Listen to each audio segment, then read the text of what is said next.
Hello, everybody. Back today to play some Rogue Trader. Let's jump right in here. What did we do last time? We landed on Footfall, which is where we are now. We had a good look around. Got into some combats right away, in fact. Oh, right, and at the beginning of last episode, we actually got into some starship combat. Almost forgot about that. And we solved a bit of a, well, not a murder mystery. I guess kind of a murder mystery. A funeral mystery. And I think today we're going to be starting by meeting back up with the, what's his name? The priest guy we ran into last episode. I think we just leveled up and got some new gear equipped. So we should be good to go.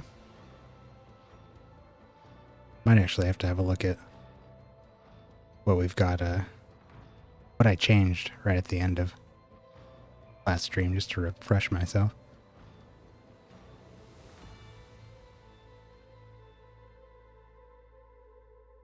Almost there. There we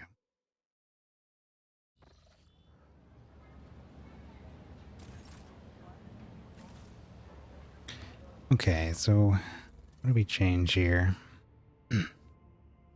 Right, Vaughn's got the new auto gun.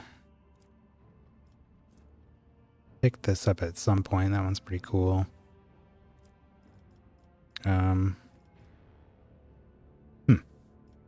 Why is his... I guess maybe we redid all these and I didn't put that back in there. Pascal's got the Thunder Hammer now. Right, Abelard's got this great sword and a combat shotgun. See how that goes on him. Argenta's got the new Mastercrafted Power Maul. That should be fun. Cassia's got some new armor. I don't think it was much of an upgrade. I think it was more of a side grade. Las pistol. And looks like Idara is about the same. I think this one's new. Yeah, that one's new. Oh, right. And we got our new, our first new abilities as part of our archetypes. I'm gonna have to remind myself what these were too. Blitz Stratagem. I'm not gonna read them thoroughly. I just wanna... Just looking to refresh my memory here. Right, he's got the dash. What was his? Gets extra damage and armor pen against enemies around him. Allies also gain following. Oh, right. Bunch of movement related things.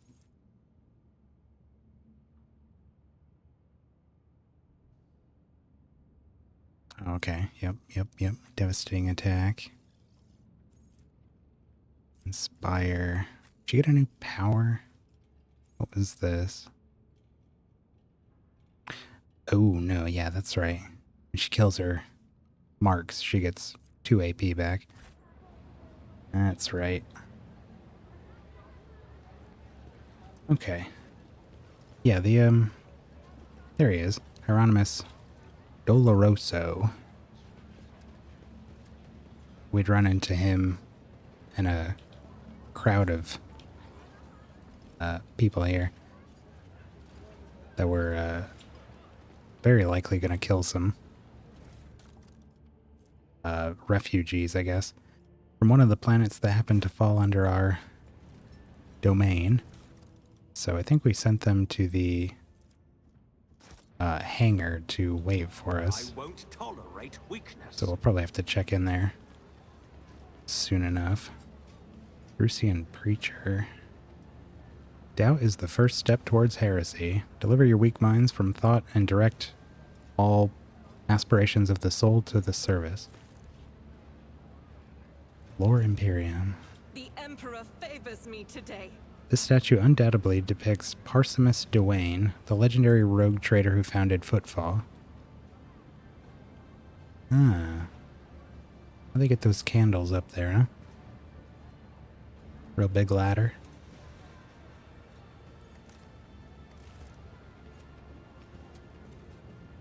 Oh, here's another. Get these flyers out of here. Absolute heresy. Not even hiding it. What is this? The sight of this cogitator would be enough to break any tech priest's heart. The machine is leaning slightly to one side, grimy, covered in scrawled drawings with frivolous writing scratched here and there on the casing. Several keys are missing and the rest are coated with dust.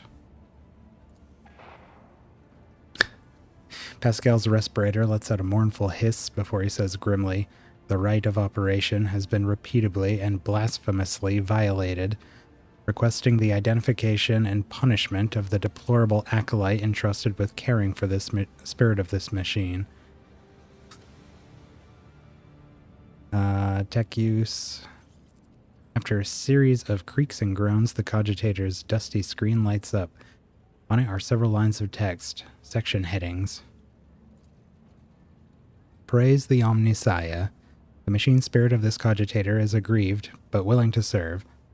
Accompanied by the crackling of a binaric prayer, Pascal's mechadendrites gently place a couple keys lying on the floor back into place. Select the section titled Welcome.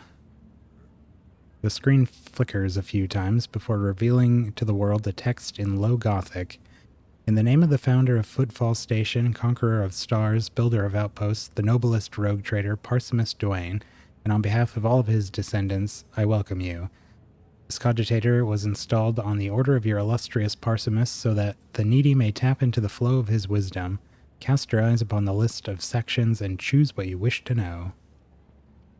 Abelard's brow furrows. Parsimus Duane? I've never heard of such a rogue trader house. Really? That's odd, You would think you would know. Founder of Footfall. I guess not. Whoever this Parsimus was, he sure thought big. Cassia, Lord Captain Parsimus Duane, one of the trailblazers of the Coronis Expanse and the station's founder.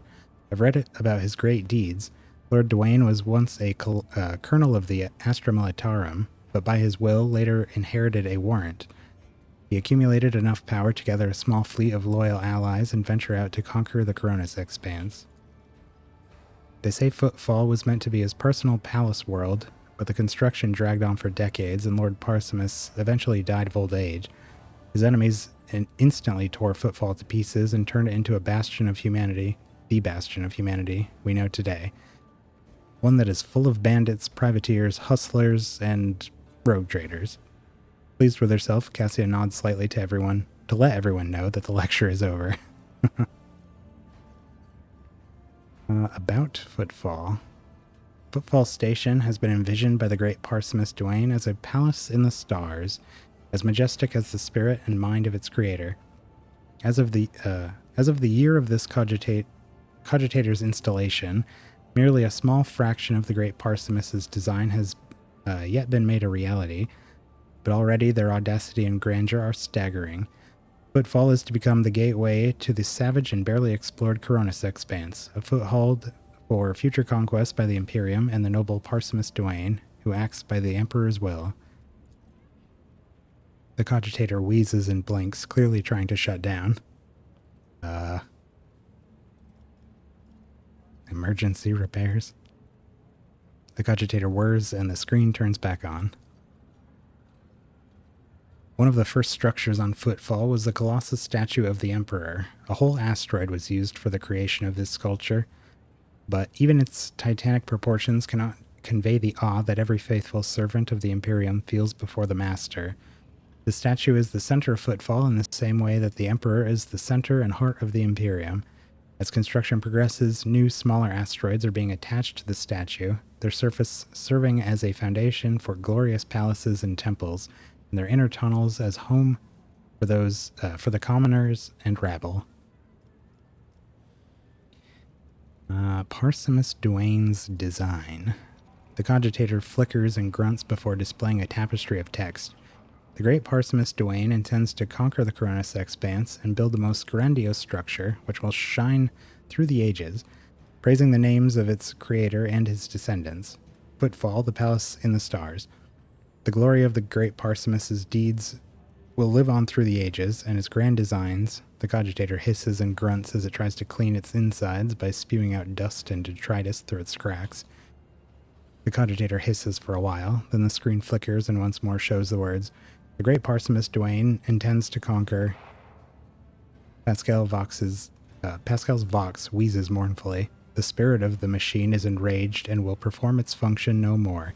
I will see to it that the profaners responsible for its maintenance are marked for servo penance." This guy is the answer to everything. Turn them into servitors. Oh, what do we got here? Go open a box for me.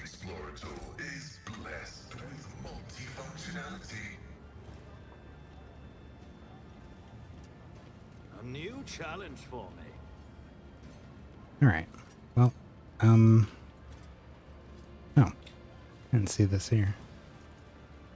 I better myself through my service. This is a mishmash of devices and cables. You notice equipment from totally different eras, some ancient, some merely old, and others hastily tossed together in more recent years. What mishmash of devices and cables? Okay. Oops. It's about time. Let's go see what Hieronymus wants with us up here. Ooh. Back up, guys. Give him some breathing room. The man with a face so drawn it appears to be made of nothing but skin and bones fixes his unblinking bird-like eyes on you. The priest's simple black clothes have next to no adornments, and they do nothing to mask his unhealthy gauntness. In a cracked voice, he says, "The Emperor protects."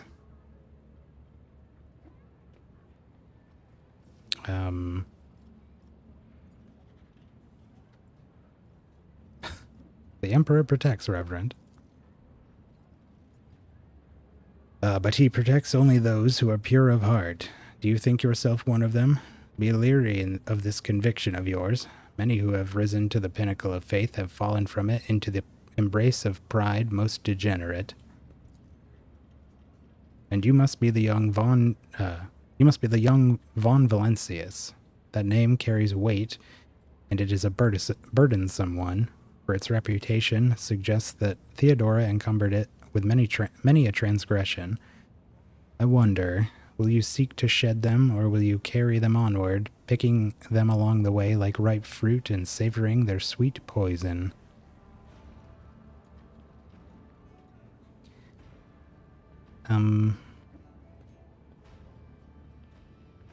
You're saying Theodora was a transgressor. I mean, she did have Itera with her everywhere she went, who is a unsanctioned psyker she picked up on a death world.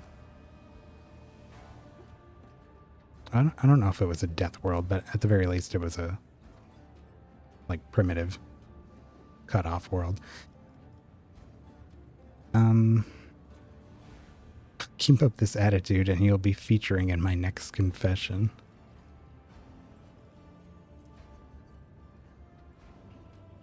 You're saying she was a transgressor? A woman of great gifts, but few considered virtue to be one of them. People whispered that power had corrupted her, made her believe she was entitled to anything she wanted. It is known that she showed cordiality to Xenos, broke taboos, and violated dogmas. Then again, so do nearly all rogue traders. Rogue traders are the Emperor's anointed. I act at his command, as evidenced by his signature on my warrant. I mean, it's not like they wrote the thing for me. I inherited it because the person before me died.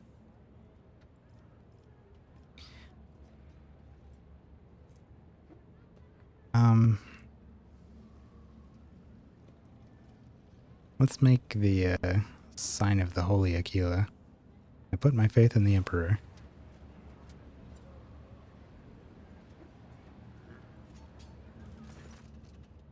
He gives you a scrutinizing look, then his tone softens. Well, then be twice as vigilant, for this sector will seize any chance to test your faith. Got some experience and some dogmatic points. He looks at Argenta, who's standing nearby, and his voice softens slightly. Greetings, sister. I congratulate you on your return. Was your pilgrimage fruitful? It was, Reverend. Let it be known to you that Theodora von Valancius's ship was attacked by servants of the archenemy, who appall the heart of any righteous soul, she says, nearly hissing with fury. I should have hissed. And not all of them met a fitting end. Some fled, and more than that, their blasphemous words clearly pointed to this attack as being part of a larger design. Reverend Hieronymus, I wish to join the esteemed rogue trader's crew and help protect the von Valancius dynasty from the forces of the archenemy. I'm divesting myself of the responsibility of guarding the Footfall Reliquary. I would add something to that if doing so weren't beneath me. I feel like it's better to say nothing than to say that, but... Sister Argenta stood by my side during the assault on the ship, and I could use her assistance going forward. Yeah. Hieronymus nods in thought. Follow the call of your soul, sister. The Footfall Reliquary will be preserved even without your contribution, as it was in all the years preceding your arrival. Hieronymus smiles sadly. I know what it is that calls you to follow the rogue trader, Sister Argenta. You seek combat, for it helps you forget how hollow and worthless our lives truly are. It offers the illusion of meaning. Perhaps you will relinquish this illusion one day, or perhaps you will die before that day comes. Regardless, I wish you luck on your new path. But before you start on a path towards your destiny, I have a request to make of you and your companion. Many among my flock are from the poorest, most dispossessed people on Footfall. They've brought me troubling news of Footfall's shadow quarters. In the dark corners, where the Liege's wardens do not venture, taint has taken root. I wonder if that's where the plague, or the sickness, whatever it is coming from. Footfall is consumed by profanity, but even here, true heresy, serving the archenemy, is a rarity. The cultists who now dwell in the shadow quarters mark their abodes with a sun inscribed in blue and gold, and perform strange rituals in secret. The weak find solace in believing these reports to be rumors, but I know that evil lurks all around us.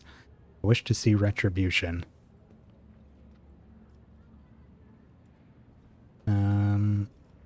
I come across heresy surprisingly often these days. I mean, every single place we've gone, there's been heretical uprisings. Indeed, dark times are upon us, and wretched souls grow even more eager to embrace heresy, both on Footfall and elsewhere. Its foul buds are coming to bloom. Troubling news is arriving from many planets. There are whispers of wicked things taking place on Kiava Gamma, and just recently a transport ship by the name of Navika, teeming with refugees, arrived on Footfall from Winterscale's realm. Their world was stricken with blasphemous sedition, and such was its severity that they had to flee to save themselves.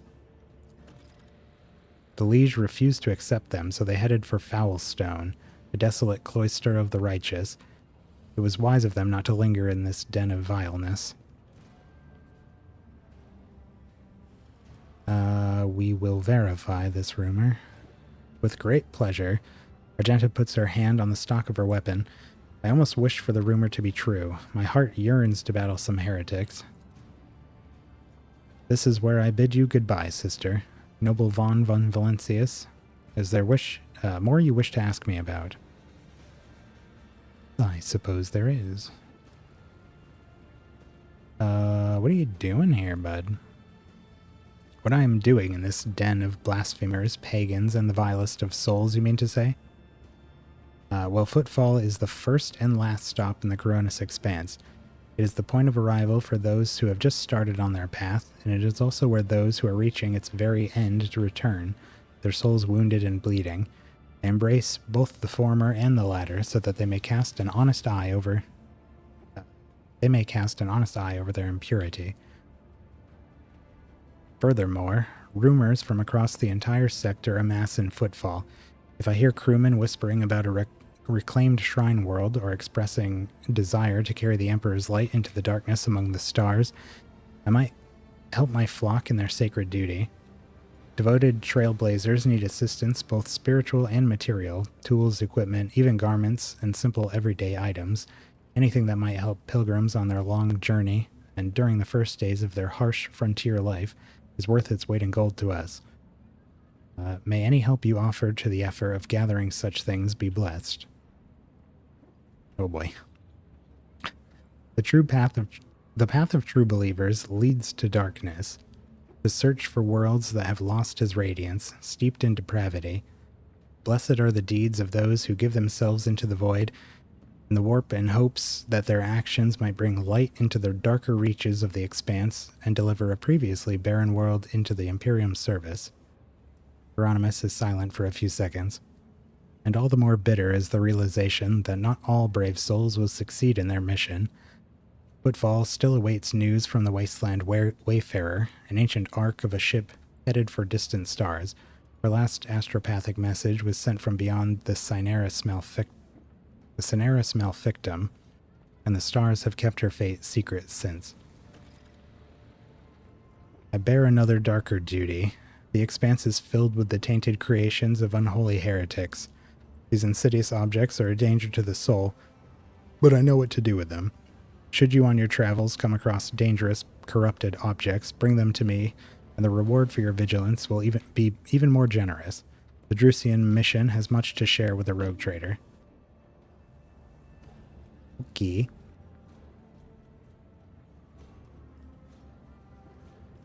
Okay, so we can trade with him.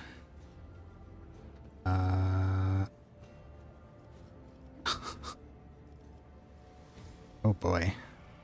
Is it true that the pirate Dens Bellardo was your parishioner, and that he endowed the Drusians with donations? That was the man whose funeral we just left. It is. Over the course of his life, that reprobate had burdened his soul with many vile and egregious acts. His confessions were akin to a grand catechism listing humankind's imminent vices and enormities. It was all the more painful for him to realize that of all the heinous acts he'd committed, not one had been forgotten by the Emperor. Dens Bellardo was afraid of death and that which would await him after. He hoped to atone for his misdeeds, yearned to convince, if not the Emperor, then himself at least, that he had been more than a conscious speck of malignant mold his entire life.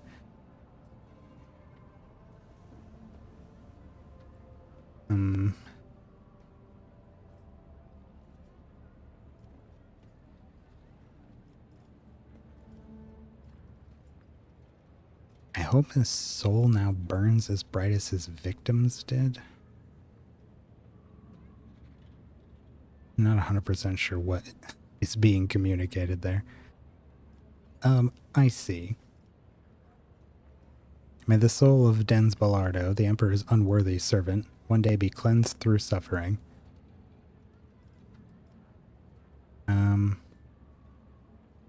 Well, let's see what they're selling here. Medkit. Onslaught. Increase movement points by 6 and grant 2 charges of slash. Reduce weapon skill, ballistic skill, and perception by 15 until the start of their next turn. Enforcer helmet. When an ally under the effect of the wearer's voice of command ability... Oh no, that's not it. All targets of taunting scream suffer a penalty to their willpower test against this ability. I don't think we have that, but I'll take it anyways. Bloodhound Staff, the Navigator weapon, devastating.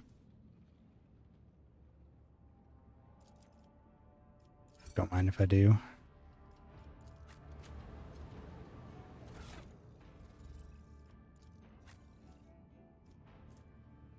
Enemies targeted by Navigator powers gain a -5 penalty to all their characteristics until the end of the Navigator's next turn.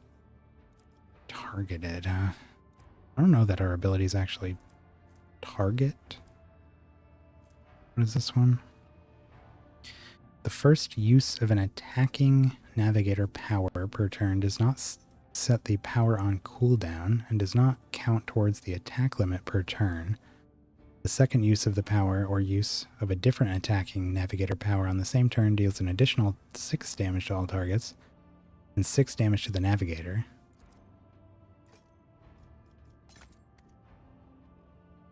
I'm gonna do that one.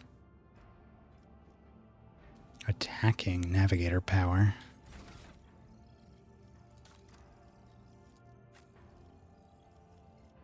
I don't know that these count.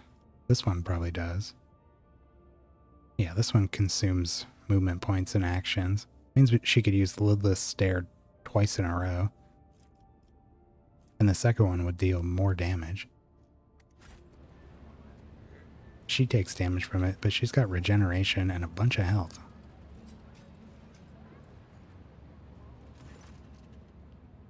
What else do you got going on with this?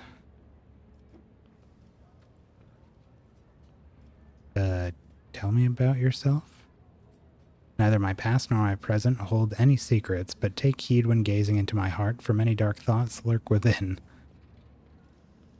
Who were you in the past? A wretched fiend, blinded by my ambitions, I served in my home planet's Adeptus Administratum division. I was a shrewd and sly bureaucrat, and I soared to great heights, to the very chair of prefect. In 30 years, I turned my home from a withered fringe colony into a prosperous world. Our wealth grew as we bloomed. But the bloom was a veneer of rot. Opulence had depraved us, and luxury has seduced us with its sordid promises. The planet's denizens no longer wished to pray or work. They only sought entertainment and dangerous philosophies. 1,000 vile heresies and 1,000,000 appalling vices bred on my world like mold on a Nutribar. In those days I saw with my own eyes the shameless ugliness of the soul. I repented of my hubris, left the position of prefect, and became a traveling missionary. I've been one ever since. As for my world, 20 years later, the Holy Inquisition consigned it to purifying flames.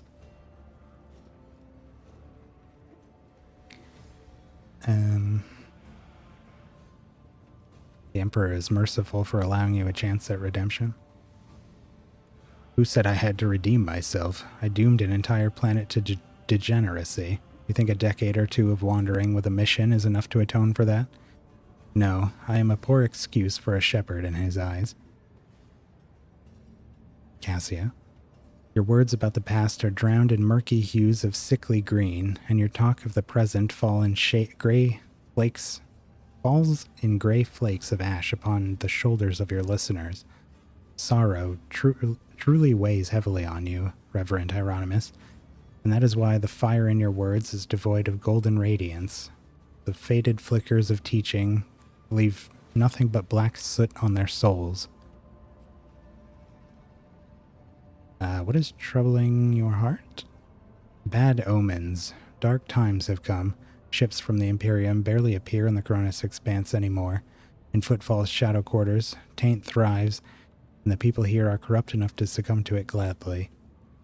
Rumors around the Expanse say that the accursed Xenos have grown bold and are rearing their heads. They attack ships and settlements, walk under the suns of the Imperium worlds like kings instead of cowering in the shadows.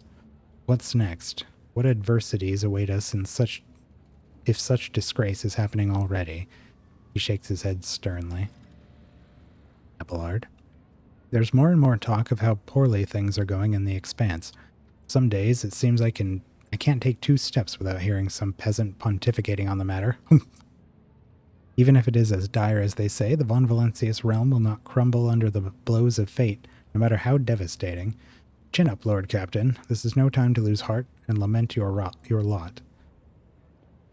Not only is your hope false, it is also dangerous. Among his servants there have been people of greater integrity who sullied themselves in their attempts to rise above the rest. Cassia was right. I don't think I want to ask him about faith. It's a real downer. But let's do it anyways. My sermon planted the seed of faith in the heart of another rogue trader once, Incendia Chorda. Perhaps you are destined to become like my second fledgling. Tell me about her first. Have you heard of Aspis Chorda, pirate, blasphemer, xenophile, and egregious apostate?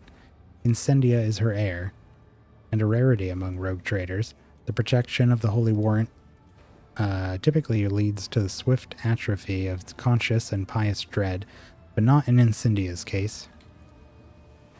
She relentlessly hunts down pirates and firebrands, brings rebelling colonies to repentance, establishing strict discipline.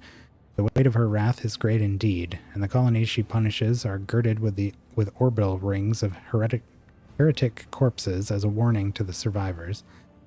As her professional confessor and guide, I find no end to the joy her triumphs in faith bring me.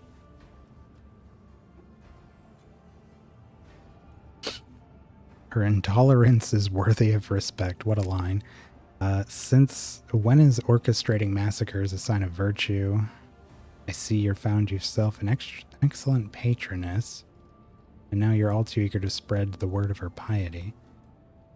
Seems to me, zealot, that it is the killings that bring you joy.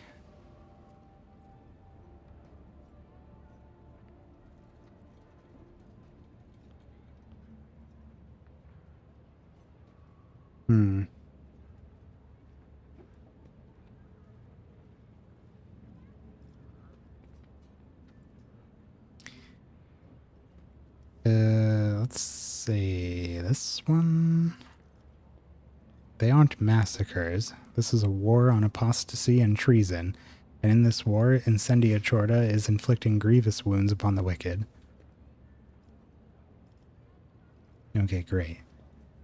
Tell me about the Emperor. You think it's so easy to put into words his essence and splendor? The Emperor is the perfect deity that reads our hearts and grants us his light. He led humanity out of darkness and horror. He created our great home.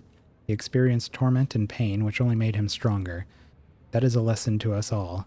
Purity is not to be found at the bottom of the dirtiest hive, or in the golden palaces, but only among the ranks of those who suffer. Argenta silently makes the sign of the Aquila, her bright eyes burning with unyielding flame. What is the proper way? That's something you shouldn't have to ask, I don't think. Pray to him. Destroy his enemies and touch not their poisoned gifts. Cast aside all doubt and be vigilant against the weak souls beside you. When you see a sign of taint, burn it away without pity. Pain is good. It tears the crust of vileness from one's soul. And remember that if you see no fault in you or around you, then you are not being diligent enough in your search, or you are being too lenient on yourself, averting your eyes from the truth. The Emperor's servants, who are they? You speak of the Adeptus Ministorum. Well, these heralds of his word hold great power. Every priest, myself included, is part of its hierarchy, and the ecclesiarchy possesses the right to judge what is virtuous and what is malign. The Adeptus Ministorum prays and cares for the temples. It sends missions, such as my own, to every corner of the domain of humanity. It fights against heresies.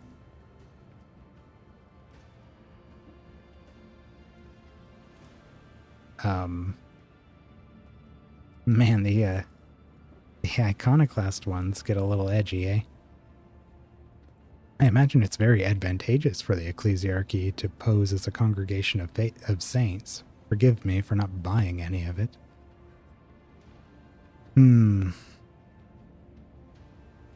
See, I think of Vaughn as a pretty devoted follower of the sort of imperial truth.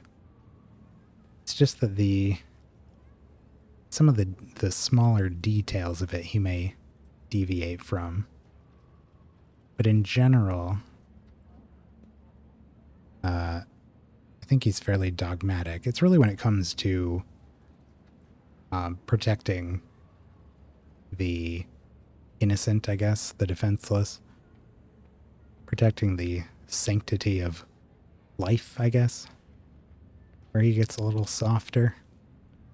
But occasionally his dogmatism kind of overrides that. Anyways, you think his mercy extends that far? I've seen many who wish to be our shepherds. Power clouds their vision, and their greedy hands scoop up all that they can reach. The ecclesiarchy is long overdue for a cleansing. He actually might have liked if I'd said the iconoclast one. Sounds like he agrees. It was mostly the forgive me if I don't believe thing that I was like, ooh, I don't know about that. Many would consider your remarks against the ecclesiarchy to be heretical. Yeah, why not? And many others would find them truthful. I am a preacher of a radical teaching that renounces fear. I've left the bounds of the blessed Imperium to carry his light into the darkness of the frontier. I've come to know depravity firsthand, and I'm now able to perceive it under any guise. I think I can afford myself a modicum of truth. That's fair. Who's the enemy of the Imperium? It has 3 faces. The inhuman Xenos, who wish death upon us simply because they are unlike us. And we them, I guess. The pitiful subhuman mutants, abominations that wish death upon us because they envy us and are ashamed of themselves. And the archenemy that reigns in the immaterium, which wishes death upon us by its very nature. Iterus starts giggling at Hieronymus's words. You forgot to mention people like me. My whole life people have told me I'm filth on the face of humanity. It's poison, it's bane. She stops abruptly with a sob. Oh.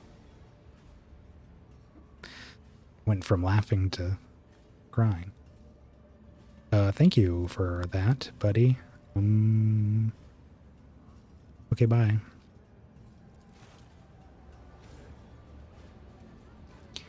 Alright, so he wanted us to go to the shadow quarters and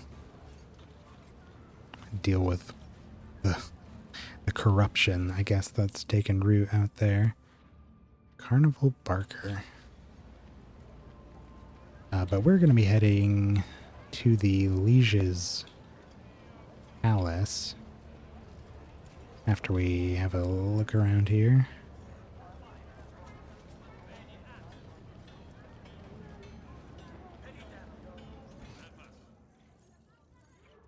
Carnival Barker. Who dis? His name is Carnival? Oh no.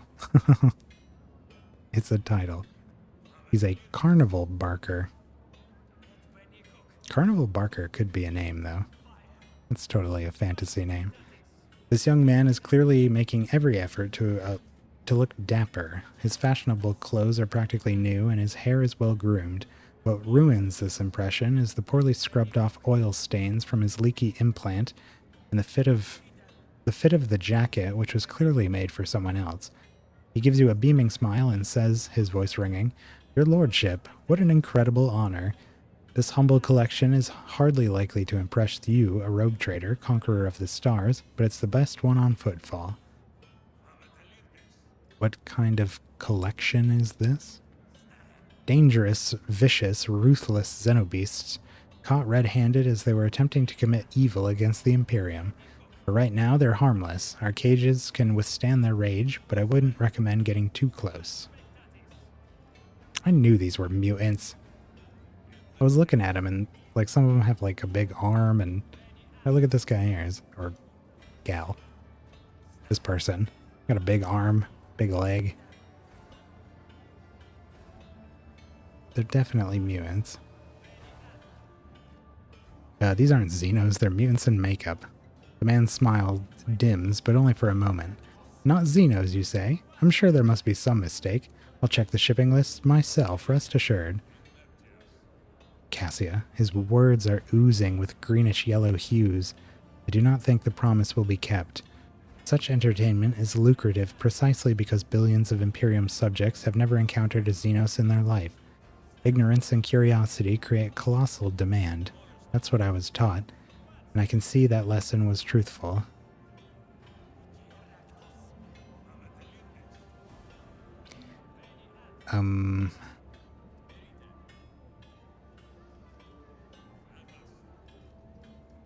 Demand these abuses be stopped and all the captives freed. Iconoclast. I will buy all the captives from you. Also Iconoclast. A dangerous form of entertainment. Xenos have no place among humans. Kill them all. Well, that doesn't make any sense given that we know they're not Xenos. Heretical. Press and hold the button that sends a jolt into the exhibits. Dogmatic attack. Do you know what I see? Heresy. These exhibits must burn, and you will burn along with them.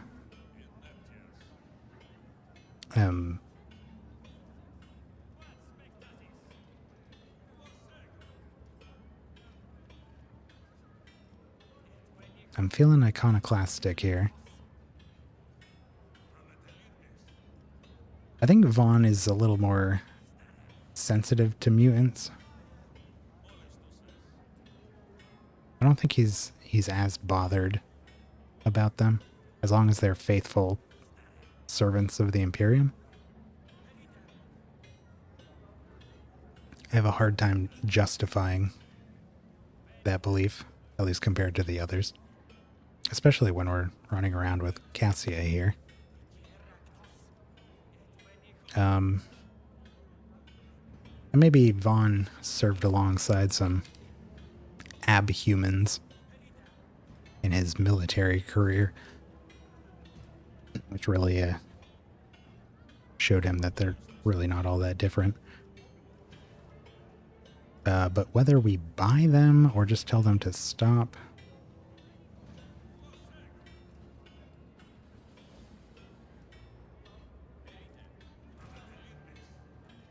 Both iconoclast.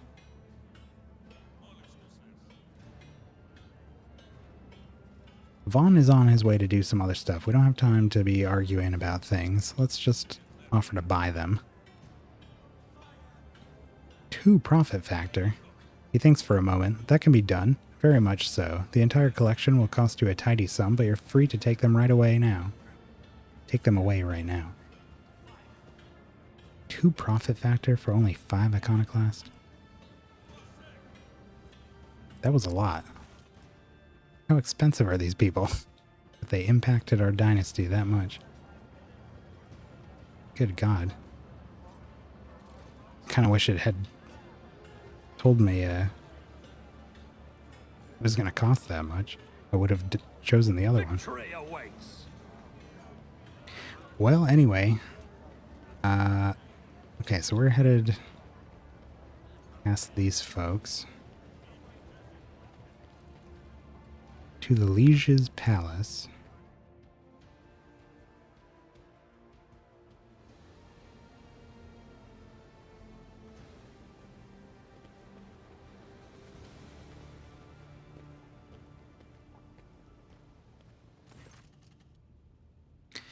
Dame Tokara, the Liege. My patience. You remember the way out. Dismissed.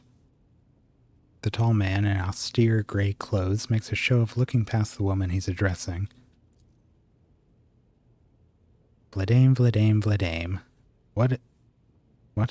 What Azee put such harsh words into your mouth? You talk like you're an imperial clerk, not one of us. The woman, who is standing with her back to you, lets out an ostentatious sigh, then her tone changes dramatically. Where's my cargo, Vladime? Falco has it, doesn't he? So that's how you do business with your old friends these days? So you don't remember. Then the help will remind you. Guards, escort her out. Hidari, move. The massive guard leans down to the woman and says in a lowered voice, Jay, get going while he's letting you. Go drown your sorrows at the Damascus and thank your lucky stars you were able to walk out the door. You won't get a second chance next. You won't get a chance next time. First an insult and now threats. I see courtesy and tact are no longer of value, a valued commodity on footfall. Oh well, I'll find myself a better deal. She turns on her heel and heads towards the exit. As she passes by you, she gives you a quick once-over, winks at you, and immediately turns away with a flip of her jet black hair.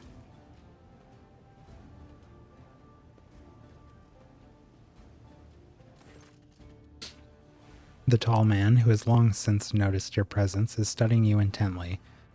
The Dame Tokara, Liege of Footfall, let us please proceed to my office. A spread befitting a visitor of your rank is waiting. Your entourage will be accommodated nearby. Certainly. Please follow me.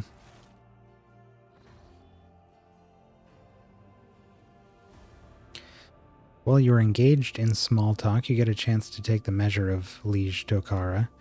His expression is aloof and focused, his gestures curt and firm, and his speech calm and quiet, as though he is used to people always listening to what he says. Judging by his observant gaze, he's been studying you in turn this whole time. Vladame straightens in his chair and says in a polite but completely indifferent tone, Let's talk business. On behalf of the elite of Footfall Station, I offer you my condolences, Lord von Valencius. We mourn Lady Theodora's loss, and we hope this sentiment is taken as a sign of our good intentions and willingness to cooperate. Yeah, thanks. I hope that under your guidance, the dynasty can recover from this blow and attain even greater power. It was a bold move on your part to announce yourself as the new rogue trader of the von Valencius dynasty, despite not yet having your status confirmed by everyone of import from the Imperium. I appreciate such traits in people. It's good to understand who you're dealing with. As you may have noticed, Footfall is currently in a state of crisis. Its people would benefit from the patronage of a figure such as yourself.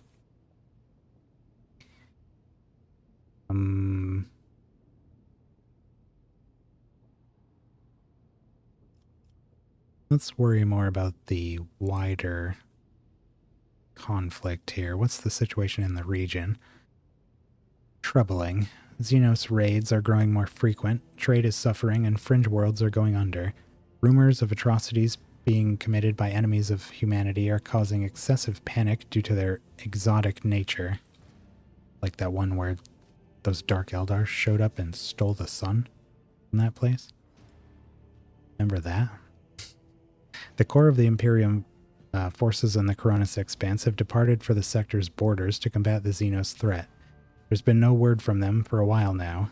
Then again, with the distance and the current issues with astropaths, that is not entirely out of the ordinary. Still, we're not alone yet, or we're not yet alone. From several of the worlds hit by Xenos attacks, we've received reports of fierce warriors who descended from the skies and entered the fray.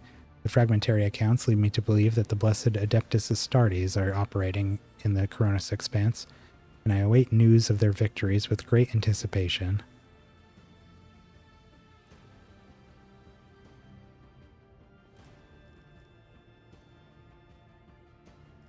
Have there been any Xenos attacks on Footfall? No, there haven't. Attacking Footfall in general is not a particularly reasonable thing to do. Many ships are docked here at any given time, and even the listed weapons on board would make for a decent fighting force. And that's not even to mention the firepower that our esteemed merchants may have shamefully hidden from the station's custom officials. For us here, Xenos are more of a source of income than a threat. Vladame freezes, gauging your reaction. Yeah, he is a cold trade broker. So he's very heavily involved in xenotech trafficking.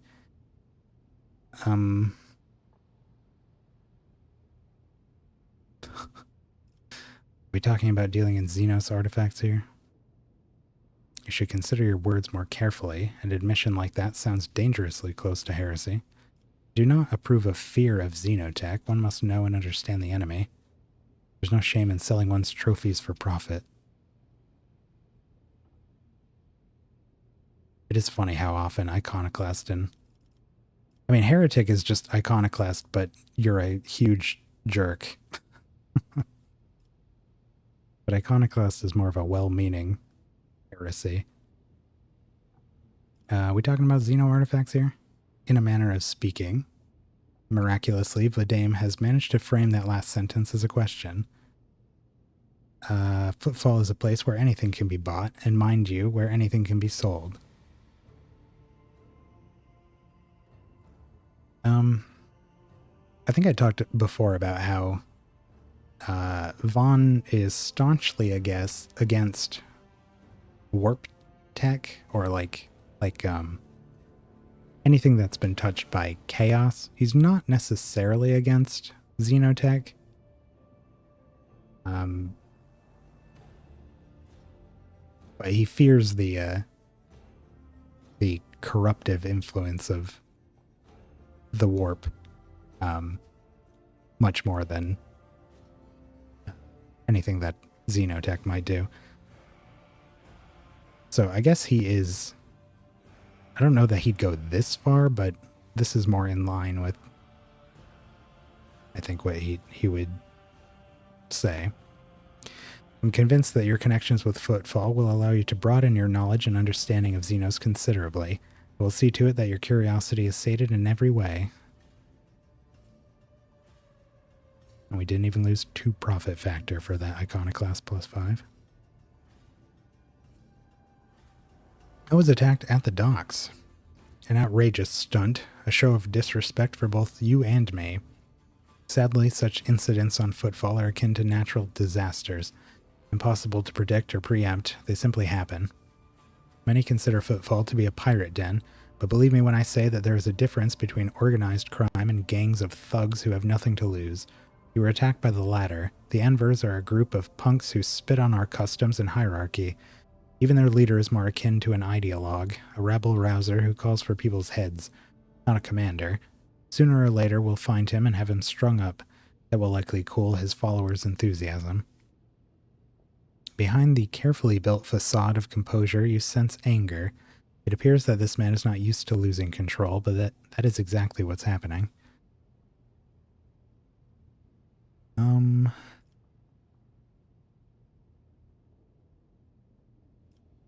I'm sorry for the loss of your assistant. That was the first thing that happened. His assistant greeted us, told us to come with her, and then she got shot in the back. What? Her words seemed to perplex him for a moment, but his face remains cold. Oh, that. Yes, her death is a regrettable development. Who was the warden, though? The woman the wardens threw out. Vladame's expression hardens, and he makes a frustrated gesture. A dead woman walking. Some, however, will call her Jay Haydari, a small-time hustler with big ambitions that will lead her to a sticky end. It's strange. A small-time hustler, even a particularly audacious one, wouldn't likely quarrel in public with a figure as important as the Liege of Footfall. What seems stranger is that the Liege knows this small fry by name. She is irrelevant, since I'm the one in control of the situation on Footfall. I can speak on behalf of all of its noteworthy residents. Alright, what sort of patronage do you want from me? Protection. Not military protection, but a different kind of security. You have, of course, already encountered difficulties with warp navigation on your way here. I'm afraid the scope of these difficulties extends far beyond this area. Reports of disrupted routes and ships vanishing during short jumps are coming in from across the entire sector. Communication with the Calixis sector has been extremely unstable. Of the ships that have dived into the Maw in recent years, none have yet returned. The last ship that came through the Maw from the other side was struck by a temporal anomaly. The jump took almost 2 decades in real space-time. You've heard of periods of warp instability, including cases where the Maw would become completely inaccessible for navigation for years on end, thus temporarily cutting off the Cronus expanse from the Imperium. Even so, Vladame's words are particularly alarming. It seems that something has had a profound effect on the Maw. I like that something. This is going to say the Calixis Maledictum, isn't it? Yep. Cicatrix Maledictum. What did I just say? Did I say Calixis? That's a different thing. It's funny that that's there, though, because I don't think our characters in universe know what that is. In fact, it doesn't explicitly, it doesn't really detail what this actually is. But this was something that happened in the 40k canon relatively recently, where Cadia fell and a huge warp storm basically ripped the entire galaxy in half from end to end. So now half of the galaxy is cut off from the other. The Imperium Nihilus is the whole section of the galaxy where it's shrouded from the Astronomicon, which they use for warp travel, is shrouded from sight because there's a huge warp storm splitting the whole galaxy in half. So that's what's being referenced here anyways. And this brings us to our main issue. Footfall is a repair shipyard and a trading post. We barely produce anything ourselves and are largely dependent on incoming shipments, especially food shipments. The station naturally has some reserves, but the supply issues didn't start yesterday. Footfall would be obliged if House von Valancius would assist us by signing a contract for food deliveries. Can't be the only one you've asked for help. Naturally, I've tried contacting other rogue traders, but the terms of House Corda... I don't know if it's Chorda or Corda. I think it might actually be Corda. We'll say Corda. House Corda would have bled Footfall dry, and as for the esteemed Caligos Winterscale, instead of a food shipment from him, I received a transport, the Navica, packed with refugees. I had to send them off to Foulstone. So many extra mouths to feed would have only worsened the crisis further. I suppose all these warp fluctuations must have created more pressing concerns for Lord Winterscale. So I put my faith in you, the third and last of Footfall's allies. Footfall is cut off from all its shipments. The local gangs are running wild, and the local hustlers are throwing tantrums in your residence. Are you positive you're in control of the situation? Give me the terms. It's simple. Delivery of food shipments from your fertile worlds, Janus, I imagine. I'm quite familiar with that jewel of the Von Valancius Protectorate, in exchange for fair payment. Get on your knees and ask properly, then I will. Payment will be unfair, as I will be robbing you blind, but you will remain in charge. Do we have a deal? Very well, I will help you with food shipments.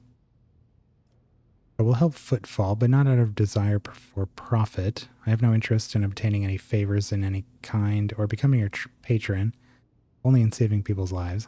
That's a little too far, I think. Yeah, sure. Let's just make a deal. Bladame takes a quick sip from his glass. I am immensely obliged, your lordship. I assume you're going to need time to get the shipments up and running. I can wait. On my end, I promise you complete cooperation with your endeavors. Okay, the quarantine is the Shadow Quarters. Okay. What is happening in the Shadow Quarters? Oh, that. Who knows? It could be an actual epidemic. Or perhaps the two families that started it all came down with food poisoning at the same time. We're on a space station. The best solution here is to isolate the area and wait for the problem to resolve itself. I've been told that when the previous liege was faced with a similar situation, he ordered the entire asteroid to be detached and dropped into the star. You could have at least supplied the people trapped in the quarantine zone with food and water. I wish to help people in the quarantine zone. I'll have medicine delivered to them from my ship. Wish to enter the zone. You're right, liege. The deaths of the people in the quarantine zone is a necessary price for the station's security.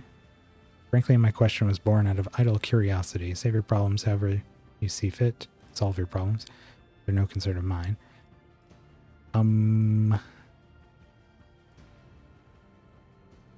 Well, I do wish to enter the zone because we need to find out what's going on in there for Hieronymus. And if there is heresy a-brewing, it needs to be eliminated. Out of the question, you would be putting both yourself and the station at risk.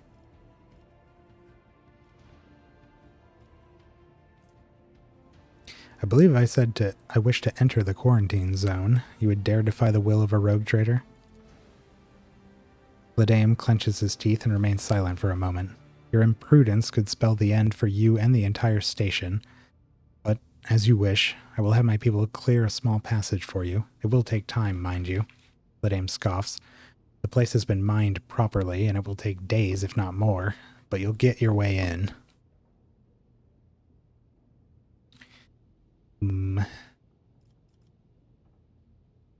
Right then. Tell me more about the Anvers gang. I'd like to take care of them, too. He grits his teeth slightly before answering. I've been using all my resources to delay the moment when the station is hit by famine. I haven't gotten around to the Anvers yet.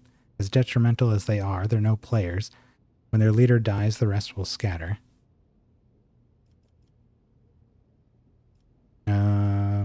Questions about Footfall? Rest assured, I will be candid. My lips are bound by the oath of service. What exactly interests you on Footfall? This abode of merchants, Xenotech traders, and only a few bandits?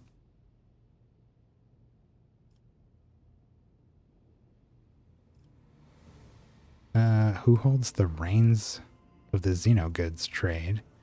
The Kazbalika mission, a criminal syndicate that has seized control of the entirety of the cold trade in the sector.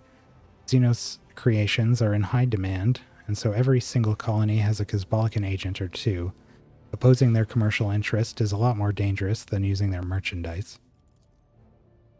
A pale ghost of a smile appears on his lips. Still, making friends with this organization is as profitable as it is dangerous to make enemies of them. And it just so happens that I've managed to earn their trust, and on Footfall they conduct their business under my watchful eye.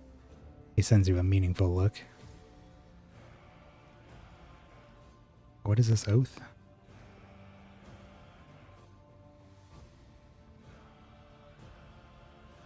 This music in the background's great.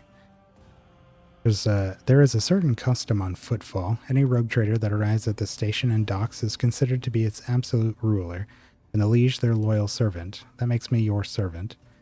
Ladame's arrogant bearing contradicts his words.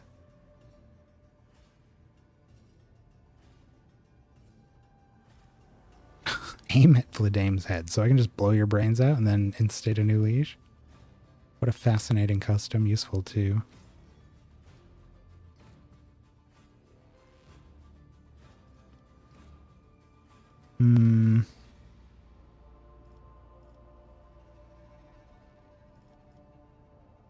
I guess I want to use my right. And I, in turn, will remember your gracious attitude, and I will remember it when the esteemed Caligos Winterscale returns to discover that Footfall is no longer under his patronage. He will be displeased upon finding his denizen encroached upon, and will try to take it back. And Caligos Winterscale's displeasure is a very, very hazardous phenomenon. A fight between two rogue traders will ensue, and as ridiculous as it may sound, its outcome will most likely depend on the allegiance of the station's humble liege. Something tells me you used to be a bit of a bandit yourself. You aren't wrong. My path was long and bloody, but in the end I rose from running a gang that had staked its claim to a treatment filter station to becoming the Liege of Footfall.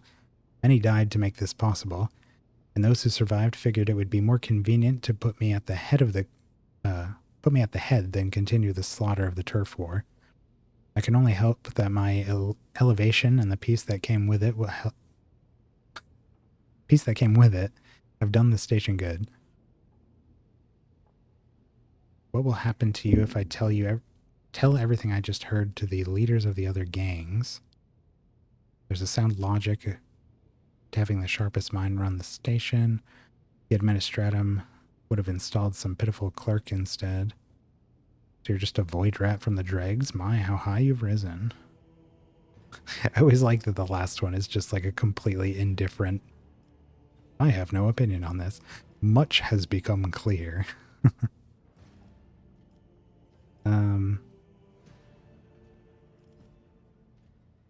There's no reason to say something like this.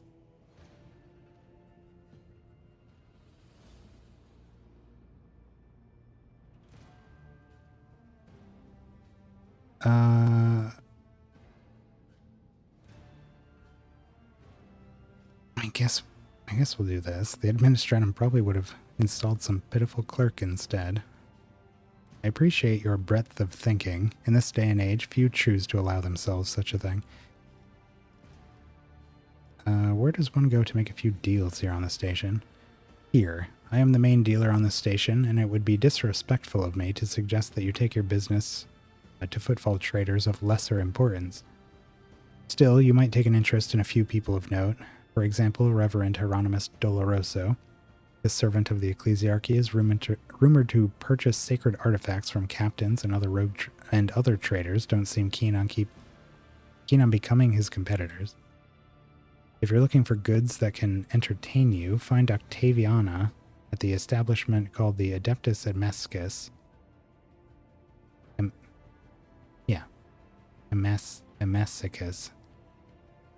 Emesicus. I remember struggling to say that the first time we saw that place. The chemical bliss that she offers is refined and possesses a satisfactory degree of purity. Just don't ask her to pour you her signature drink. It's meant for common footfall rabble, not discerning clientele. I think we talked to both of those people already. Show me your wares. I'm at your service. You can expect the most generous discounts.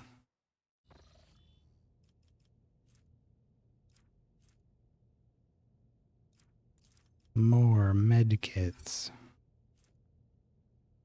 Stub revolver. And Furor. Increase the user's resolve by 2 for each level of Iconoclast, while decreasing everything else by 10 until the end of combat.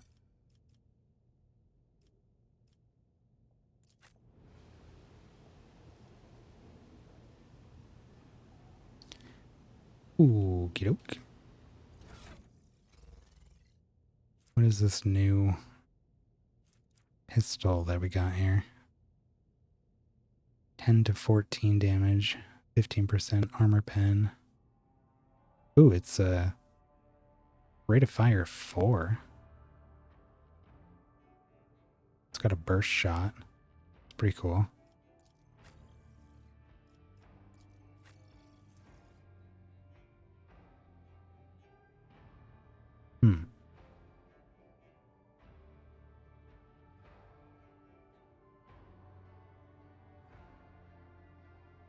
Tempted to replace Faux Hammer with that.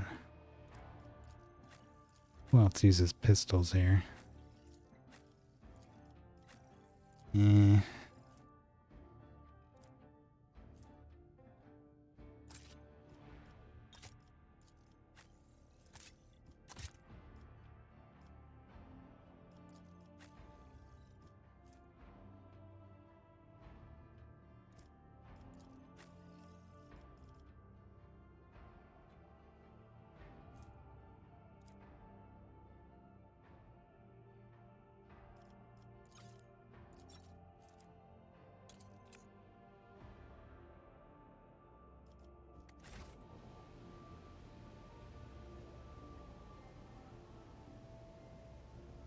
Have a look around the area here.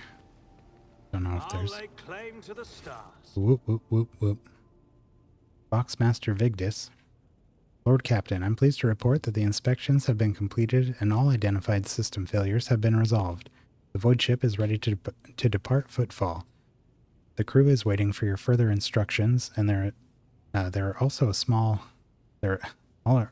a number of issues that need to be addressed. So we need to go back to the ship as well. Suppose we could do that before we tackle any of the other problems here on Footfall. Can we go into... Is this... None shall stand in my way. Oh.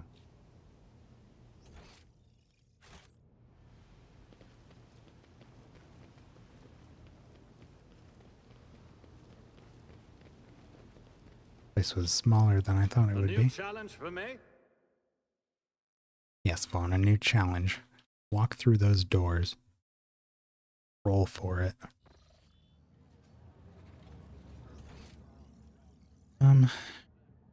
Okay, what is... Oh. Bastane Corda. A well-groomed young man calls out to you. He's clean-shaven and dressed in clothes that are expensive but unshowy, with a bright aquila embroidered in a prominent spot. Your lordship, I humbly ask for a minute of your time. I am Bastane Indemera Bastal Corda, youngest cousin of House Corda, envoy of Incendia Bastal Corda, rogue trader of the Coronis Expanse by grace of our most holy emperor. Corda, They're some of the most influential rogue traders in the Coronis Expanse, but not on Footfall. This station is under control of House Winterscale.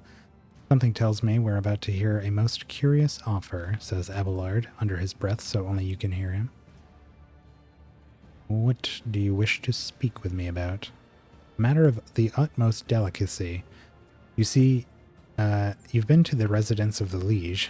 Vladame has almost certainly appealed to you for assistance in the arrangement of shipments to Footfall. The Von Valencius Protectorate is famed for the abundance of its main agri-world, Janus.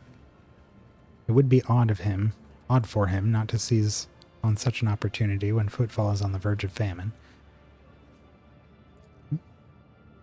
However, the Corda dynasty pursues its own interest on Footfall. We've already announced our terms to the Liege, but he's stalling, I imagine in hopes of getting a better offer from you.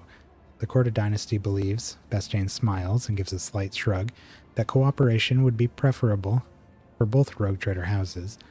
If you refuse Vladame, thereby forcing him to agree to a deal with us, the Corda dynasty can promise you a share of the profits from the future contract, as well as certain other prerequisites. Everybody benefits.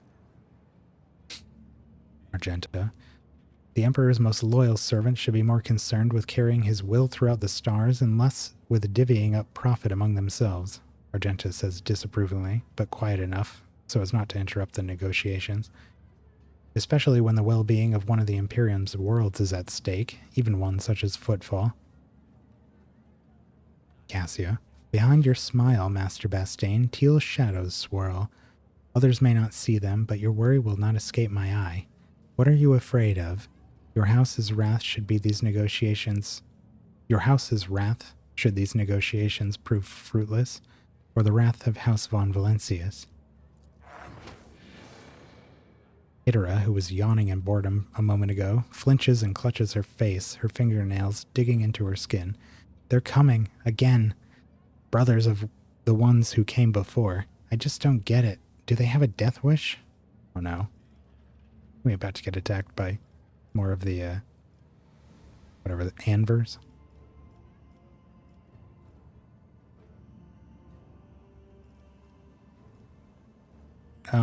Well, seeing as how this is fresh in our mind, let's take our weapon out. What? Bastion stares at you in surprise, then turns around.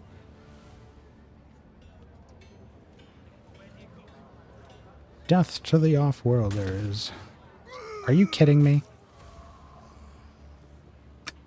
Submit, and you'll die quickly. Cease and repent! Well,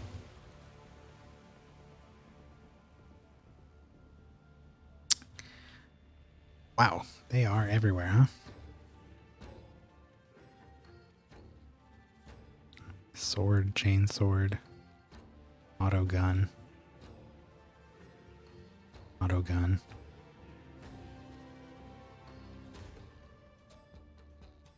Sword, auto gun, sword, sword, sword, sword.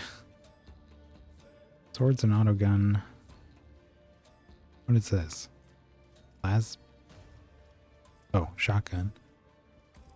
Sword. Auto guns, shotgun. Okay.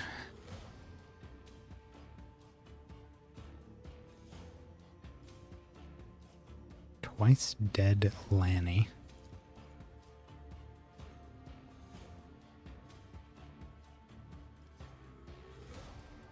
Well, let's pick a spot for Idra first.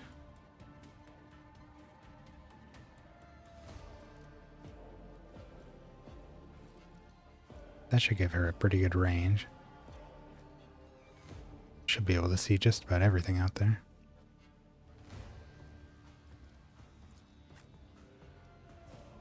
Argenta, unfortunately, cannot go into any of this cover here. She's just shy.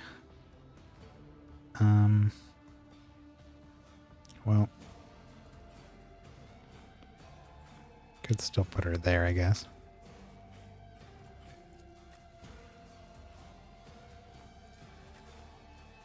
Cassia, where are the most people?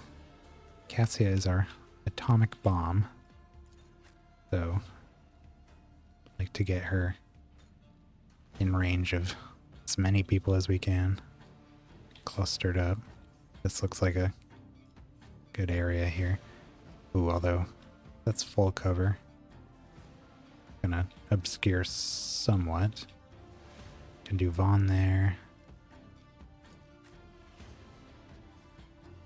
Abelard there. And Pascal.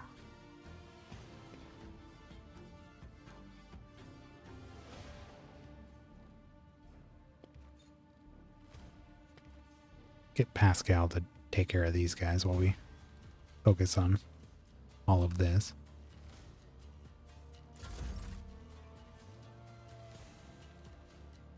Vaughn.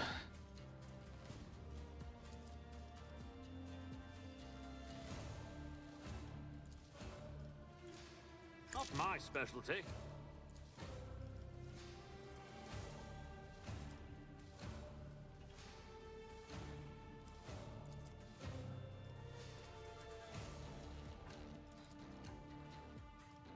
And take a moment to move some of these around.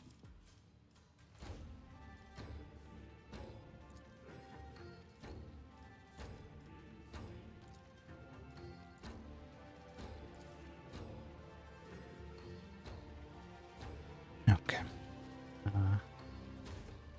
Fortunately, we can't do voice of command and bring it down, so let's just do bring it down on. Oh, can't see Cassia from there.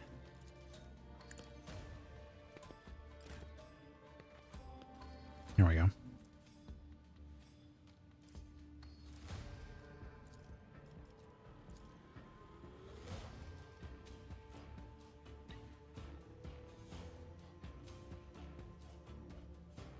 For tactical advantage.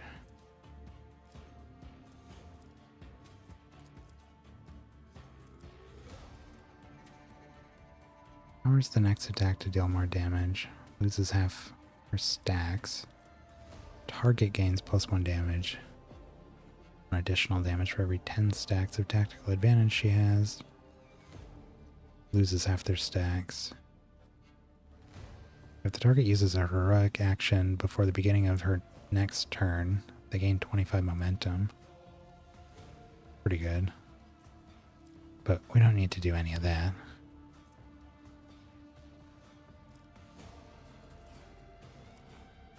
Alright, let's do our point of curiosity, see who we can hit here. Me? If you insist, Lord Cap.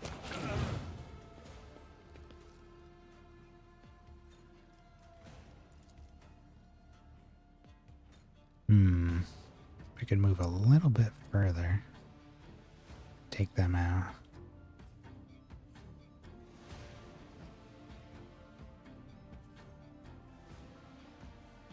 Try to get these guys. I'm not accustomed to being ordered around.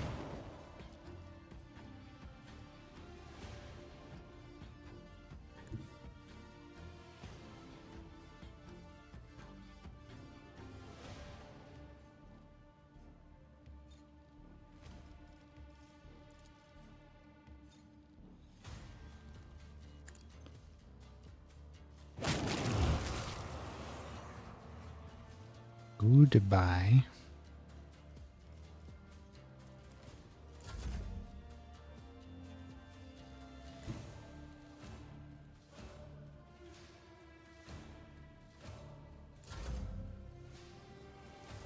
Alright, now it's Vaughn's actual turn. He gets that free use of his special abilities there. Right at the beginning. Do a... Where do we want a frontline zone?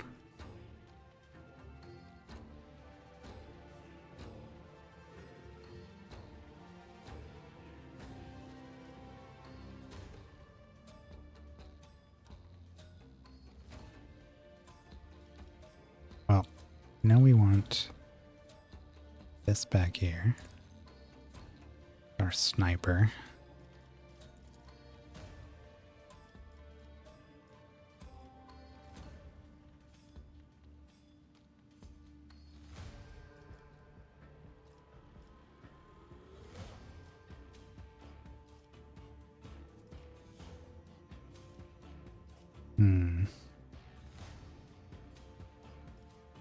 It's really tricky trying to get these zones to lay out the way you want them to.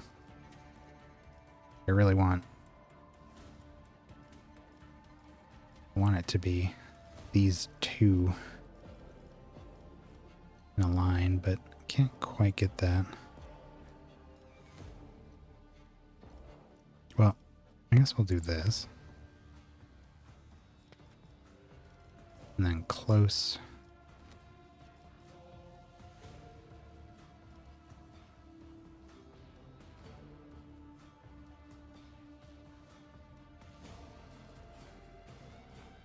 We can move these around later.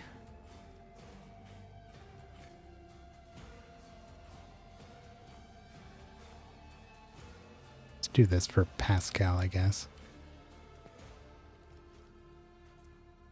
Now this is our new thing. Choose one of the combat tactics areas. For 1 round, all allies within 9 cells of it gain the ability to move there. The movement does not provoke attacks of opportunities and does not cost movement points. Seems pretty wild. 9 cells?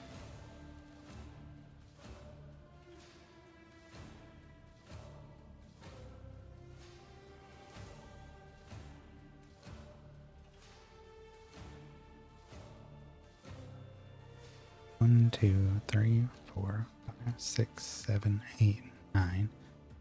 So yeah, like Abelard could just move for free into this zone and still have all of his movement and all that. He can't move here because he's not within 9, but anybody else could.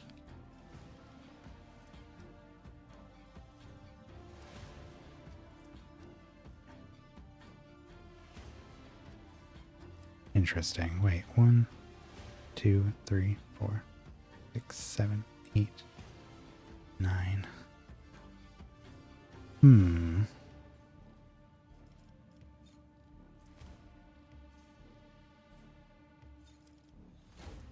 Okay.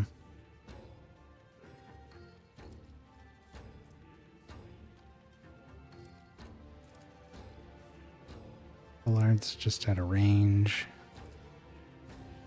Even if we move over. Let's do voice of command on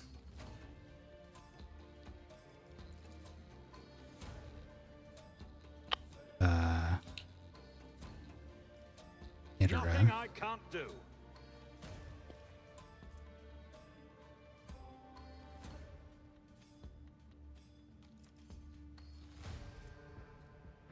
Assign this Suits my zone purposes. to be one anybody can move to. There's the ability.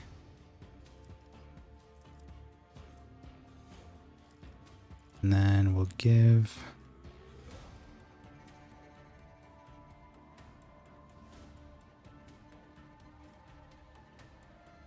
Pascal a free turn here. See, here's his free movement. It's cool too because it means we can do this.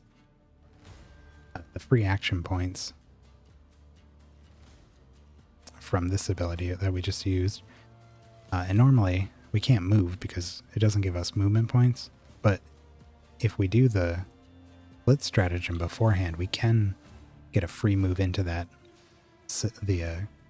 zone. He's also got this new Dance Macabre.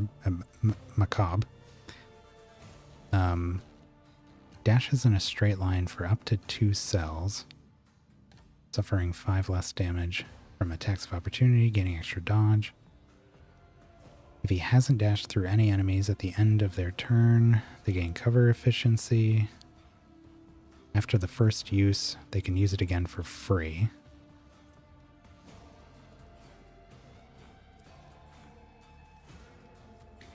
Well,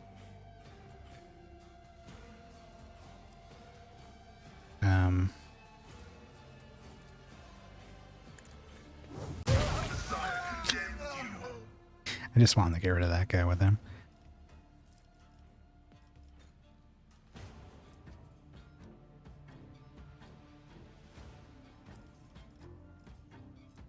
We could maybe throw one of these out.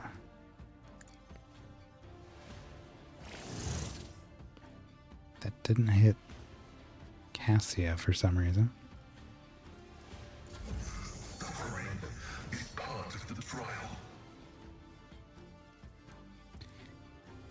We got our heroic act ready. And interestingly, it seems like when we use one of our free turn abilities, like bring it down or move, it actually allows us to use one of our zones again to move them. Usually it grays those out after you put them down, but it seems like he just gets a use of them even if he gives somebody else a turn, and then it goes back to him. I don't really think we need to do that though. We could... I really just want to get rid of these guys. We're going to move here.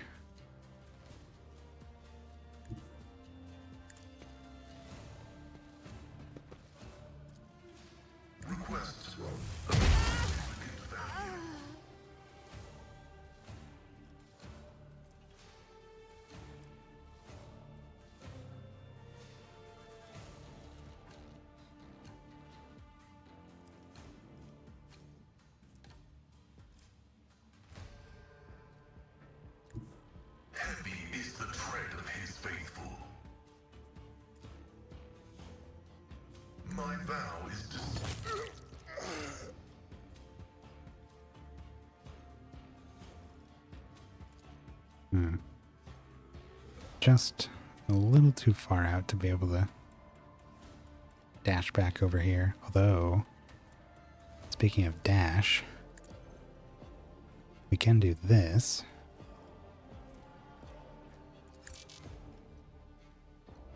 But after the first use, you can use it again for free.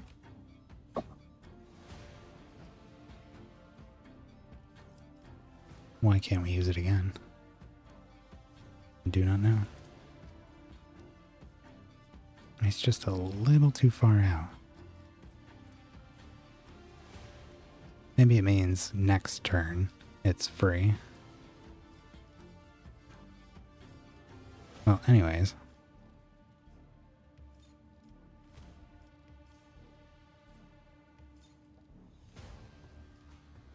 Can we... Can't shoot anybody here.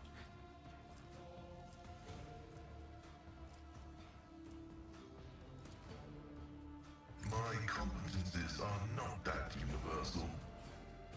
Cogitation failed. There's an obstacle.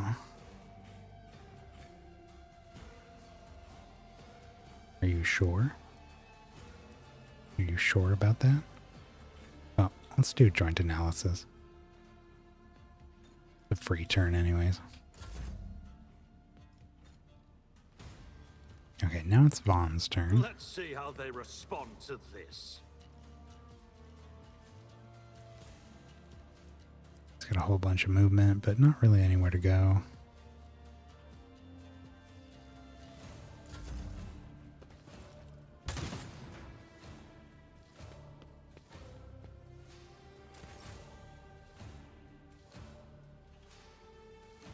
Cassia.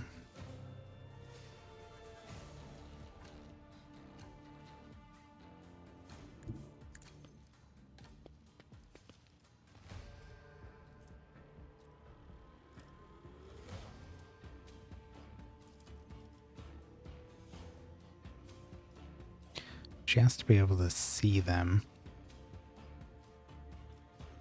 And she cannot.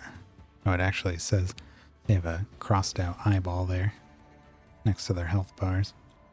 Can't see any of those. But we can do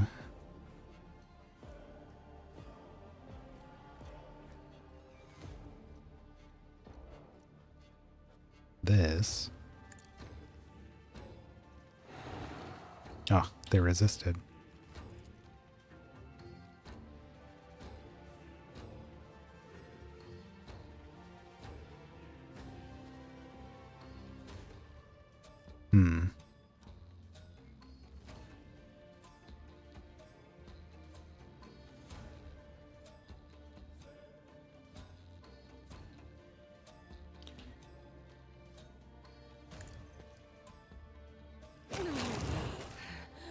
There we go.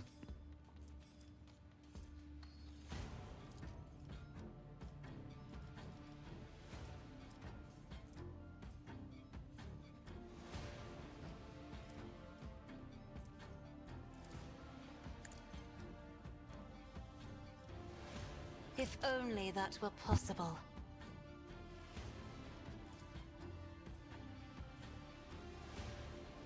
Nope. Apparently we have some line of sight here.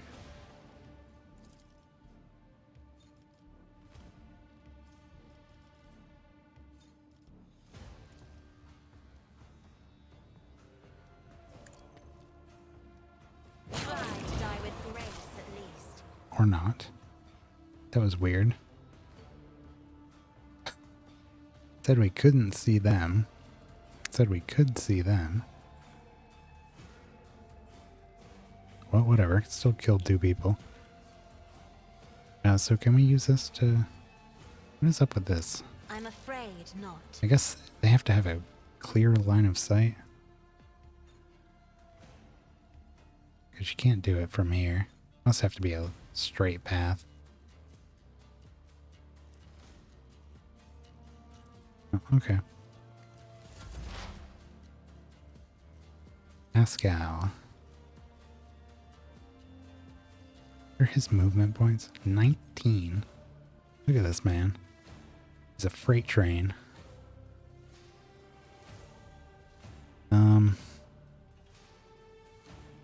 Where can we go with you? As the tactical imperative dictates. I don't understand this.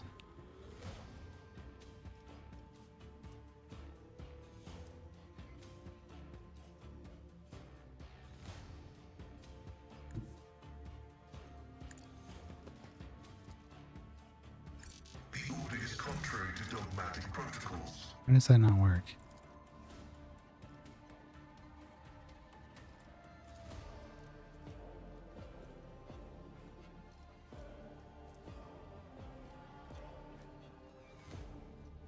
It says a 4-cell radius.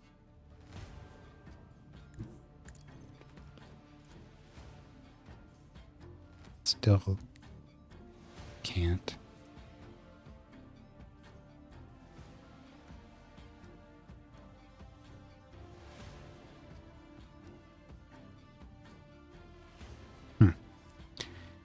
Not sure what's up with that. Well, let's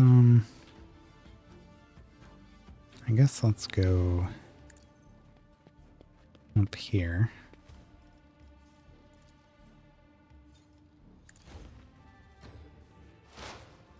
Throw some exploits on that guy.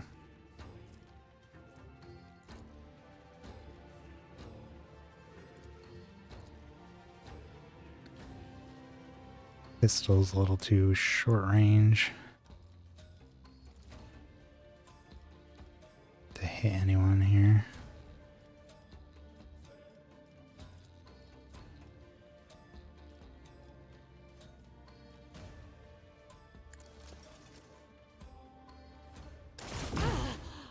Huh. There we go. And we could do that again.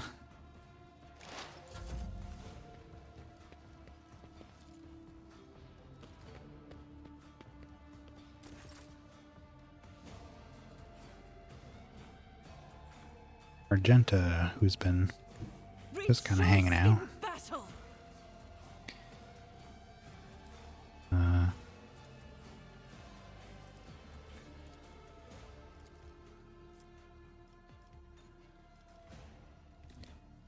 Next attack, if it hits, causes all the targets to make a toughness test. If failed, they get knocked prone. Let's try that.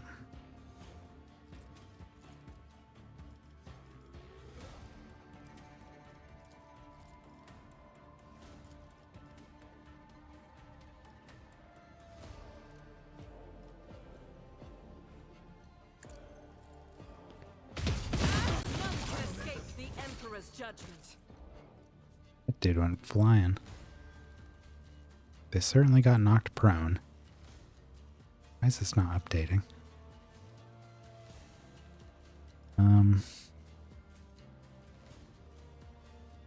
Movement within a 4-cell radius.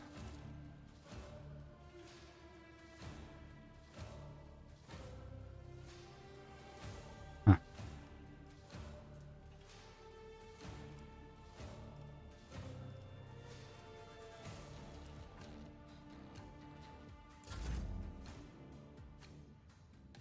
Abelard.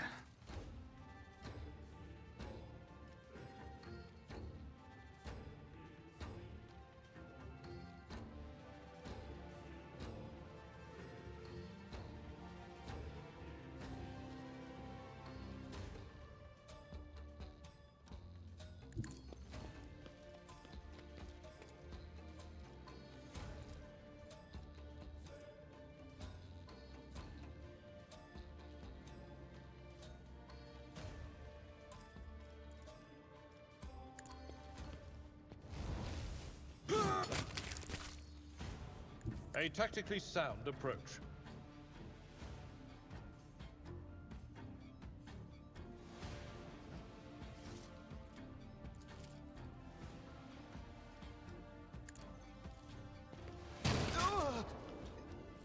Give it a shotgun a try.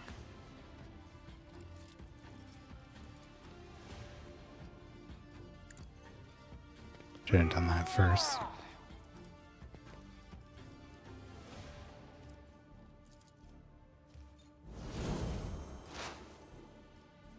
And Idara. I don't know if I can see this guy. Yeah. Not that one, though.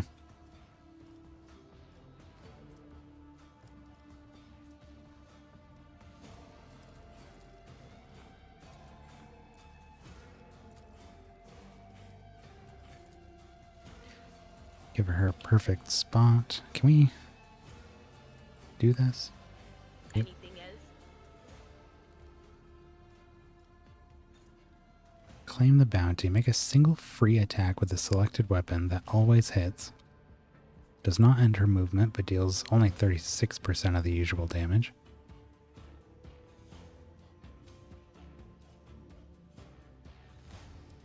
Okay, so we want to try to hit him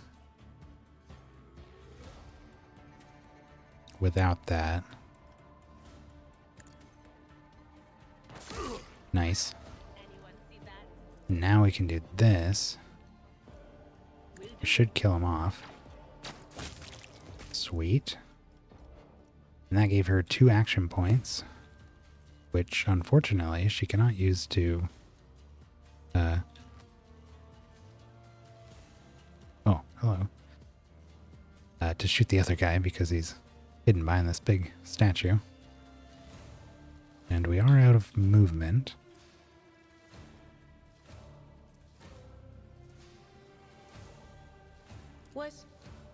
Was that you? Or...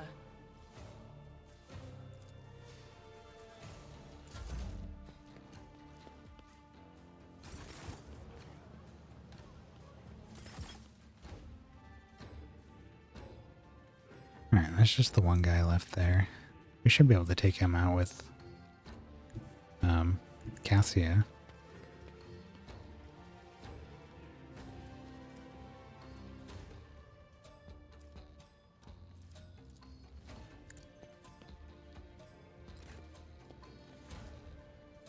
Gotta pull him out.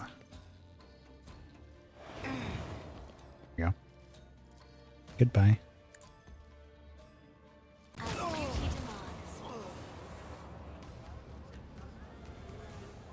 Whoa.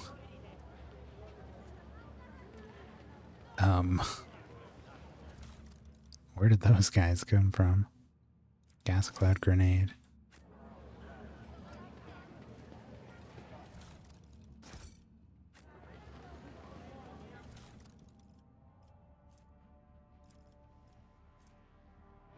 Casing chest plate.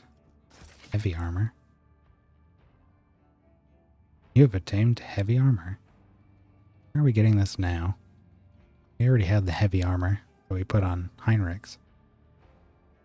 Unlike light and medium, heavy provides the ability to deflect damage. Deflection is a unique heavy armor stat that reduces damage taken by a flat amount.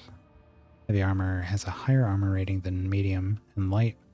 It also usually has a higher dodge penalty, making it harder to dodge an attack while wearing it. Only characters with heavy armor proficiency can wear it. Thanks.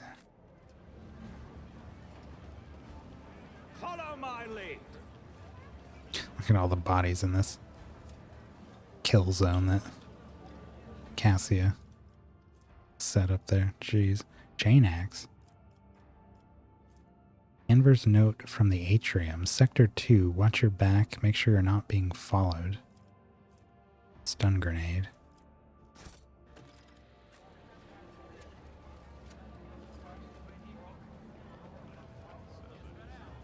This guy. Twice Dead Kenny was shot in half.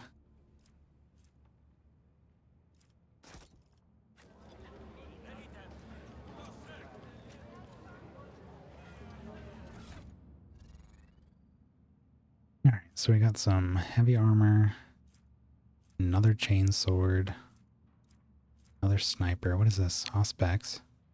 10 to awareness. Probably an Idra thing.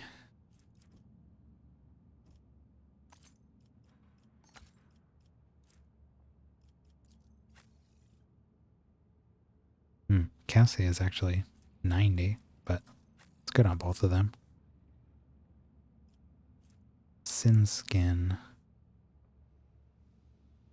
If the 5% dodge, if the wearer's agility is more than 40,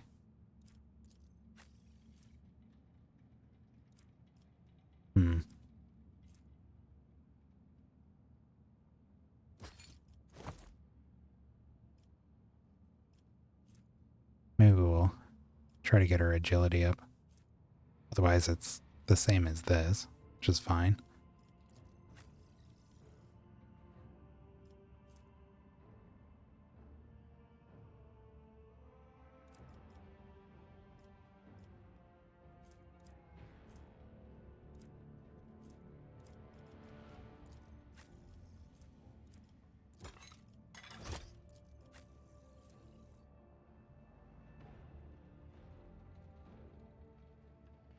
More dodge, 5% less reduction.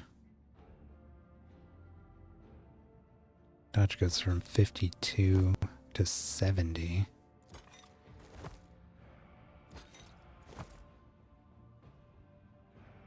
We gotta do that.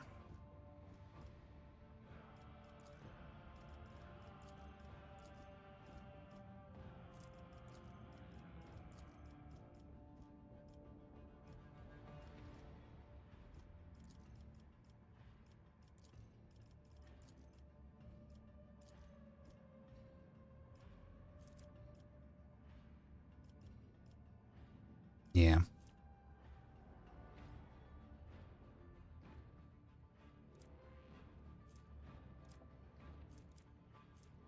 Chain axe.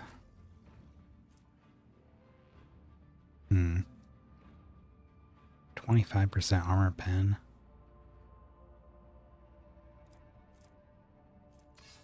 Compare this to the chain sword he was using. It's 2 more damage. 2 to 4 more damage. 10 more armor pen. Loses the parry increase. But it has sweep and a chance to inflict... Oh, well, it's sweep, which is the chance to inflict bleeding.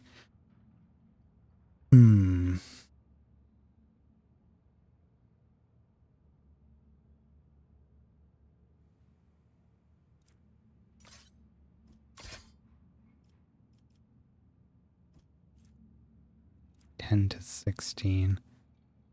13 to 20.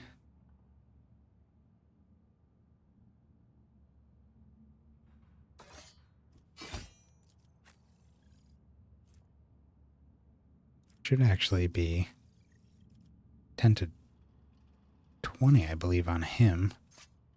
Because he has +4 to chain weapons max damage. Let's see. So his... Yeah, his strike here on his greatsword is 13 to 20. This one still says 10 to 16.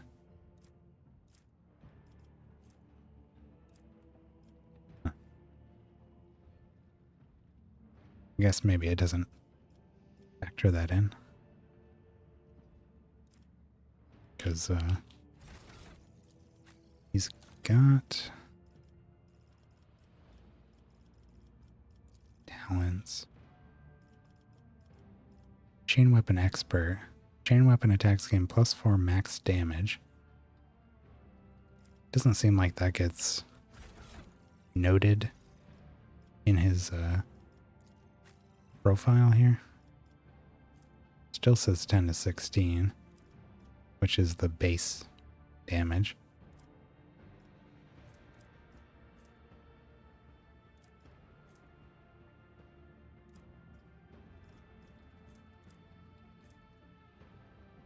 Anyways, that just makes it the same max damage as the sword. 3 less minimum damage. 15% more armor pen, though. That's pretty nice.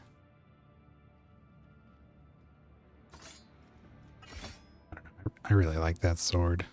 I'd love for him to use the chain weapon. What I'd really want on him is something like an eviscerator, which is just this, but a chain sword. Just a super big one. I don't know if they're in this game, but that's what I'm hoping for.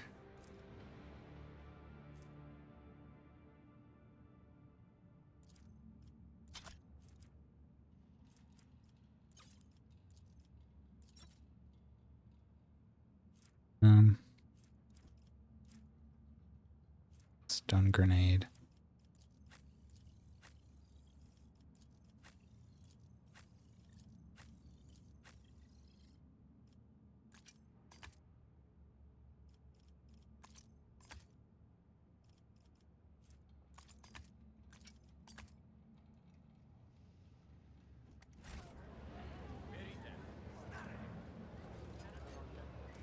Okay, let's go back to the ship. I guess is down here.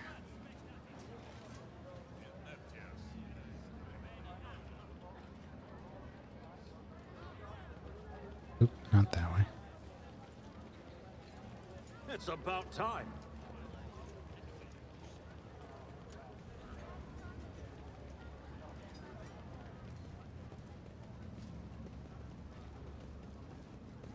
Victory awaits!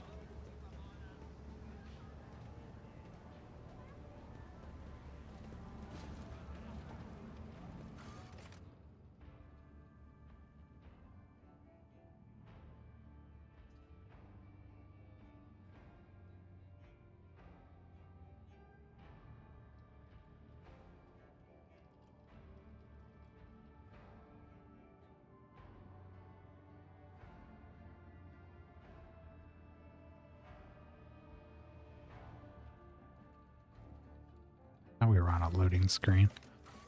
Nope. Going back to the docks.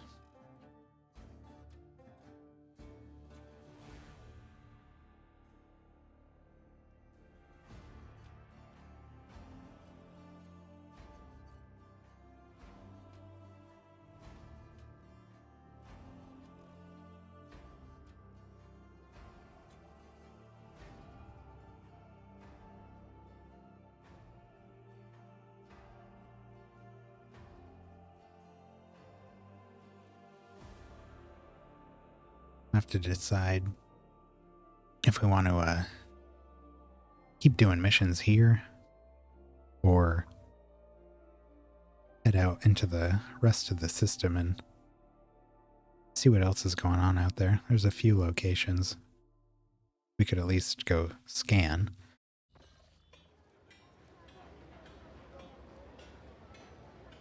Kind of feel like I want to stick around here.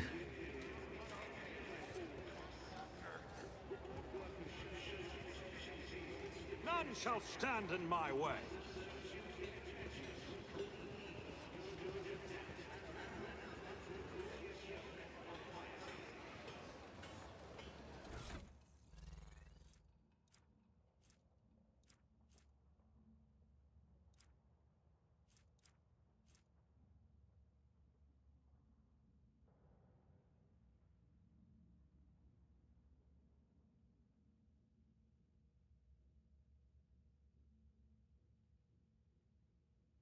I wonder if this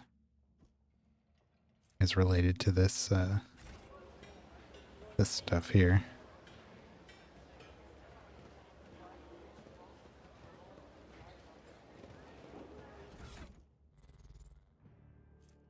Holy Book by the Altar. Boy damn customs guy. Guess what? Hanger by the window.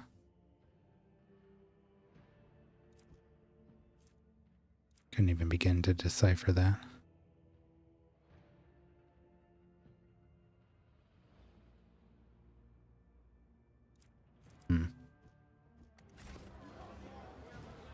I won't tolerate weakness. Oh, hey, Heinrichs. A familiar figure turns to you. Heinrichs van Kellox, Inquisitor of the Ordo Xenos, bows his head respectfully. Lord Captain. Abelard. Honored interrogator, what a surprise. Did you perchance leave something in your cabin? Not at all, First Officer Worsarian. I'm not in the habit of leaving a trail, but I thank you for your concern.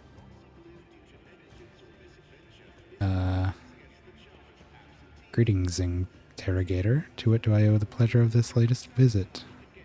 Only our mutual duty to humanity. It is that duty that demands I disturb your peace once more. I was able to contact my mentor and report the tragic events that transpired on Rykad Minoris. Also received some information from my agents regarding the movements and actions of enemies of the humanity, including the Xenos that we're assuming were involved in the theft of the star. According to their findings, the threat now hangs over other worlds, this time yours, Lord Captain. Heinrichs clears his throat and begins in a pointedly official tone. By the order of Lord Inquisitor Xavier Calcazar, whose duty is to stand sentinel over the Coronis Expanse, the rogue trader of House von Valencius is to take on board the agent of the Most Holy Inquisition and provide escort and support in deeds great and small that serve to safeguard the territories of the Imperium against its enemies. This decree is effective immediately upon announcement and remains in effect until decided otherwise by His Excellency Calcazar. Itera's whisper is barely audible. All I got from that is ridding ourselves of this snitch won't be easy. Snitch.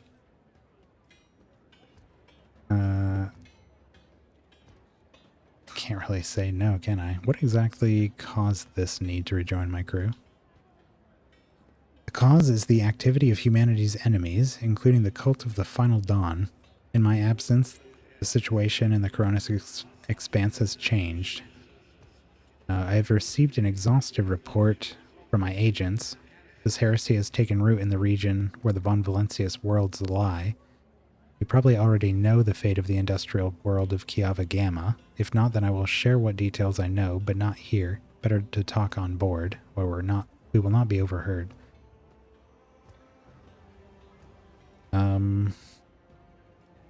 A sanctioned psyker with an inquisitorial rosette in my retinue, for free no the less. The other rogue traders will be positively green with envy.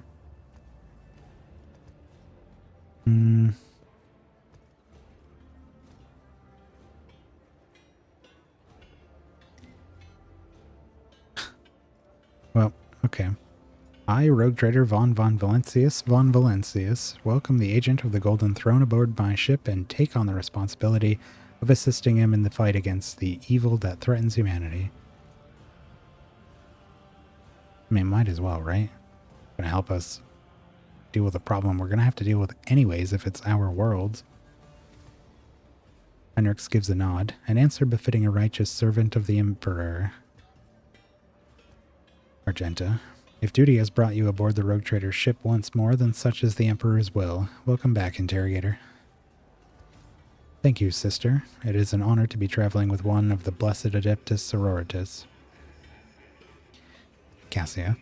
Master Van Calox. Cassia's voice is brimming with genuine joy, which she immediately hides behind a facade of highborn primness. Since you are with us once more, I do hope you will find the time to finish our conversation about the literary works of Kronhaller the Blessed. We'll make every effort, Lady Orcelio. I must also deliver this to you. Heinrichs pulls out a sealed letter. The Lord Inquisitor specified that the contents of this envelope are for your eyes only. I would ask you to read it as soon as you have time. That is everything for the time being. Are you headed to the ship, or do you still have business on footfall? Whatever the case, I will either wait for you on board or accompany you as part of your retinue. No. No, thank you. But we will go back to the ship and see what's going on there.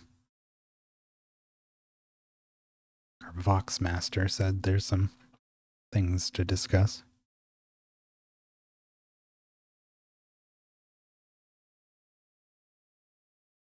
Find out what's going on there. Oops.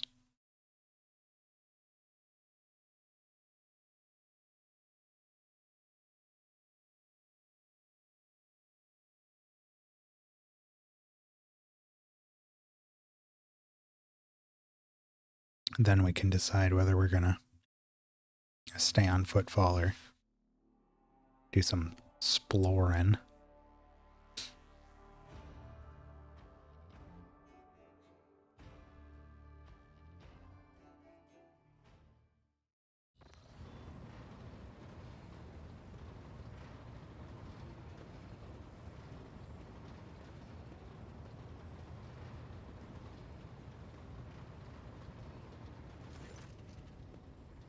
Boxmaster Vigdis. Lord Captain, the inspection of the ship's systems is complete.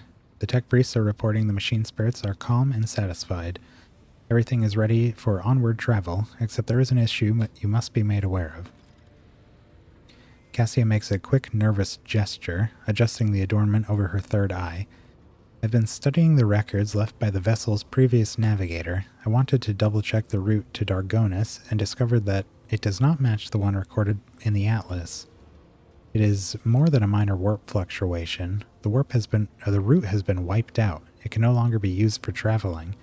To make matters worse, I started checking the paths from the paths from the atlas, one after another, and saw the same thing everywhere. The warp is roiling with an ominous storm, bursting with vivid and screaming colors. It will not hinder our movement, but all previous knowledge is now utterly useless. Argenta angrily chops the air with the side of her palm.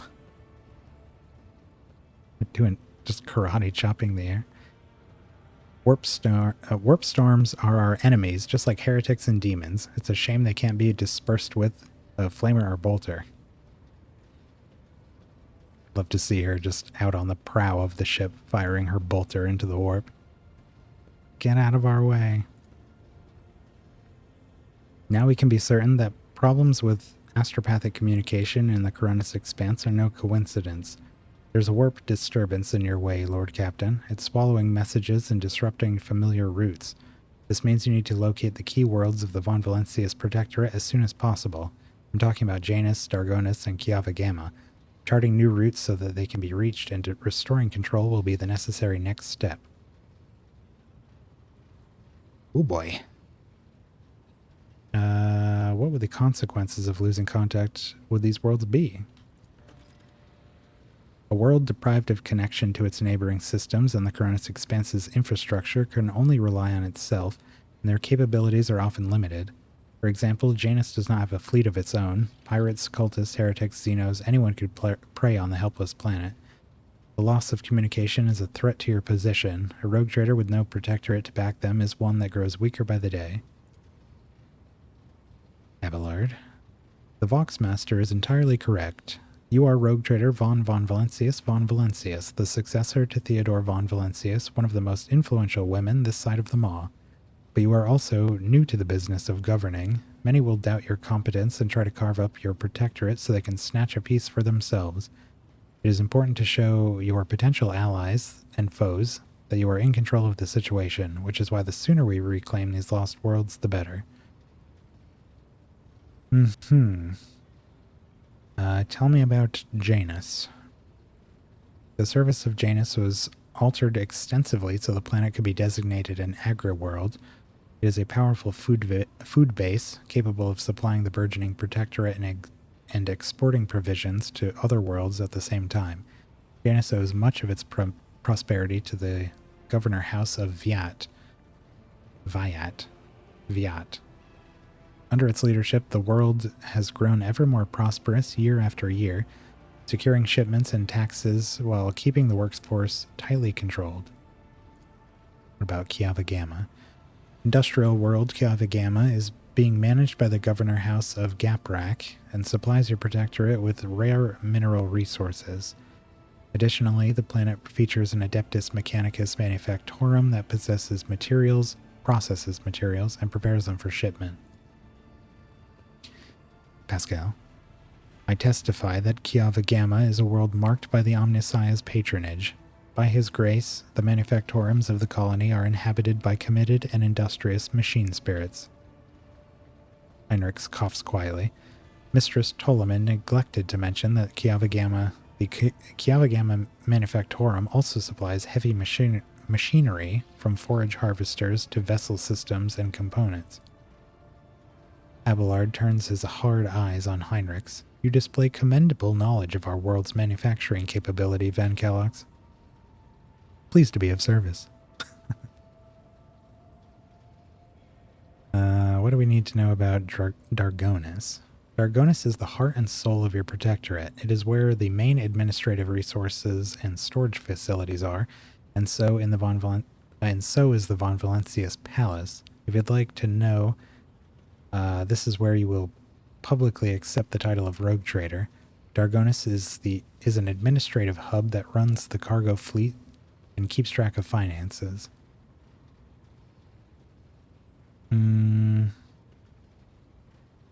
Abelard, what is your opinion? Which world should we deal with first? I mean, I would say getting the food connected back up would be pretty important. Plus we need that for the Dame. Probably do the administrative hub last, after we've proved ourselves worthy of the title, the warrant. Get all the other worlds back.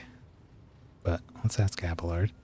Abelard strokes his beard for a few seconds before giving a hesitant reply. Rediscovering the Agra world will supply your protectorate with something none of your servants can do without: sustenance.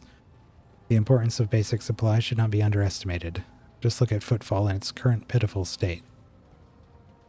On the other hand, I'm concerned by the rumors concerning Kiava Gamma. There have been no problems on Janus for many years, but something is very wrong with the industrial world right now.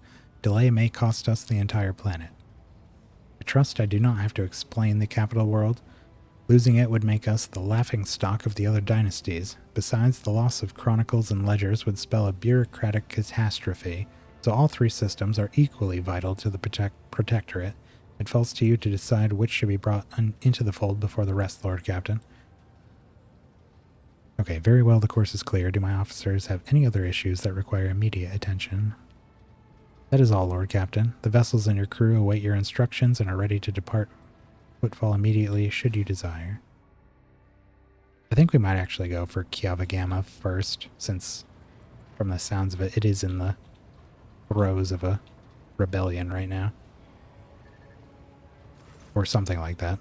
There's some stuff going down there. Vox Spirits bring anything interesting? No. Great. Check in with Janus.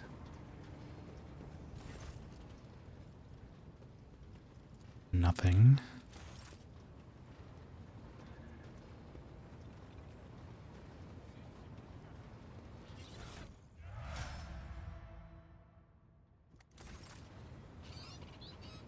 Lord Captain. Abelard.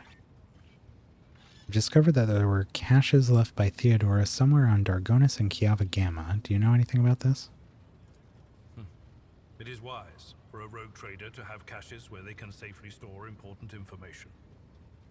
And utterly unwise to share the coordinates of such caches with anyone, even one's most trusted associates.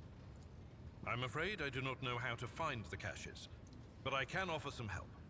Your predecessor used this numeric code to deactivate certain defense systems in her service. If I know Lady Theodora as well as I think, then I'm quite certain that she left her caches well guarded. In that case, this code will be useful to you. Wonderful. Lord Captain. Lord Captain. Okay, let's go check in with Pascal and Idra. Abel is also here. Messiah knows all, comprehends all. I want to know the truth about you. The request is approved. I did conceal certain information. I was a student of Archmagus Amanat, but I committed an act of betrayal after he deviated from sacred dogma. Oh? What did he do? He fell into schism and challenged the sacred boundaries of knowledge. The blessed Amanat claimed the limits of what is permitted must be expanded, because by refusing to explore certain law, we find ourselves in contempt of the seventh universal law. Comprehension is the key to all things. My mentor put forth a thesis claiming that we have stagnated, that ritual is now nothing but a cage for souls and false worship of the Omnissiah. He sought to break the cycle of mindless repetition because he saw the inevitable demise of our faith and all humanity at the end of it.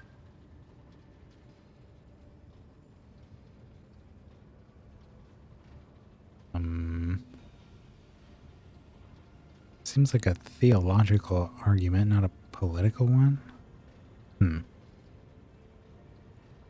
Certain aspects of the Imperium have indeed ossified. This argument sounds reasonable. I don't know that Vaughn really has grasp of this kind of scope. Being able to really... I don't know that he has a frame of reference for just how far they've fallen.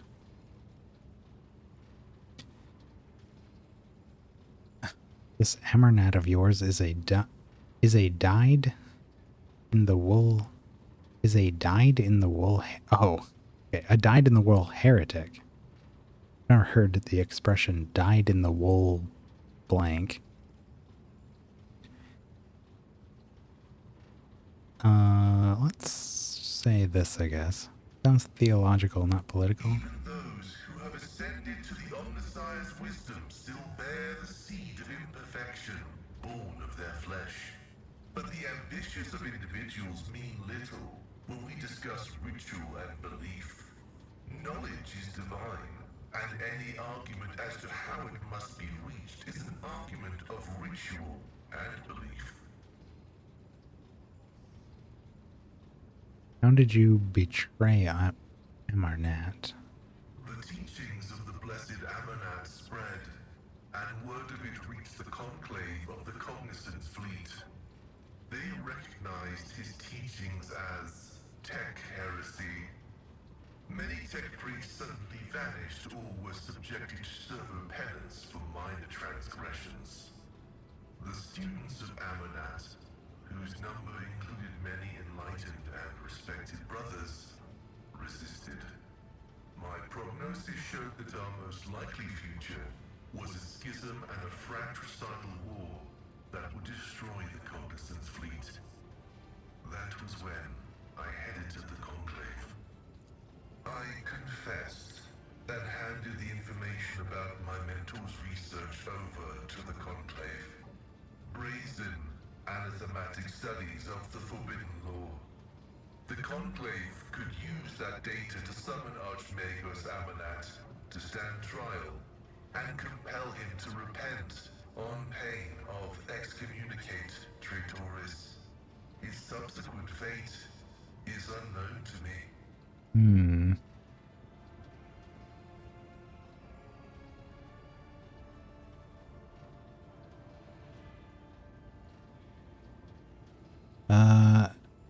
You betrayed your mentor. You acted as a loyal son of the Imperium should. I don't think I'll be able to trust you now, traitor. Vaughn would probably say 2. I pray that the Omnissiah grants us wisdom to overcome the dialectic differences that divide us. When'd you go to Rykad Minoris? I was summoned there by a message that was encrypted with the blessed Amarnat's personal code, and could it be interpreted in several ways. One thing was certain. We were in danger, and I had to go to Rykad Minoris. The tech priest named Abel, who is he? Assessing his personality is difficult. The spirit of Brother Abel is different from that of most people. Tech comrades of the Cog call such persons quiet ones. He possesses significant intellect, but shuns communication. So far, I have not been able to determine why Abel summoned me to Rykad Minoris, how he is related to the blessed Amarnat, or why he bears the same name as me. Perhaps Reverend Abel may not be fully able to actualize and interpret the available data. What are you going to do next? I was wrong when I assumed it was the blessed Archmagos Amarnat who assumed the guise of Abel Haneman. But there is a connection between him and the Reverend Abel, and I intend to uncover the nature of this link. Okay, no more questions. Acknowledged. I will return to ruminating on the search for the blessed Amarnat. May your labors be effective and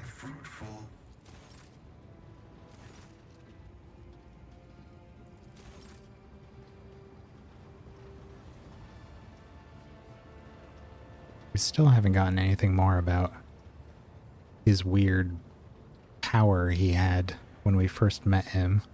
Blew up that big machine by like gesturing and uttering words. And he seemed to have no idea that he even did it. Something else to him. Nothing else from Idra.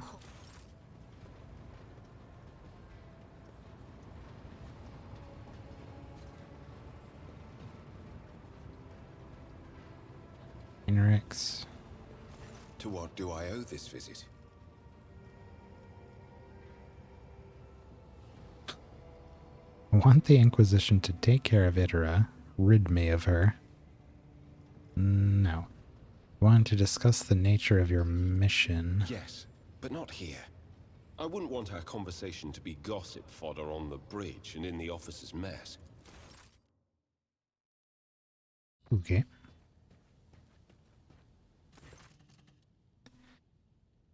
Heinrichs nods slightly.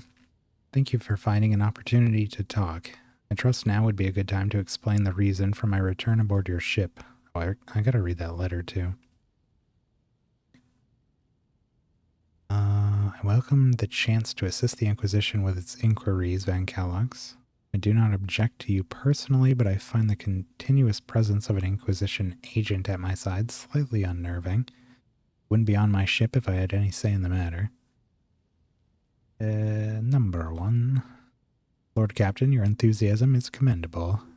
The interrogator smiles, but his eyes remain cold. To business, then. The cult of the Final Dawn.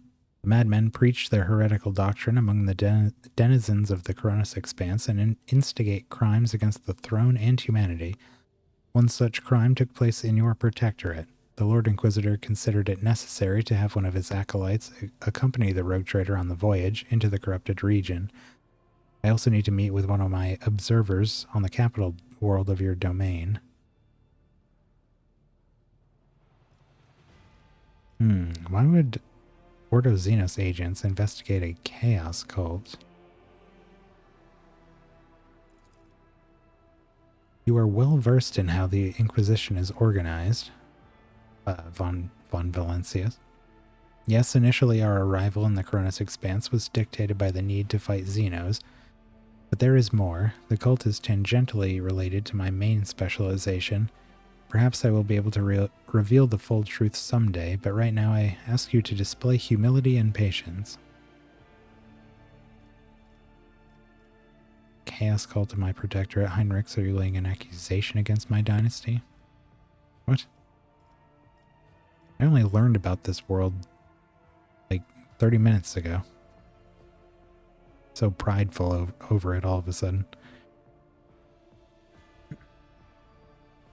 I'm not going to reference the letter that I haven't read. You have spies on Von Valencius worlds. I want to know more about the cult. Chaos worshippers, most often agents of the throne, run into lone renegades, stirring up the rabble. Insane prophets and hysteric visionaries preaching the end of days. Comet, a mutant rebellion, an onslaught of monsters, each time they come up with a new reason why people should prostrate themselves and quiver in fear. Much effort and the blood of those loyal to the Golden Throne were spent before we established the connection between those heretics. However, the cult of the Final Dawn is something greater than a gaggling of misguided seers and fortune-tellers. They cleverly spread their agents all over the Coronis Expanse, disseminating heresy among honest people of the Imperial worlds. There is a certain strategy to their actions that changes whenever we get too close. And finally, they have enough military power to have had the 2 ships that we sent after them later discovered as wreckage. The growing difficulty in making warp jumps is detrimental to us, but is unlikely to inconvenience those who engage in vile sorcery day in, day out. Henrik sighs. After the events of Reichad Minoris, I suspected the cult might have built its nest inside Winterscale's domain, but the latest reports indicate it is in your protectorate. It is your protectorate that is harboring heretics. Being in your entourage improves my chances of getting closer to their secrets.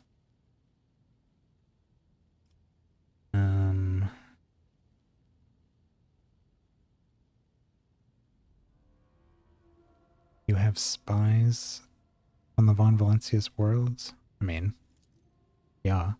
The person I mentioned is not a spy, but a secretary of the Administratum Department on Dargonis.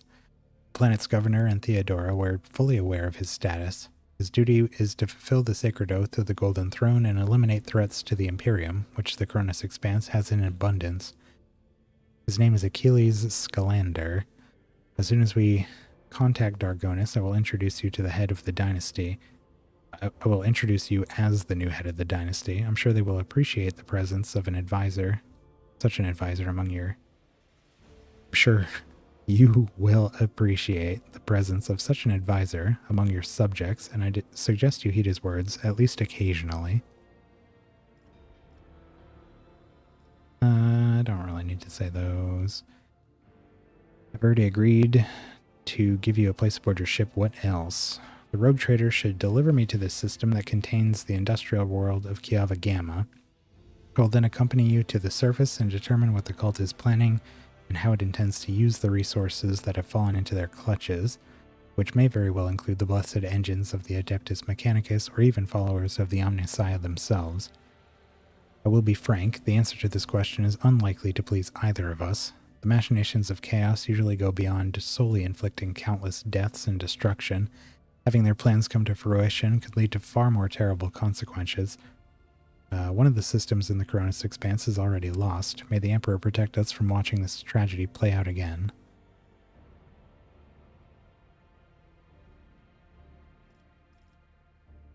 Why did your suspicion fall on Kiava Gamma?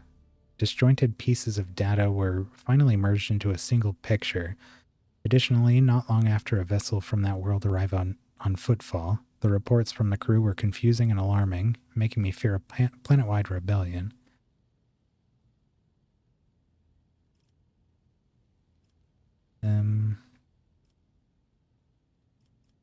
We met a Chaos Space Marine on Rykhead Minoris.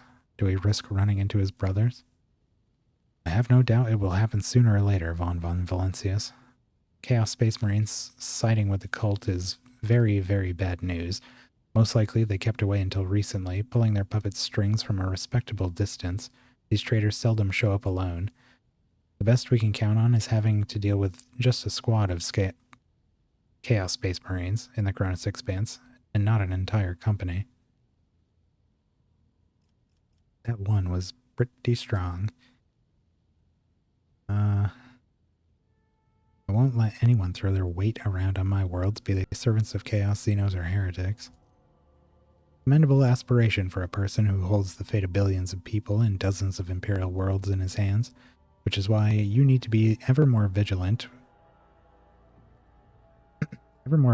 when looking for seeds of corruption on your planets, lest they sprout someday and spell doom for whatever is tangled up in their roots. What's going on with the Drukhari that stole Rykhead's son? Heinrichs winces. The Drukhari, one of the branches of the Eldari, an ancient and vicious Xenos race. Those creatures are a living terror to ordinary people who fall prey to their raids, for the simple reason that the victims are not killed outright, but instead become their playthings. Just as you or I need air to survive, the Drukhari require psychic energy born from torment and pain, which they extract from their captives with uncanny expertise.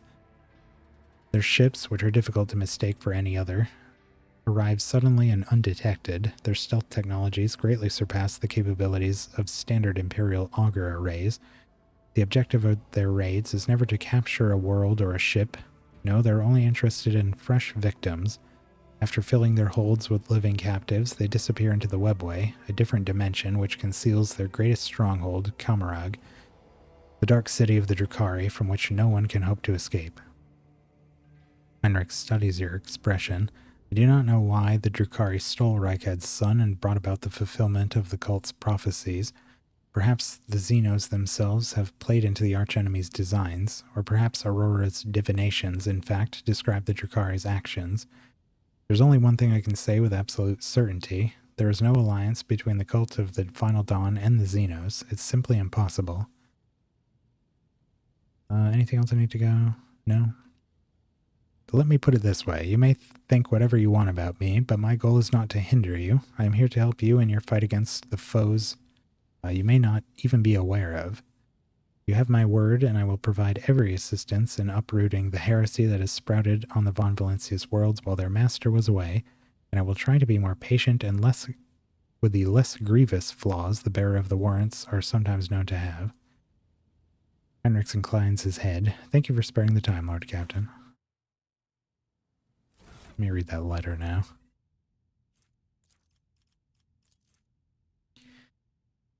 Letter from Lord Inquisitor Xavier Calcazar.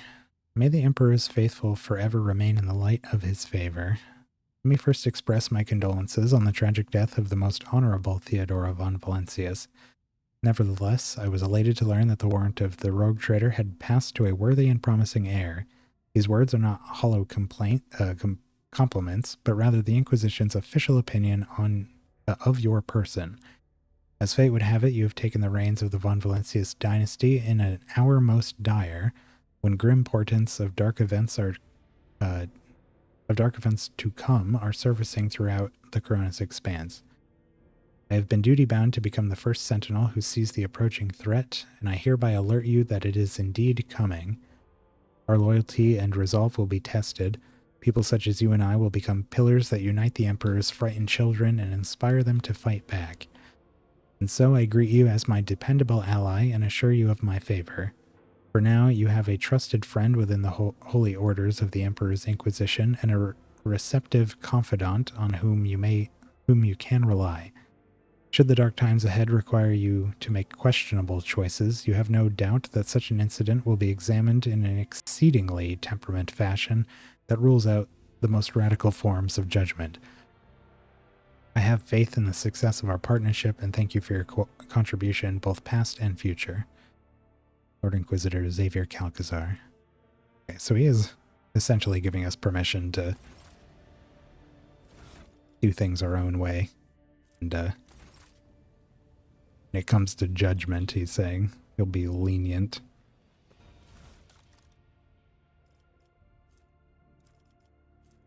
We don't need any of this stuff, do we? Don't know.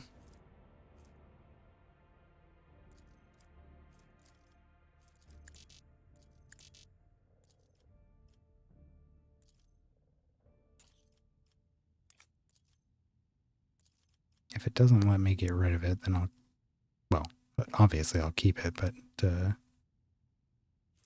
otherwise I'm just going to get rid of all these.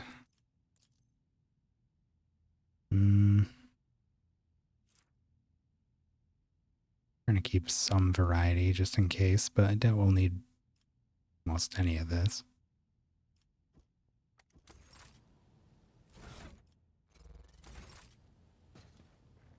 Alrighty. And back to the bridge. Yeah, it really sounds like what was it called? Kiava Gamma? Probably the place we should What do I owe this visit? check out first. Want to discuss the cult of the Final Dawn? What can you tell me about it? Cult's ordinary members are humans who have been corrupted by the archenemy, traitors to the Imperium, and accomplices of chaos. Participation in the cult's rituals always entails brainwashing, literally and figuratively. Literally? The longer cult members spend among other cultists, the less critically they think, and the more closely they resemble obedient livestock, stripped of their fear and instinct for self-preservation. The worst of them go to their deaths without an inkling of doubt, ready to take hundreds and thousands of souls with them. I'm sorry, was he talking about the Imperium or the cult? The other cult. Sounds like both. As for those at the top of the cult's hierarchy, we have not yet managed to get a lead on all of the cult's leaders. I imagine that some of them are hiding in the depths of the Coronis expanse, but those who are orchestrating the fanatics on nearby worlds are hiding very well indeed, or receiving protection from above. What is your mission regarding the cult? I need to confirm the reports from my agents. According to them, One of the cult's leaders is in the Kiava Gamma segment, an industrial world within the dominion of the Von Valancius dynasty. I hope you won't impede my investigation. What do you mean, protection from above? Governors, commanders, rogue traders. History is full of those who neglect their duty to the Golden Throne and seek allies in the wrong places. You seem to have been investigating this cult for some time. We discovered the first traces of it as soon as we arrived in the Coronis Expanse. Since then, the more we learn, the better we see just how far the roots of this blight extend. Destroying individual cells is pointless. We must cut this beast off at its head. Is it a beast or is it a plant? Make up your mind, Heinrichs. As you wish.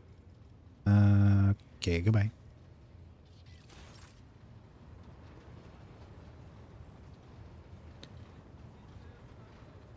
Ravor. Shepherd. Greetings. Argenta. Okay. She seemed chipper. Words cannot. I have enjoyed. Alright, looks like we are all caught up on dialogue here. Go to the map.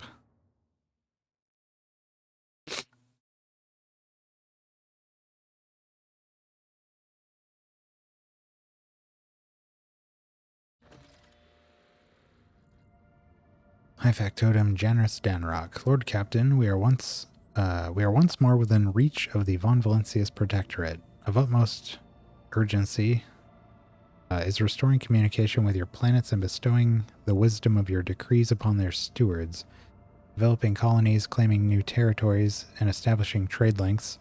All this is now your privilege and burden.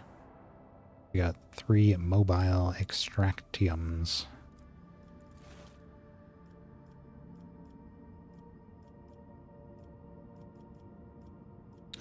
Okay, so there's 3 other locations here.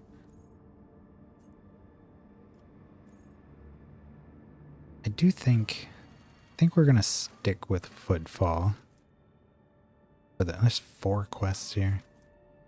1 here. Martyr's Endurance.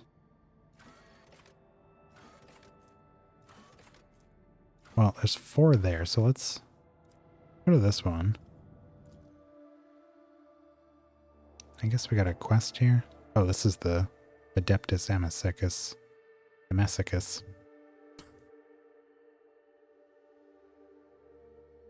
The bar. I wonder what mission we had here.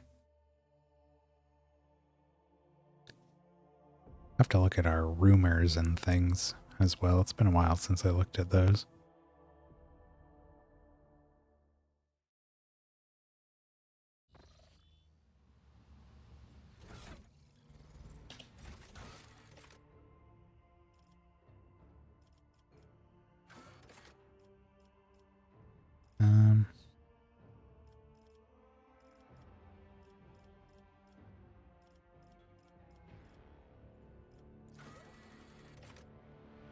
Find the disgraced stranger in the Adeptus Amazicus bar in Footfall Shadow. Oh, this must be the woman that we met briefly at the Liege's manor. Rumors. Stolen stars. On extremely rare occasions, the Drukhari have been observed stealing suns in the Coronis Expanse.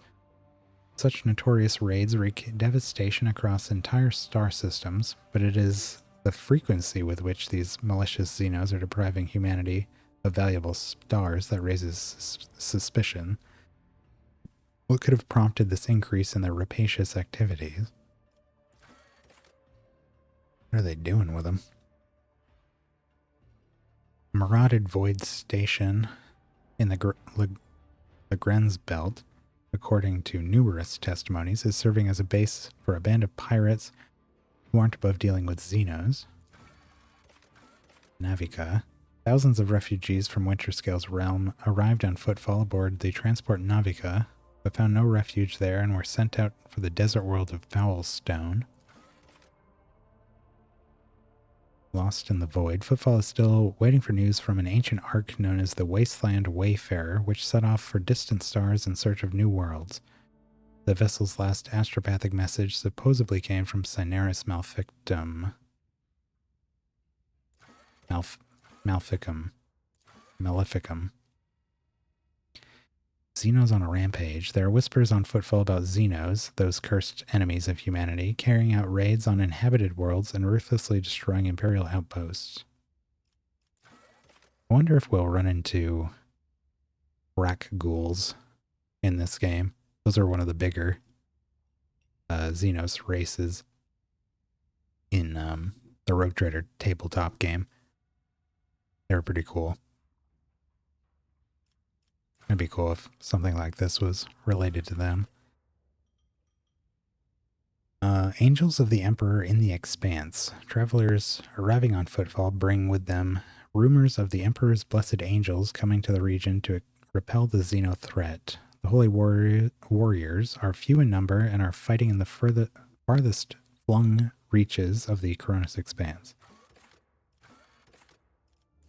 Regime change. Footfall welcomes the new head of the Von Valencius dynasty. What happened to Theodora? What is the new Rogue Trader like? Questions and rumors are increasing by the hour. Contacts. Vladimir Tokhara has entered into a trade war with a competitor in the cold trade. Having lost several of his Xenotech procurers, he is in need of a powerful and influential supplier of forbidden merchandise. We could gain 3 profit factor by spending 3 Xenotech. Is that what that means? We don't have any of these. Lord Inquisitor Calcazar's servants have been buying up top quality plasteel and transporting it to an unknown location. While the nature of the Lord Inquisitor's secretive, grand-scale manufacturing operation remains unknown, the names of those who are assisting him are uttered with great respect. Fuel for the faithful. The Explorer Cognizance fleet is planning a holy expedition into an unexplored subsector. Their emissary, Opticon 22, is prepared to buy a massive amount of fuel for their void ships. Okay. They want 2 D20s, it looks like. Can't be too hard to find. Someone's got to play D&D around here.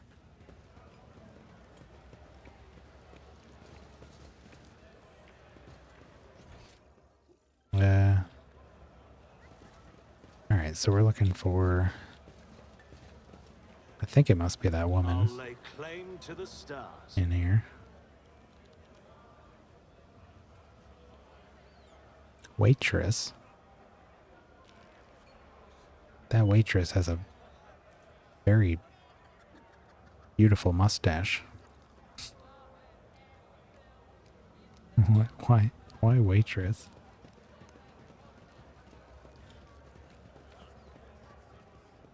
Who are you? Gordy Skatov. Gordy Skaztov.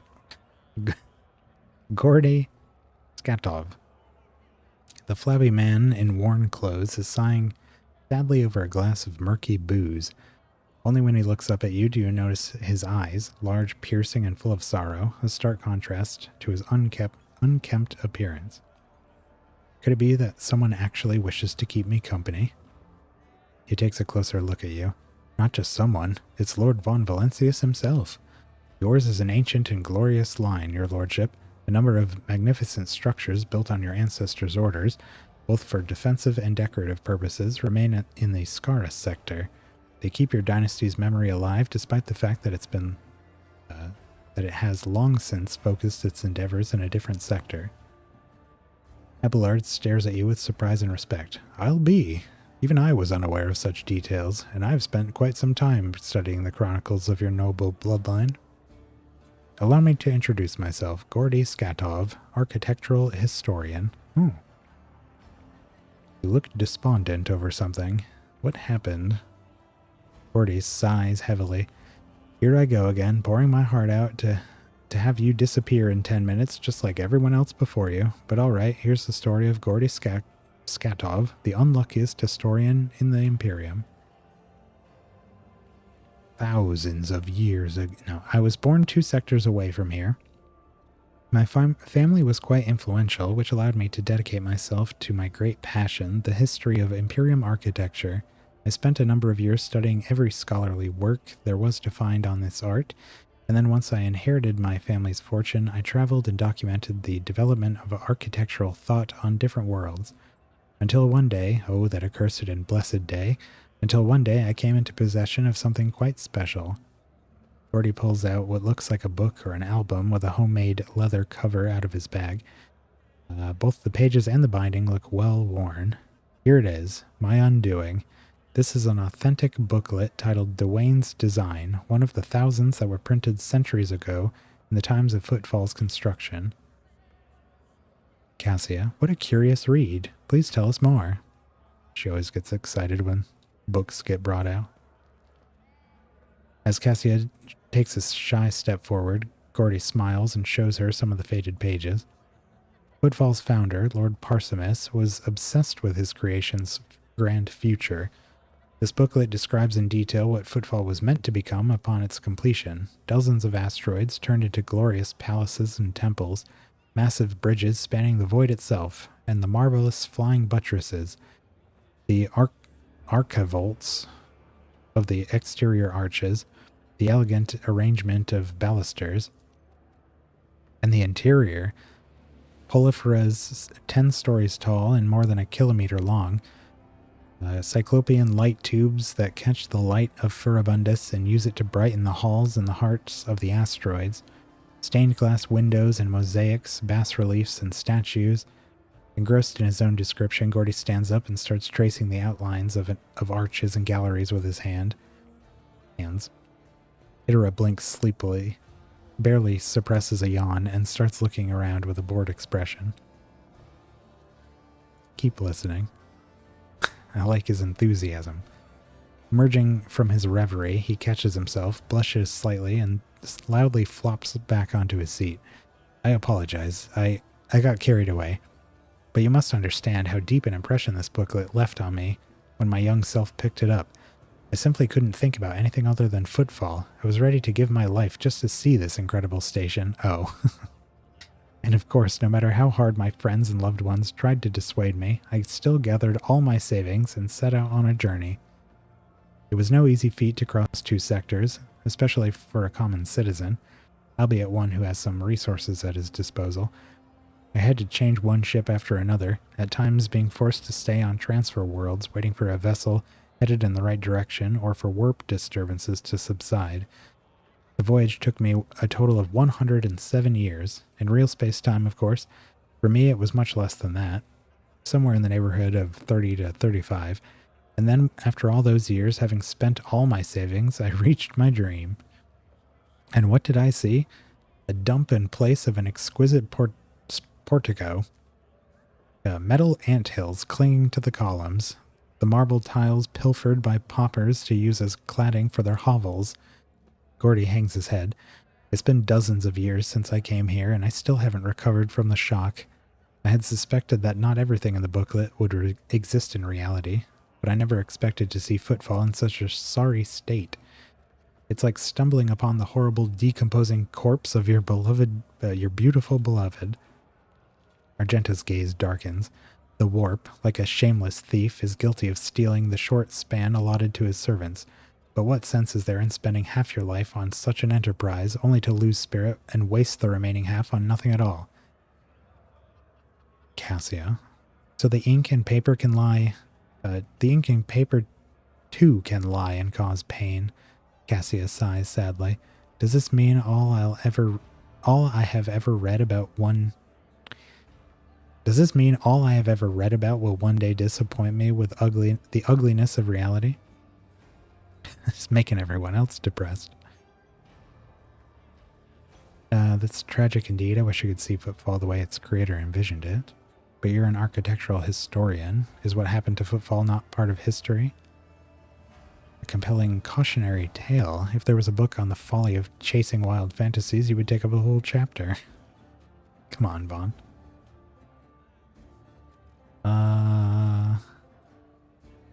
Yeah, I mean, is this not part of history? Gordy strokes his goatee in thought. Yes, Footfall's current appearance, slums fused together with the remains of majestic palaces, is a unique phenomenon. It would be curious to observe if other places have taken after it, thereby solidifying it as a new style of architecture, or if it still remains a local oddity. My word, you certainly know how to provide an unexpected perspective on things.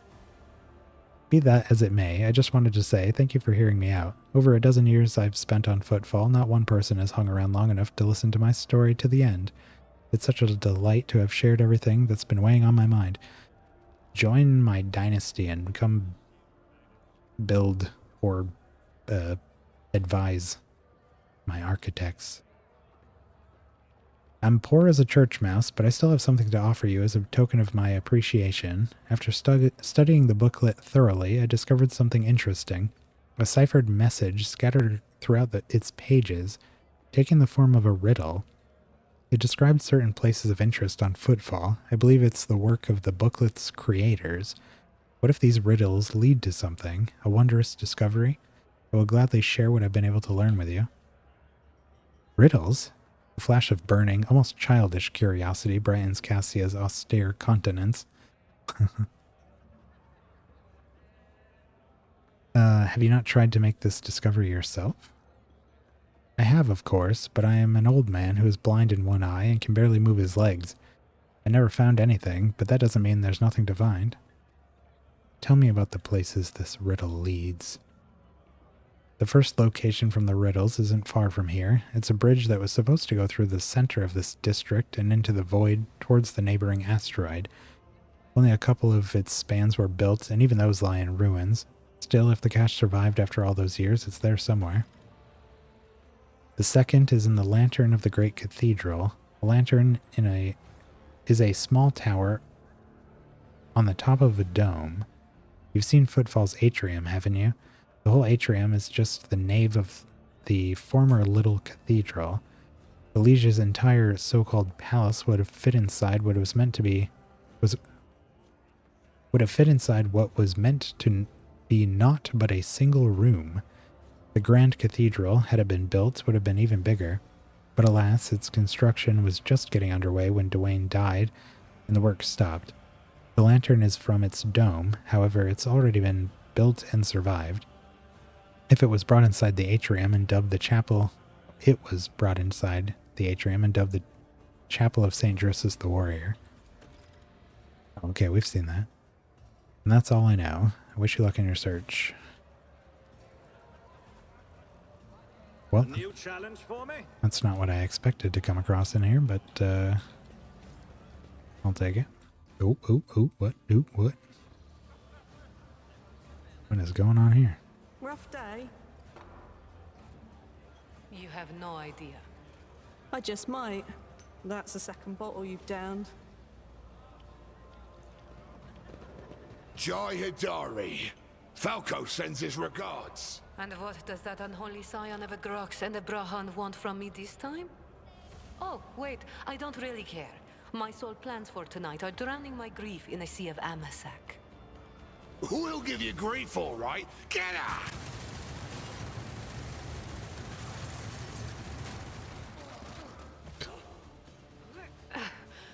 Don't think so, Ashma. And tell Falco to come himself next time.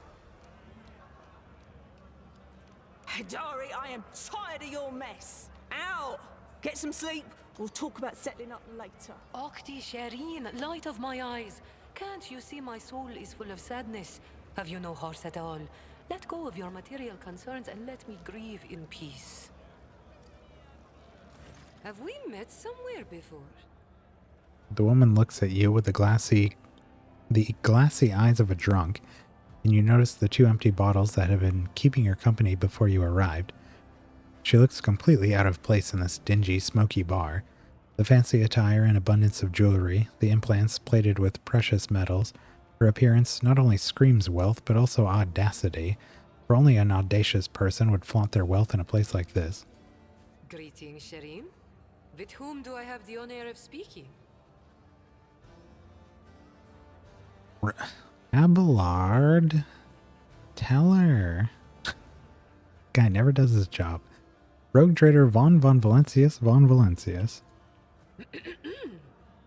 Von Valancius. My deepest, humblest regards, your lordship. I never would have imagined I'd be standing at the bar, in the Amasekus, next to an honest-to-God Emperor Rogue trader. Jai Haidari at your service. Professional trader, shrewd commercial broker, and, may he steal my tongue if I'm lying, the most honest dealer on footfall. Nonetheless, we all have our problems, and at times even one's many merits aren't enough to solve them. Perhaps it would be no trouble for a person with your kind of power and standing to assist someone with my kind of predicament. Maybe. I have heard a great deal about how open-minded the members of the von Valancius dynasty are, and Lady Theodora especially. What do you need help with? You see, Shireen, there's one cardinal rule on footfall. Anything goes as long as it doesn't get in the way of business. I'm someone who's been able to exploit that rule to the fullest. And in recent years, I've hit it so big, I've become a speck of sand in someone's green eye. They used to throw small wrenches into my dealings here and there. Well, now they've decided to really put their backs into it. Some rats stolen my cargo and dragged it off to the seediest part of the Shadow Quarters. A crummy place even for connoisseurs of footfall's unique atmosphere. When I asked the Leech for protection, we had a mutual misunderstanding. I believe Vladimir, in a most lamentable fashion, has forgotten his duties as guardian of the downtrodden and wronged. So I'm in desperate need of a new one. And you, Shireen, fit the bill perfectly. All I need is for you to drop by one dark corner of Footfall Shadow Quarters and pound it into the thieves' heads that taking Haidari's property carries certain risks. Jai appears to be a serious operator on Footfall. The Liege's refusal to help means the loss of a potential ally, so Jai is encroaching on his turf. If I forget how she pronounced it. If Vladimir is not responsible for the disappearance of Jai's cargo, he will certainly benefit greatly from it.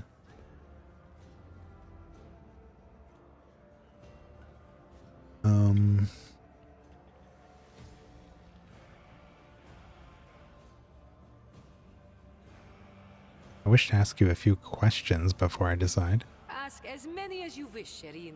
Trust is the key to a successful endeavor. What was the cargo? Goods of incredible rarity, Shireen. But it's not just that.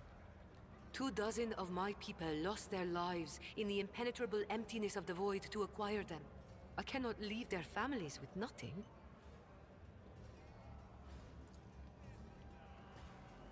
Ordinary smugglers do not dress so ostentatiously or behave so brazenly, and they're unlikely to spoil the mood of the Liege of Footfall with their mere appearance.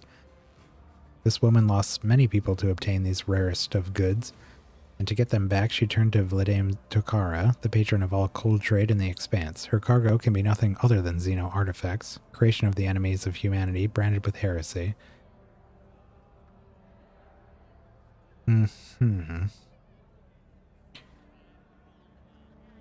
Are you asking an upstanding citizen to be party to the trafficking of Xeno artifacts? I thought we were on the same page from the start, Shireen. Please accept my sincerest apologies if that is not the case, and allow me to explain myself. If I had told you directly, you would have become, shall we say, complicit. But since those illicit words did not escape my lips, you would hypothetically be agreeing merely to help me recapture a few containers. And if the Aji suddenly decided to thwart our plans, then all the Void Dogs would be unleashed on me alone. My sincerest wish was to protect you from any unnecessary trouble, Shireen. I swear, By the Exalted One. What are you paying me? A fair deal, Shireen. If your heart desires, we'll split the recovered cargo 50-50. That will be fair. But if goods of incredible rarity do not interest you, then I'll make it worth your while with some bonds equal in value to a couple of full holds. Of course, I am aware that my personal means cannot compare to yours, Shireen, so I do not hope to impress you with money. But I can offer something else. My boundless knowledge. Surely you will appreciate the services of an expert on trading operations. Where I'm from, they call this kind of deal wisdom selling. Huh. I'm starting to like her. Oh, good. So far, you've shown me nothing but bluster. Prove your usefulness now. You truly know how to do business, Shireen. You demand payment before giving an answer because you're aware of the weakness of my position. I respect that. And I don't know if it's the alcohol talking or just a feeling I have, but I want to take that risk with you. True jewels are meant to be held in the hands of the worthiest, Shireen. Please, accept this humble gift.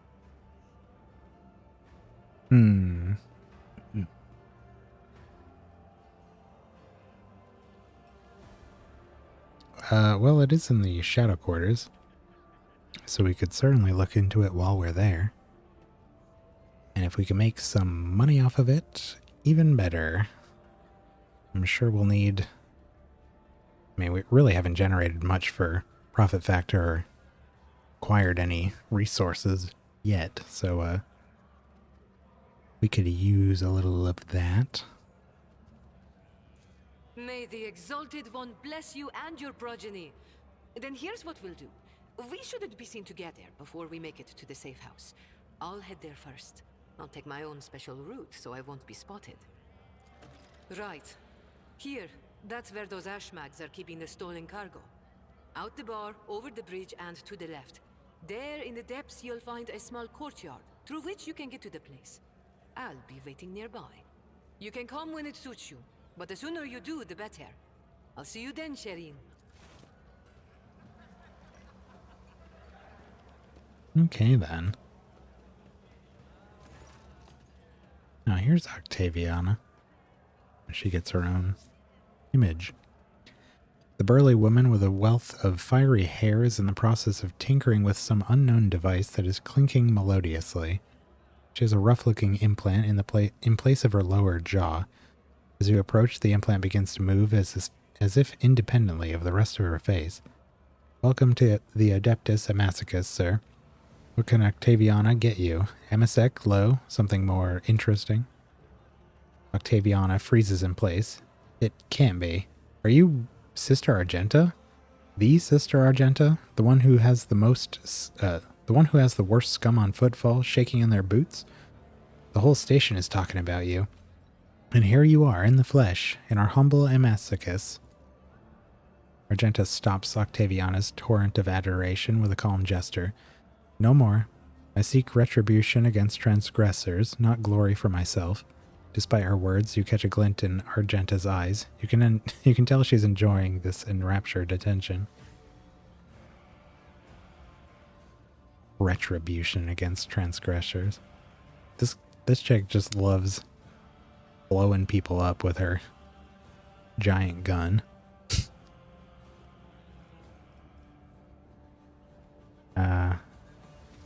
What is this place? You're in the oldest watering hole on footfall, sir. The Adeptus Amacicus is the only Adeptus one can find on footfall. She laughs hoarsely. I'm Octaviana. I serve drinks, lend an ear, and if it comes down to it, quite the rowdy ones. She sizes you up carefully. Folks usually come to the Amacicus for either pleasure or business. Might I ask what brought you here? Business, curious. One thing after another, due for some me time. Splash of the local hooch. I have business, I guess. Where better to do business than footfall, am I right? Business is the only thing that keeps this melting pot going. If this wasn't the best place to make deals, Footfall would have been stripped clean long before now, one asteroid at a time. Octavia leans forward. Octaviana. Sitting at this bar often puts folks in a talkative mood. I don't see anybody paying me to keep quiet. Visits from eminent individuals like yourself boost the status of my establishment, so I can repay you by sharing what I overheard. Some of it might help you out in your dealings. Know anything about the Anvers gang? She gives you a searching look, then answers in a lowered voice. Maybe. Maybe I do know something. But let's not shout about it to the whole bar, all right? I'll be here long after you walk out of this bar, and the Anvers respect no agreements, laws, or other gangs. You look at them the wrong way and you're dead. Anyway, to the point, those Anvers are scum among scum. The most unhinged goons you can find on Footfall, and even other unhinged goons want nothing to do with them. They have no hierarchy, no territory, nothing. Only a nameless leader who most of the Anvers haven't seen once. These leaders send them leaflets with inspiring messages. Followers are recruited by other followers. The liege tried to bring them into line, but it's like this. You clear out one group, and in the meantime, 5 more spring up somewhere else. Like I said, no one knows who their leader is or where the leader operates from, but here's what I've noticed. The most recent Anvers leaflets, the ones so fresh you can smell the ink on them, always show up in the same area on the Big Slum asteroid. Let me show you where it is real quick. She uses a drop of liquor to draw a basic map right on the bar. Right around here. I'm positive they're printing them little poems somewhere in this area.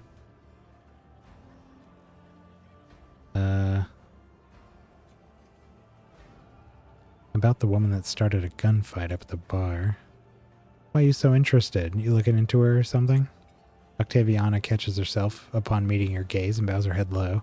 Apologies, sir, me and my big mouth. I guess that's why they broke my jaw so many times. She touches her implant. Octaviana drops her voice. Jai, Jai's pretty great. She made a name for herself here on Footfall. She's a woman who came from nothing. She follows the unwritten rules of the place.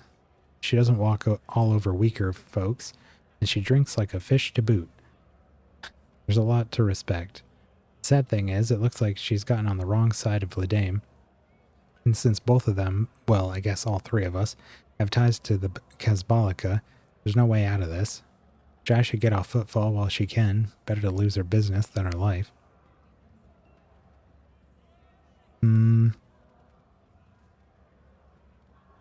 How are things on Footfall? Haven't been in our fine station for a while, have you, sir? As per usual, there's never a dull moment. Either someone's getting shot in the square, or some rich guy's going on a safari to hunt commoners in the shadow quarters. Jesus.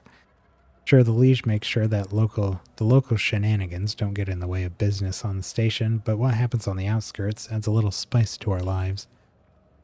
We make do, but the real trouble is, with every passing day, it gets harder to find grub. I heard that some horrors are happening in the void outside for Abundus, so not all ships are making it here, and the Liege's old patrons don't seem to be in a hurry to help. It's taking a toll on Vladame's authority, and if his authority wobbles too hard, he'll have plenty of people lining up to take his place. Give me the latest. This one might interest you. A tale I heard from a tipsy voidborn from a cargo barge. They exited the warp halfway between Orabundus and the Avioris system, and came upon a shuttle wreck adrift. The shuttle was registered to the Inevitability of Triumph, a merchant ship that disappeared decades ago. She was bound for Footfall, her cargo hold brimming with valuable goods, but she never made it. If anything at all survived that shipwreck, it would be quite the lucky find. Here's another tidbit for you. Some poor sot was here bawling about how his crew tossed out a whole shipment of cargo along with the trash, and it was his fault somehow. He hid the fact, and once they docked at Footfall, he immediately went on the run. No surprise there. Had they discovered his blunder, he would have been executed. I don't know what sort of cargo it was, but the ship he served on usually goes between Footfall and Winterscale's realm. She passes the 100 Dreams crossroads and the Legren's belt.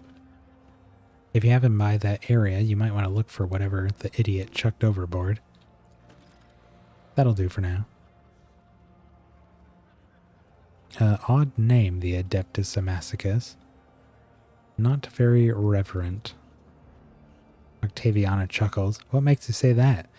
Do you know where you're standing? On the deck of the Martyr's Endurance, a sacred vessel that once belonged to the Adeptus Administratum. 100 years ago, the bureaucrats sent a mission here to establish a department, set up some kind of record-keeping overhaul.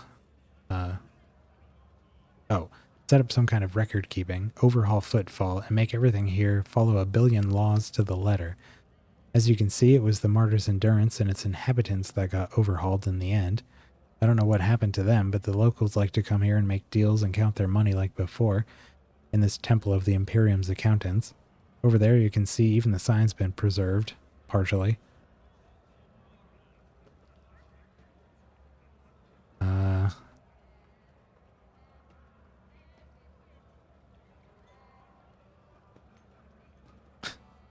It's a dive like any other, I guess. No better or worse than the rest. I don't know that Vaughn's ever been to a dive before. I don't know how a place like this could appear in the Emperor's light. A great place. No. It's a dive like any other. She shrugs. It's the best Footfall has to offer, especially if you know what you're looking for. Alright, goodbye. It's about time. Okay, so we met with Jai. And we also met with the historian there.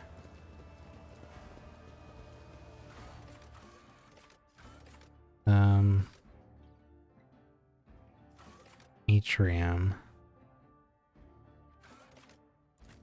Have a look at our rumors. Got some new ones here. So these are the ones we just learned about from her. So cache in the old bridge. Okay, so that's in the Shadow Quarter. But this one's in the Atrium. Serves as the Chapel of St. Drusus. There may be an ancient cache inside. Let's go there and check that before we go anywhere else.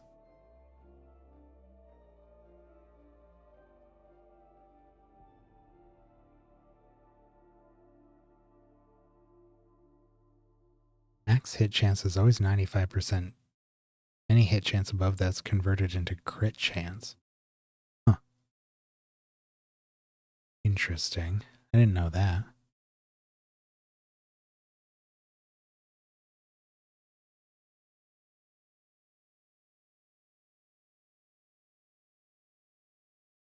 I'd like to get into at least one more combat today.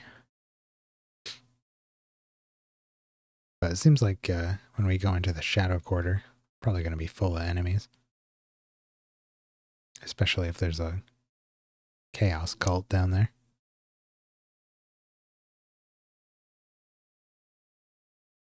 That's why I want to do this one and then devote the rest of our time here to that area. Hopefully it's open to us. We might not even be able to go down there right now. The guard at the gate to the quarantine zone and Tokara both said that it would take a few days for them to make the preparations. So, might be something where we have to come back and do it. I don't know.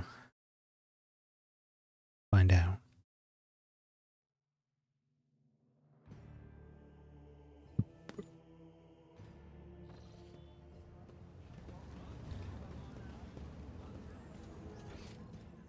So we're going Atrium. I would imagine it's by Hieronymus, but I don't know. I almost feel like it was somewhere else. Maybe make a loop around here.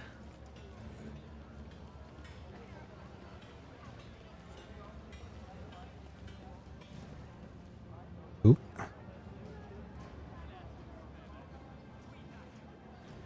We have unrest.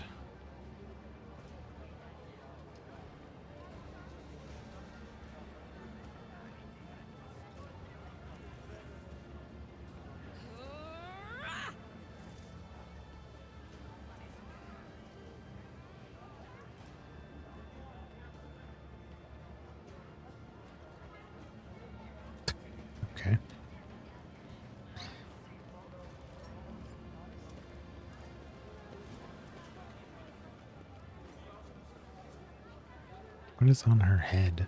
Is that hair? It must be hair. Like feathers or something coming out the side. I won't tolerate weakness.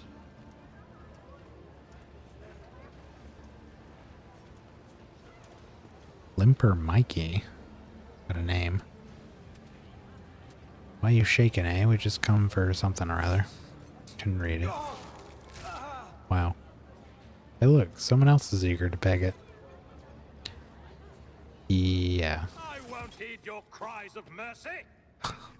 You will fall. Who was that? Who just said, you will fall in a very scaredy voice? Are these anvers? Oh, yeah. Well, there's the combat I wanted.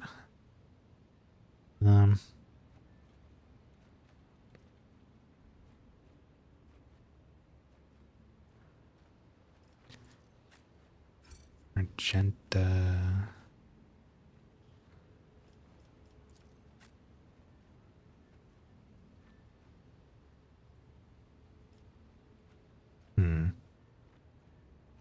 No, let's put her there. Oh. Oh.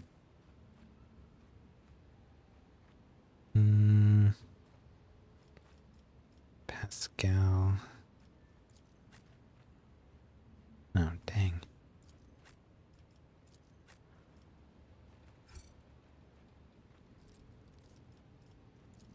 Magenta.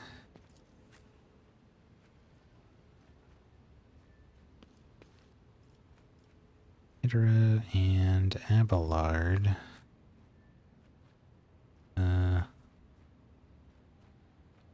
Not a great many places for Abelard here.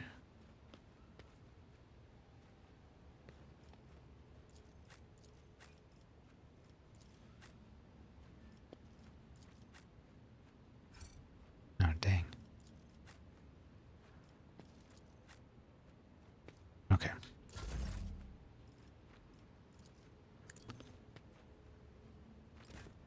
Cassia.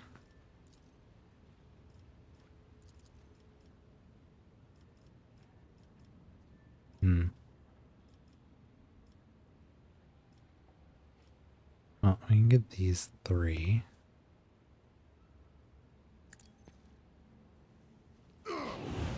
Yoink.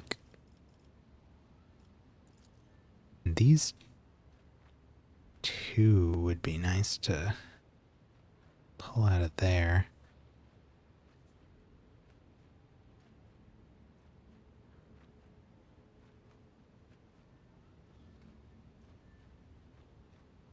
If I may. Yeah, okay. And then we can do a lidless goo.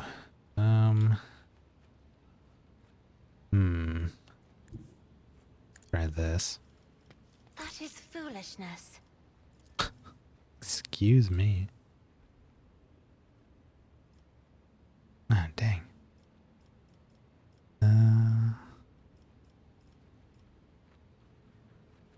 Problem is she's gonna hit Scal. Well, okay, instead let's do... Who's next? Vaughn?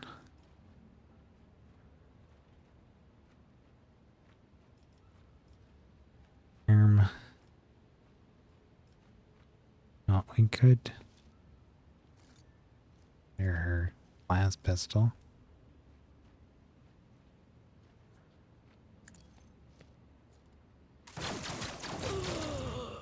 Oh, there we go.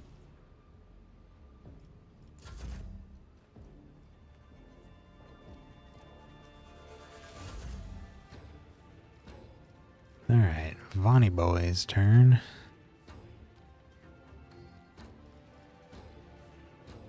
Limper Mikey.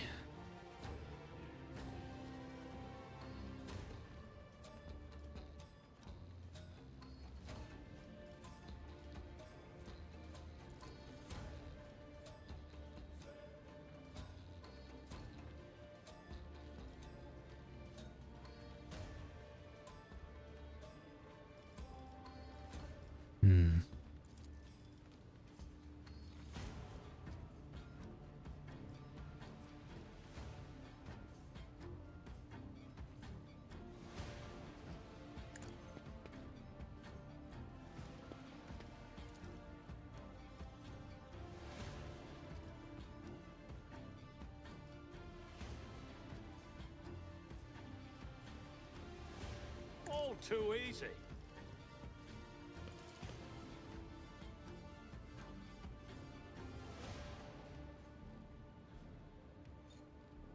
Not a problem for me.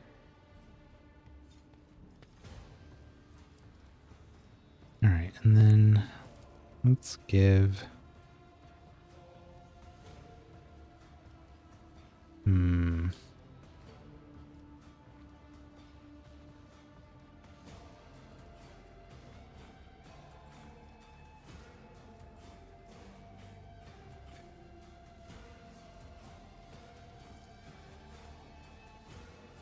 Let's give Pascal a move.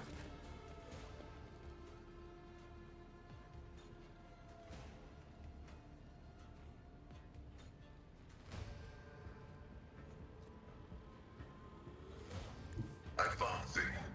And get him out of the way.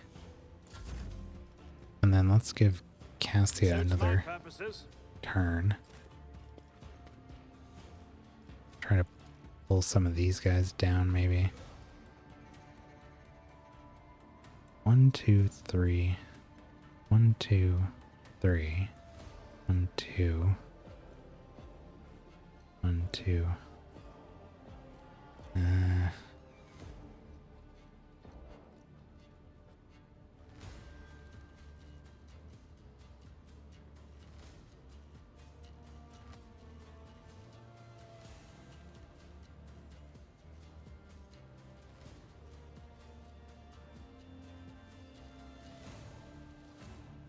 I am a navigator, not a starter.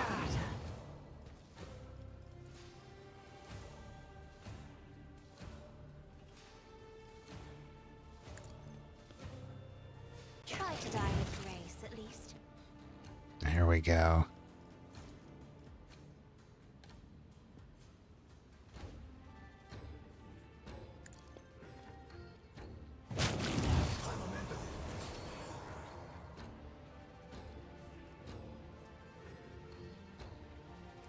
Help me, Lord Captain!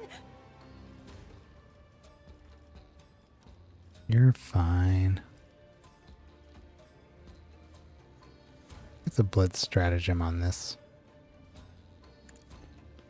zone here. See if we can get that to work.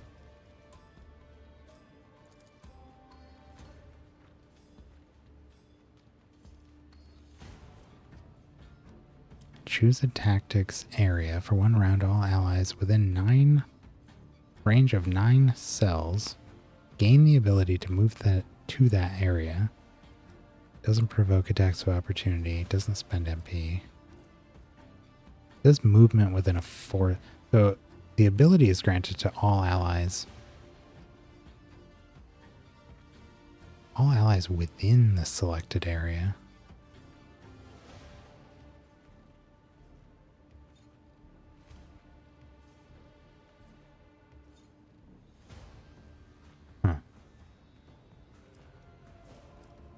Says allies within the range of 9 cells. I don't know whether that's Vaughn's range or the area's range. Gain an ability.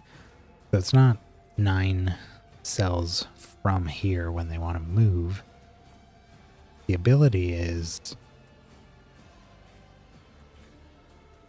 It says movement within a 4-cell radius.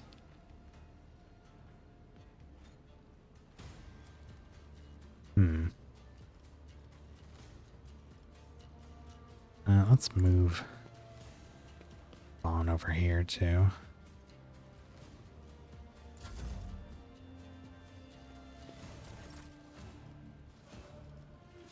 And it's Cassia again.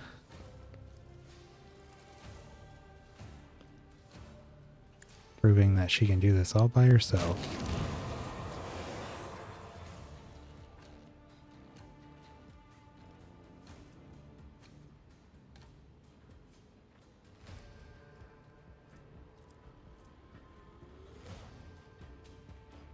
The first use of an attacking navigator power does not set the power on cooldown, does not count towards the attack limit, An attacking navigator power. Apparently the gaze doesn't count. Doesn't really make sense to me.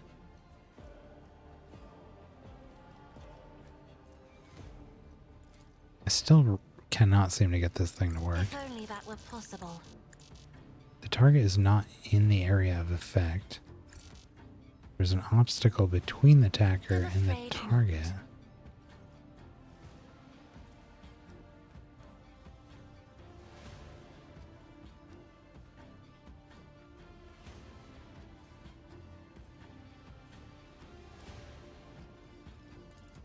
I just don't understand how that works yet. Where's this other guy? Oh, he's way back there. Yeah, let's pull him, I guess.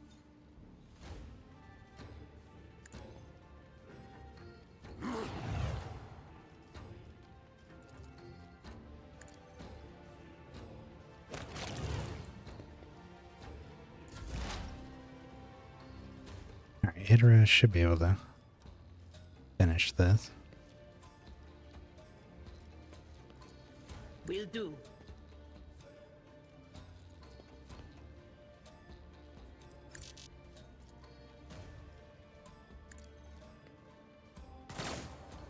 Miss.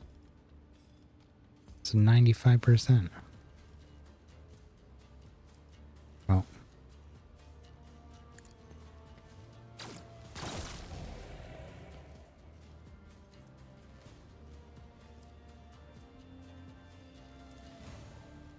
If only you knew what awaits you. Ugh. So close.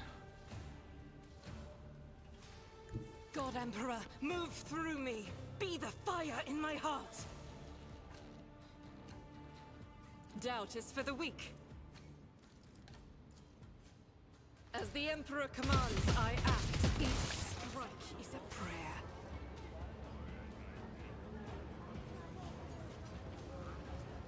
I tire of idleness. Let's move. Okay.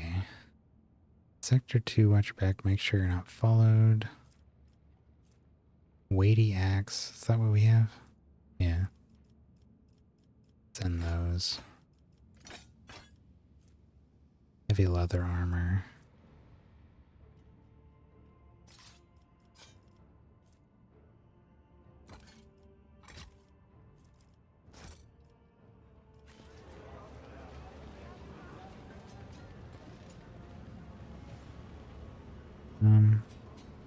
It's not this. This is Arsemus Dwayne. Where's the I'll lay claim to the stars. the other thing?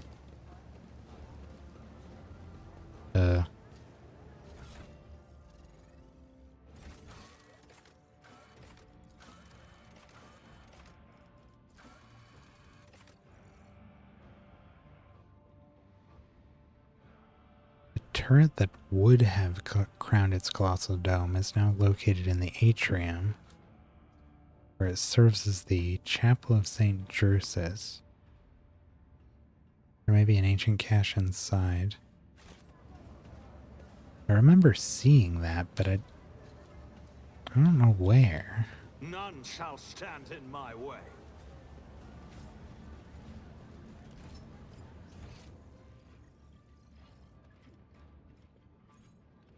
Oh, there's something way up there. A new challenge for me.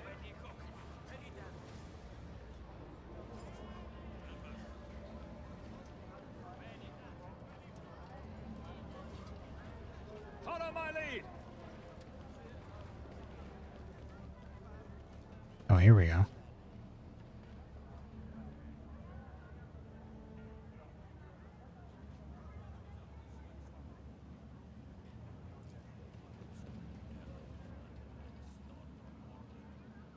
Part of Footfall is a colossal statue of the Emperor carved from a single asteroid.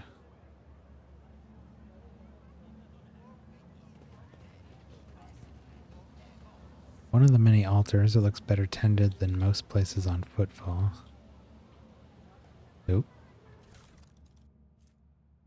Notes from the lantern cache. You're on the right path, Seeker. Remember the place. Small quay, large windows.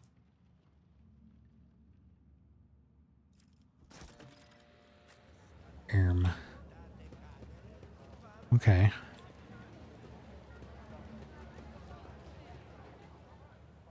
Man, this guy is more machine than man. Thought that was a servitor.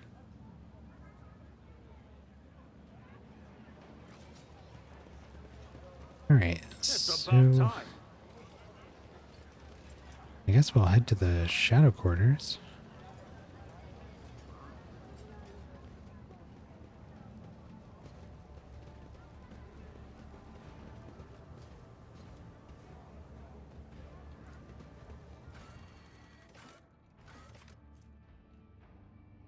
Dreams and stories. What is that?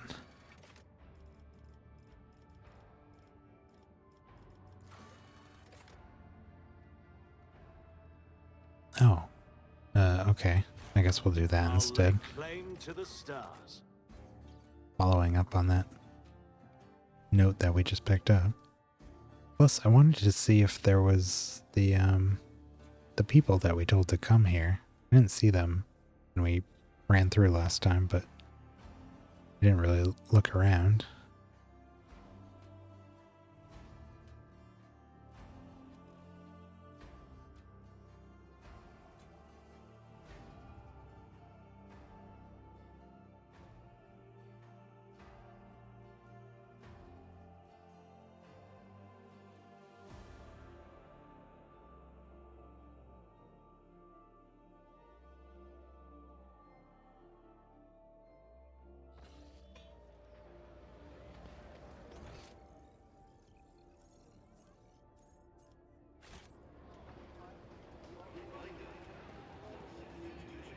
Oh, this is what I was thinking of before.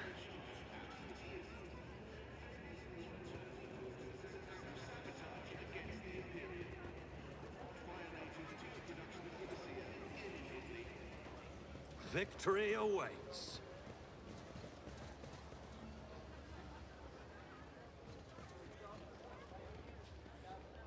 Oh. Bits. The answer is close, Seeker. Remember the word realizing. Remember the place, a tunnel in the shadow of a bridge. Bridge in the shadow of the great statue. Realizing. A tunnel in the shadow of a bridge in the shadow of the great statue. None shall stand in my way.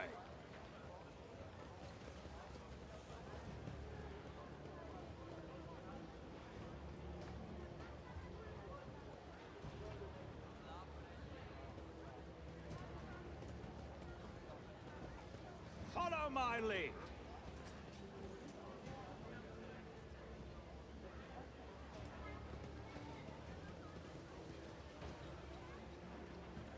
It's about time. I don't see those people we sent here.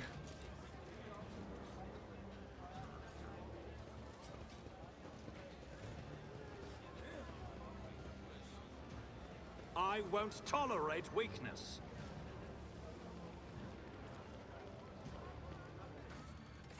Alright, shadow quarters. Let's find out what we can do here.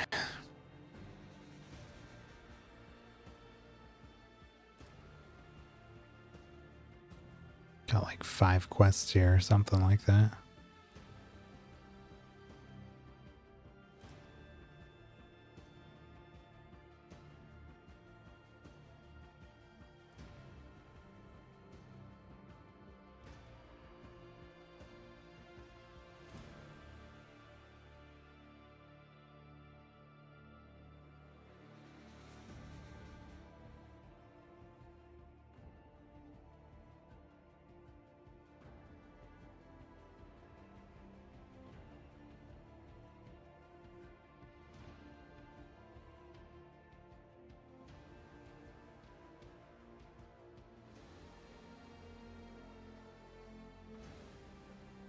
Come on. Oh. Argenta gestures for your attention. Rogue Trader, I would like to remind you about Reverend Hieronymus's request. He asked us to search for a potential cultist den in Footfall's shadow quarters.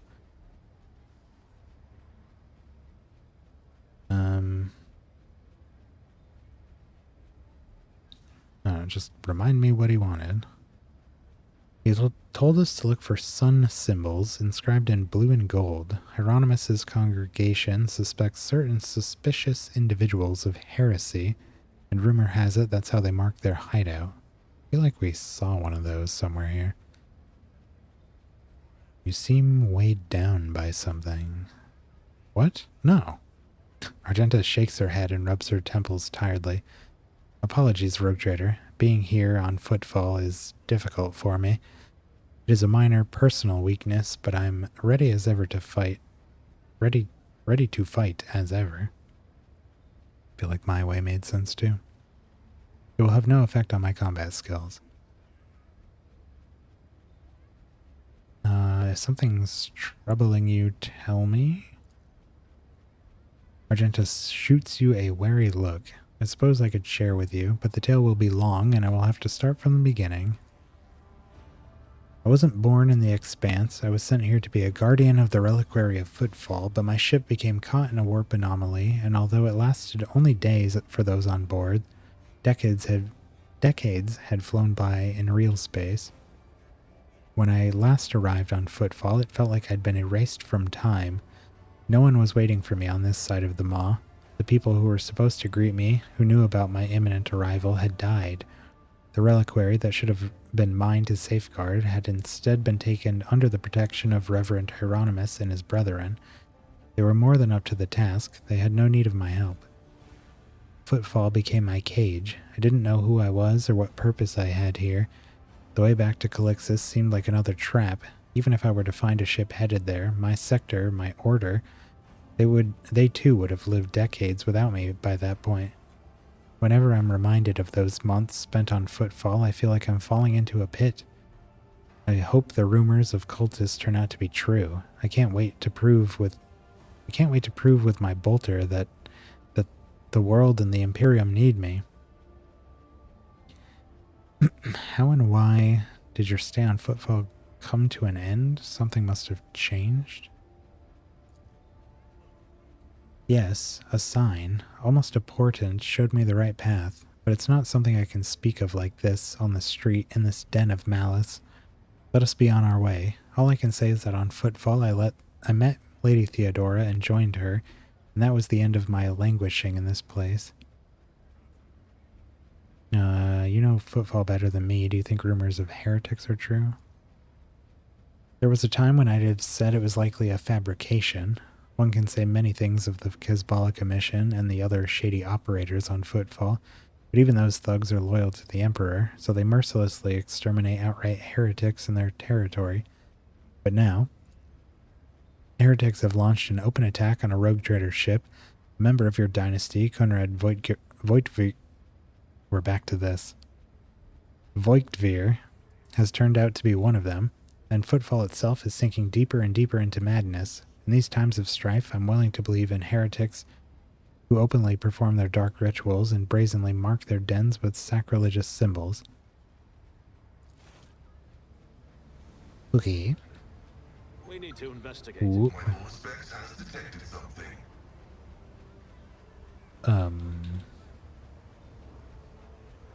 Where?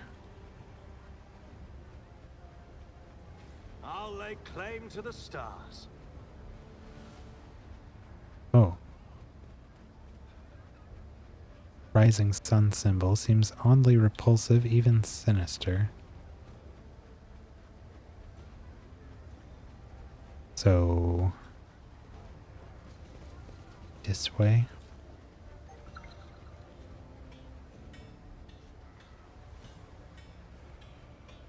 It's pointing two directions.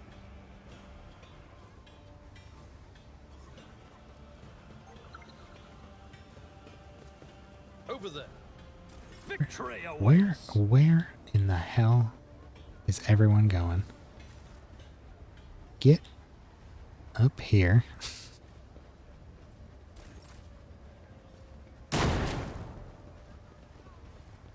Jesus. I just wanted to see what that door was.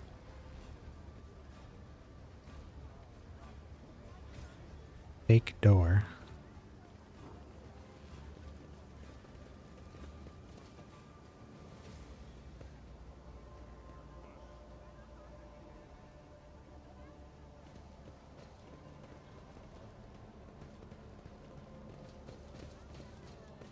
Yes. Stop standing on it, Vaughn. Follow my lead. Guessing the direction, when there's two directions, the one where the eye is oriented is the right one.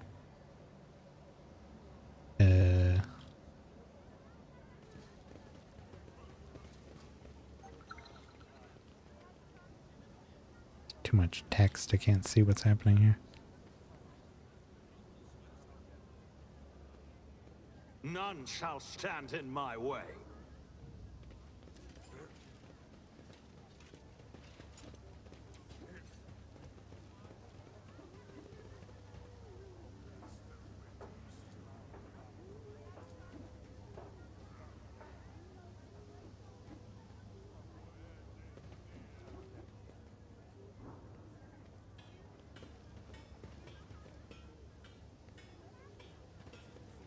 Oh, maybe this door?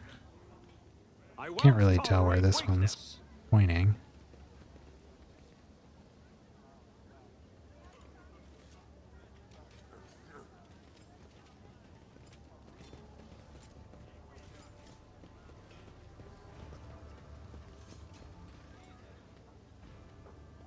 I'm still new to the art of exploring. Oh.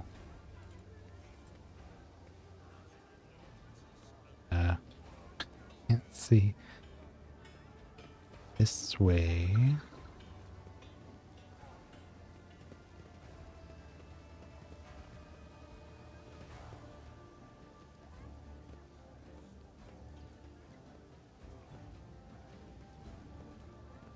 It's about time. The whispers Oh. told me a secret. Here it is.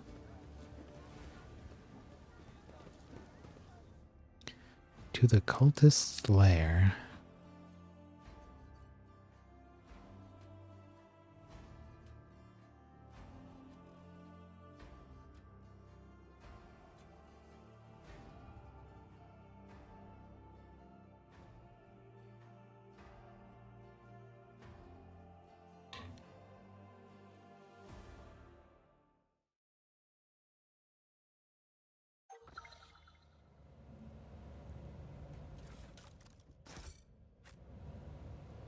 O Messiah, grant me the wisdom to perceive. The Emperor sets my path. Never doubt me. The FPS in here is so much higher. Attention to detail is the Victory key to awaits. success.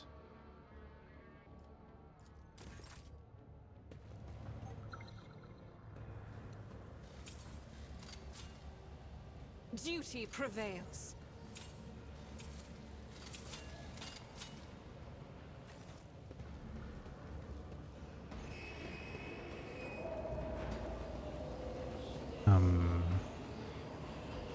Hello. Open the doors for us, guide our way, twist our way, we beseech thee, our Lord. The edge of daybreak, the edge of daybreak. Stop doing that. Boy. Was that a pink?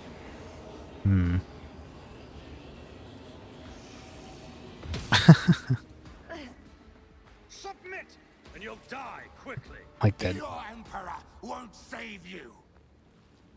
Like the Argenta didn't even say anything. Just immediately started shooting people. Well.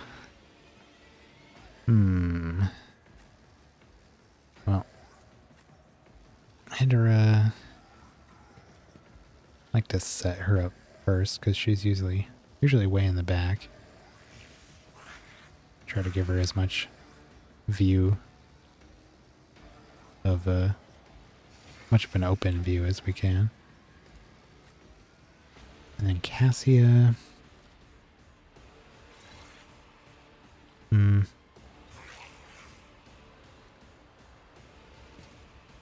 Really want her to also have a good view of everybody there.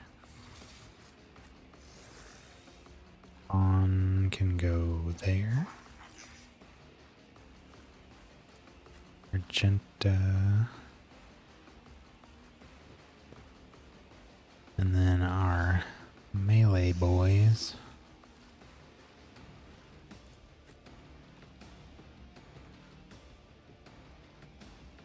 Swap Pascal.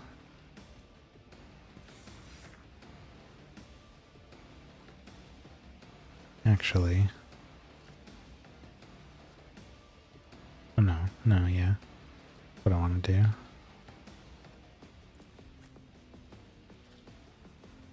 No, I'll put Abelard here. Pascal there. Argenta there. Okay. Do a pretty classic opening here. Cassia. Just trying to pull everybody here.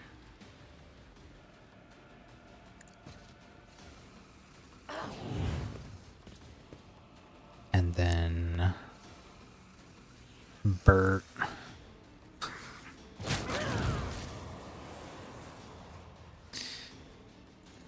Never gets old.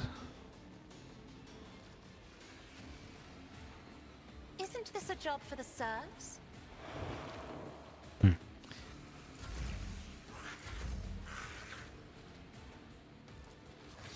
Front line.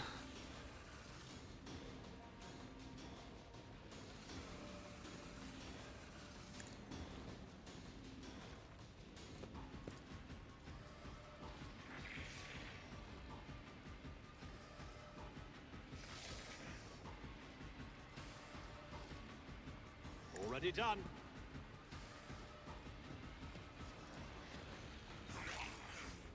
Nothing I can't do.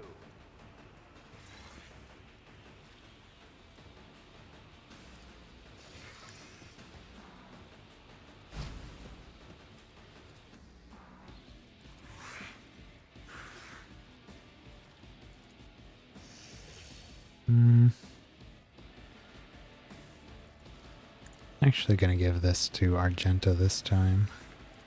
Suits my purposes. I'll do it.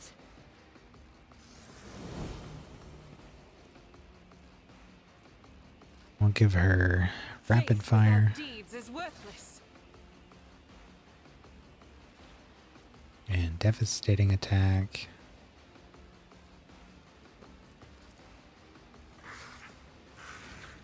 And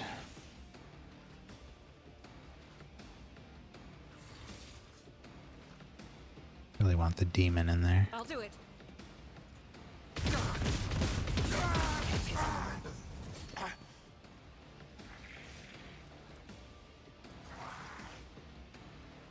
Ooh. I saw a square we could actually move to. For some reason she can't move to one of these, but she can move to these. This, and this. It does work, I'm just still not entirely sure how. Movement within a 4-cell radius. Why these two, but not this one? This one, but not this one. Only these three.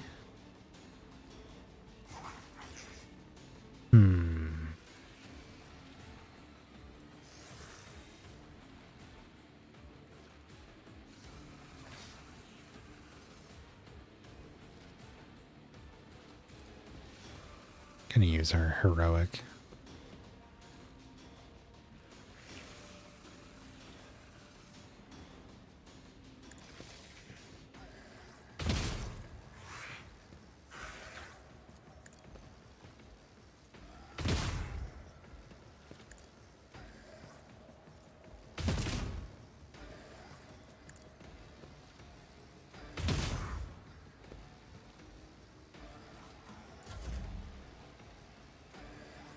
Okay.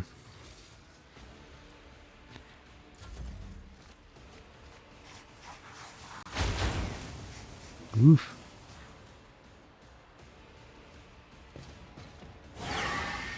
Sorcerer.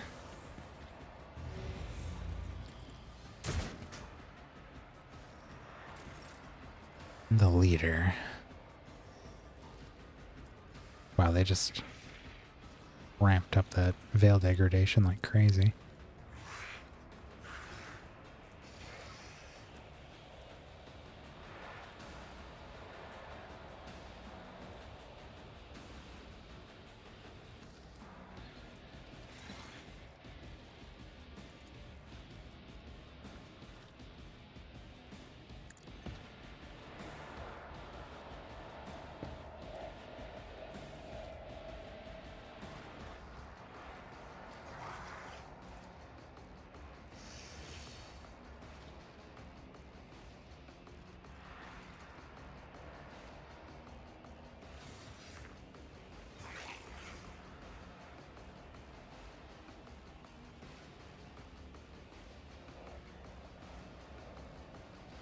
Me?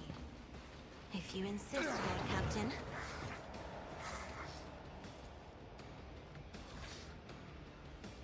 Hmm.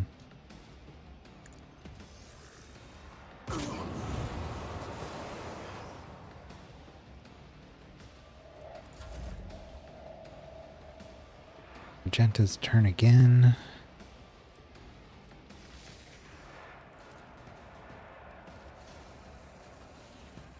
The Revel and Slaughter going.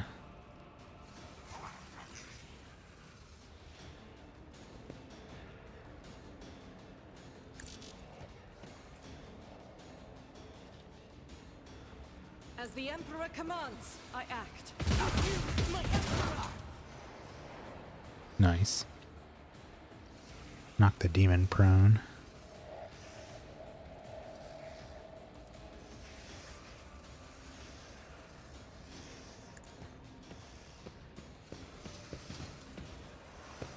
Get her into melee.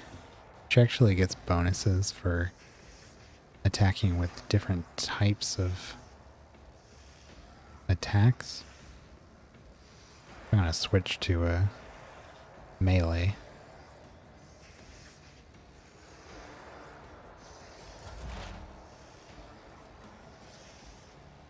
Indra. Perfect spot. Let's mark the, well, all three of them. She can mark 3 targets, and there's 3 enemies, so. Was that you? Or...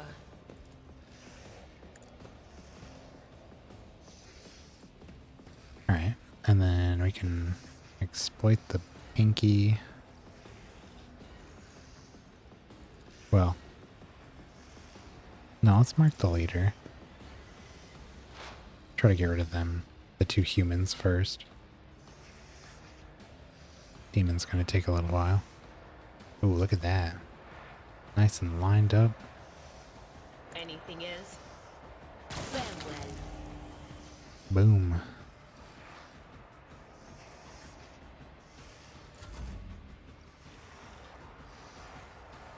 Abelard.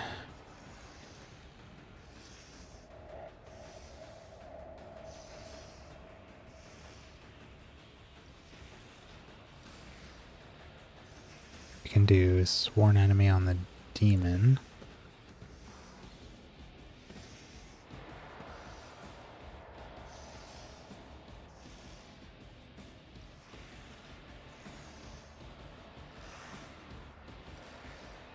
Can charge him. 7 damage.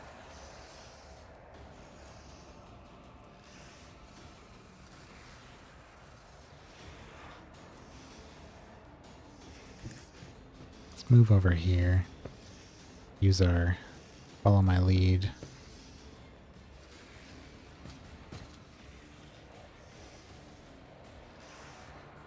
Allies within a 2-cell radius gain following, which allows characters to move adjacent to him without provoking attacks of opportunity. And we can do brace for impact to give him deflection as well.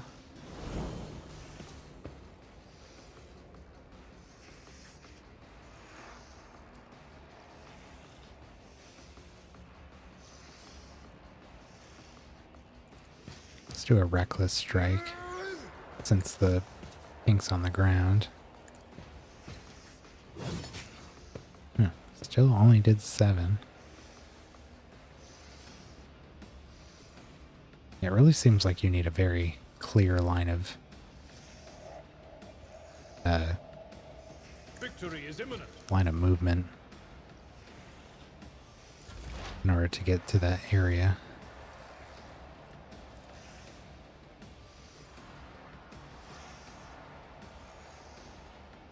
The Omnissiah knows all, comprehends all.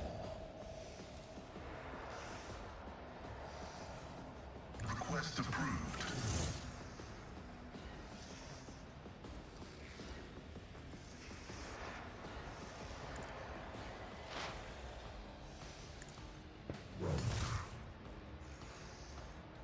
$42 damage.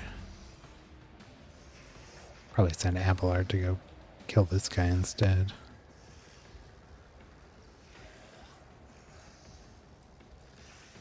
In fact, if we give him voice of command and then All too easy. actions, to be able to just charge this guy.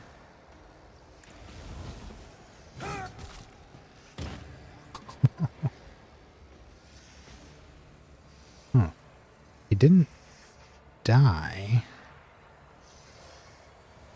But he is out of the initiative. And his health is yellow.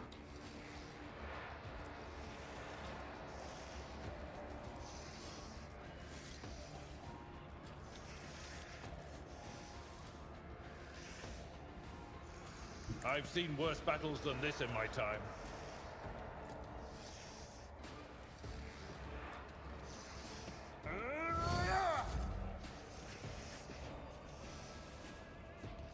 And do we want to move? I guess we'll move Argenta over here.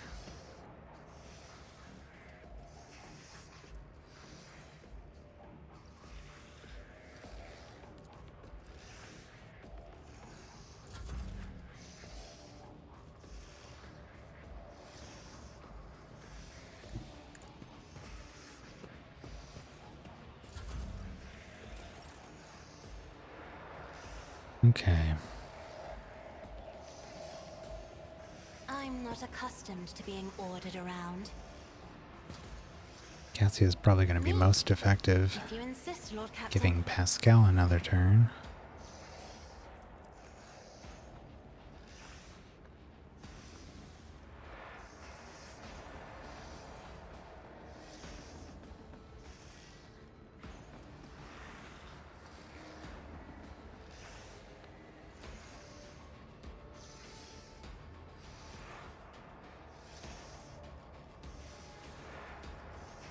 Running binaric override. Throw an analyze on him and just smash him. I venerate you, machine spirit.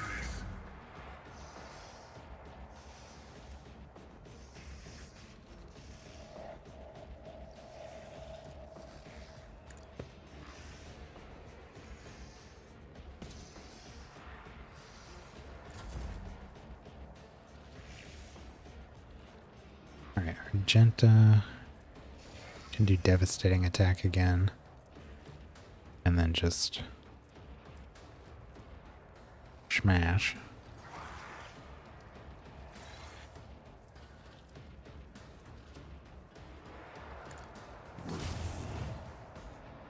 $31.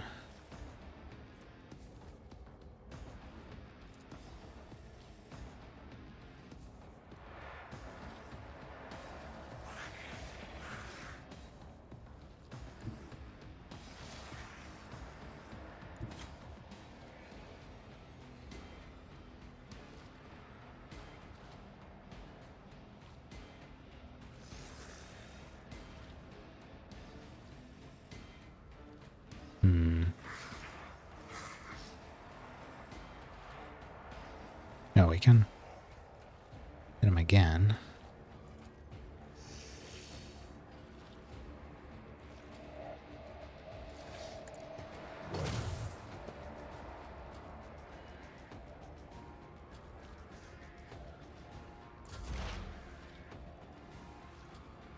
Alright, Itera.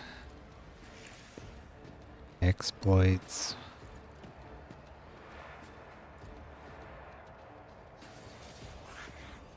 This should do it. We, do this. Boom. And then we get a free automatic hit with this. Oh, right. It's a pink. Crap. Well. More targets.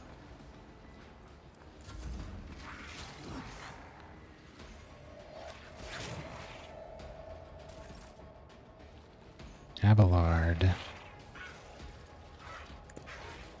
New enemy. I will do my duty. It will be done.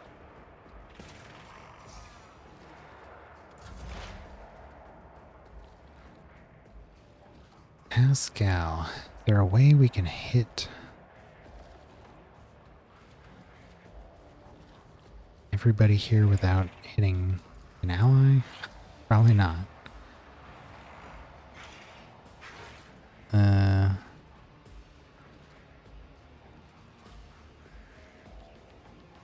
No.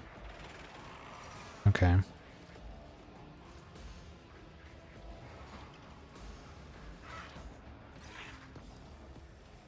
Let's analyze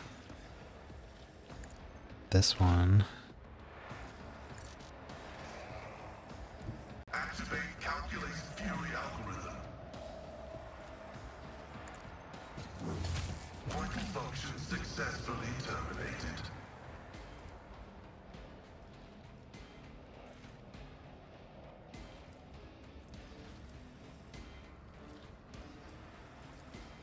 Request approved.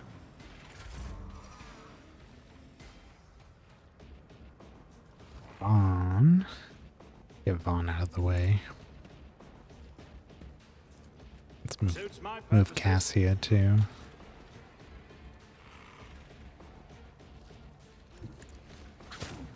Okay.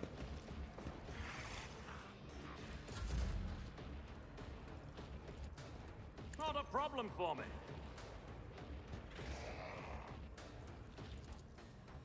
And Pascal should be able to finish this guy off. We have killed blues before, so we shouldn't have to worry about them running into brimstones. We should just die. There we go.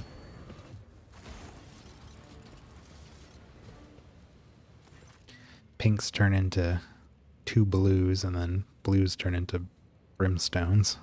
Or tiny little things. Argenta rushes to the last living cultist and silently, furiously, punches him in the face.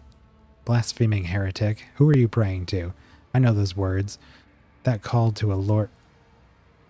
Argenta doesn't get to finish. The cultist, having dropped to his knees, interrupts her with a grating, rasping laughter. Of course you know them. I recognize you too, lackey of the corpse throne. Haven't you already experienced the power of the true God? Didn't you flee from us, shedding tears? Argenta recoils as if from a blow, but then steps forward, grabs the cultist by the scruff of his neck, and makes him look into her eyes, burning like embers.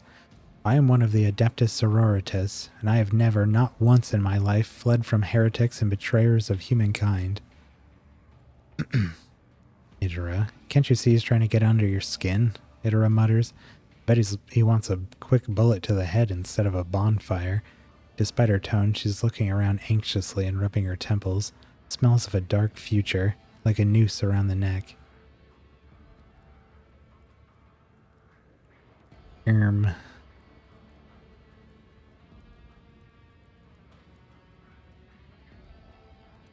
would kind of like to know what is going on here?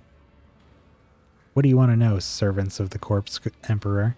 The names of my brethren, how many of us there are, where we are? I will tell you myself. We are myriad and we are everywhere. Soon, very soon, you will hear our voices, and when you hear them at your back, so close you can feel our breath, then you will know the power of the true God.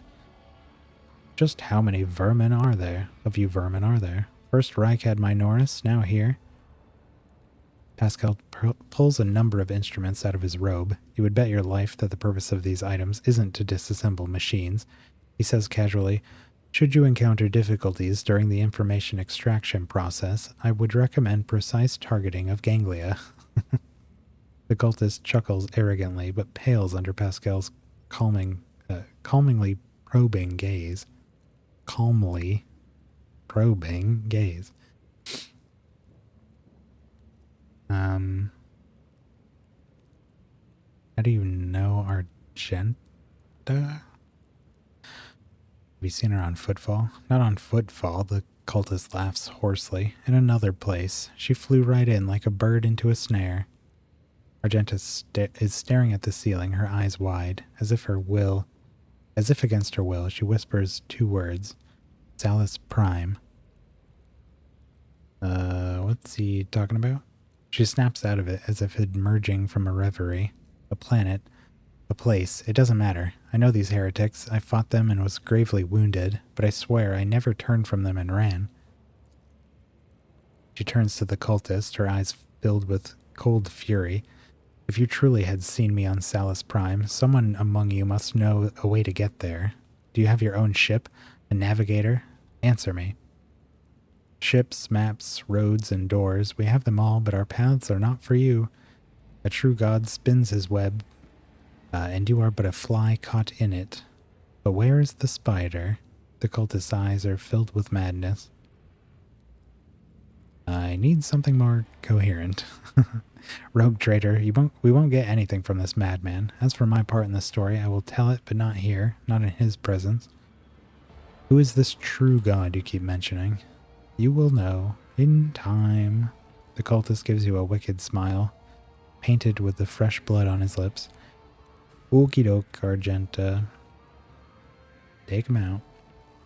You can kill me, servants of the Corpse Emperor, but you can't stop the victory of the true god. The edge of daybreak is nigh, and the hour of his triumph approaches. Silence hangs for a minute, then Argenta turns to you and shrugs nonchalantly. That's it. We've fulfilled Reverend Hieronymus's request, which means I am now free. I can continue my travels with you, Rogue Trader. Before we leave this den, let's round up what remains of the blasphemers. I would like to cleanse this place with purifying flame, but perhaps we can find clues that might tell us where these heretics came from, or if they have any more associates. Argenta lowers her head wearily. We need to talk, but it can wait. Let's meet on the ship when it's time to depart Footfall. Stub carbine. Improved body glove.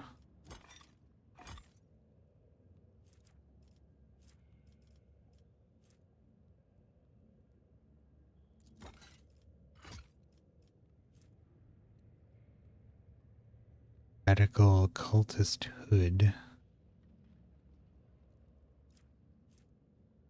Plasma pistol.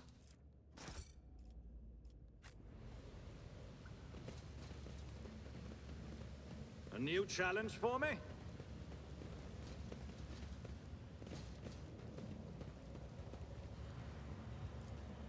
The machine god grants me insight.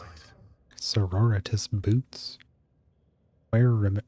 The wearer raises momentum to 175 whenever they kill 5 enemies in a row in one turn.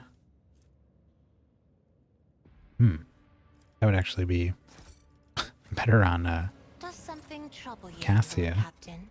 And she does not have boots. Cassia is definitely the one that kills the most enemies in a single turn. Usually the first one. None shall stand in my way.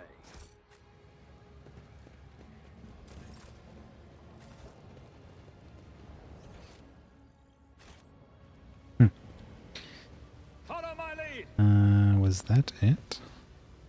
I don't see anything we can check out in here. Oh. I won't tolerate weakness.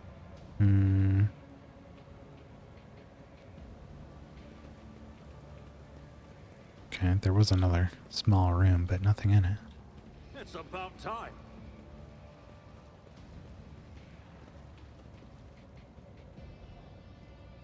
Okay. Ah, it's past 10.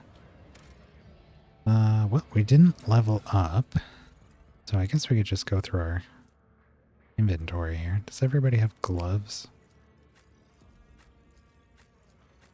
Yes. The hood. Itera could wear the hood. And she uses a psychic power. Oh, a psychic power attack. Either restore 2 AP or take 10 warp damage with a 50% chance for each.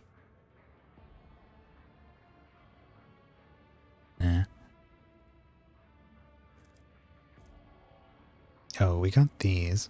Pain blocker. User suffers 10 less damage from any source until the end of combat. After combat ends, they suffer a random trauma. Sharp shot stimulant. In a 70% hit chance that reduces dodge by 70% for 1 round.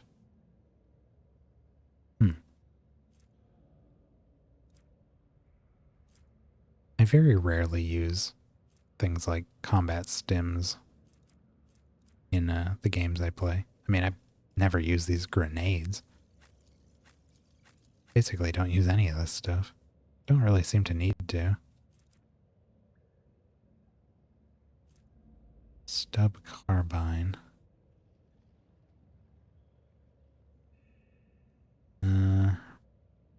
Much stronger than the auto gun, but the auto gun shoots 8 times. This one shoots twice.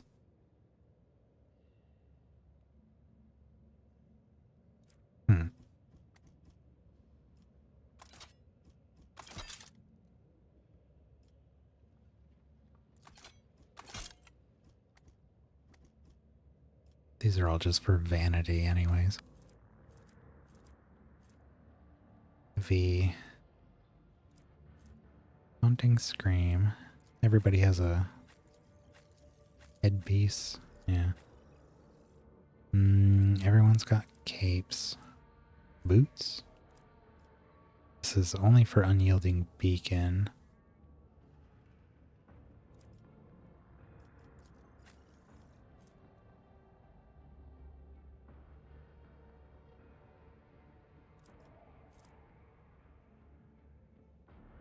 I don't really see anything else I need to move around there. Alright, let's save up.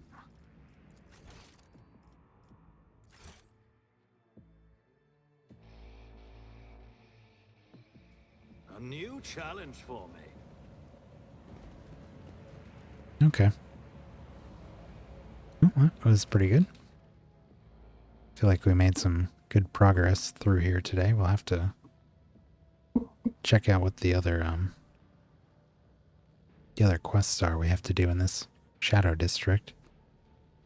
Curious if that quarantine zone is opened up now. I had thought the Shadow District was the or Shadow Quarter was only the quarantine area, but it looks like the quarantined area is a segment of the Shadow District. So, find out what else is going on in the area next time, and then I think we'll probably be able to, depending on how long it goes, probably be able to leave Footfall and check out the rest of the Furibundus system. I don't know how much content is outside of Footfall in this system, but if there's enough, maybe we'll get to that and wrap it up next time. Then it sounds like we're headed to our Protectorate worlds,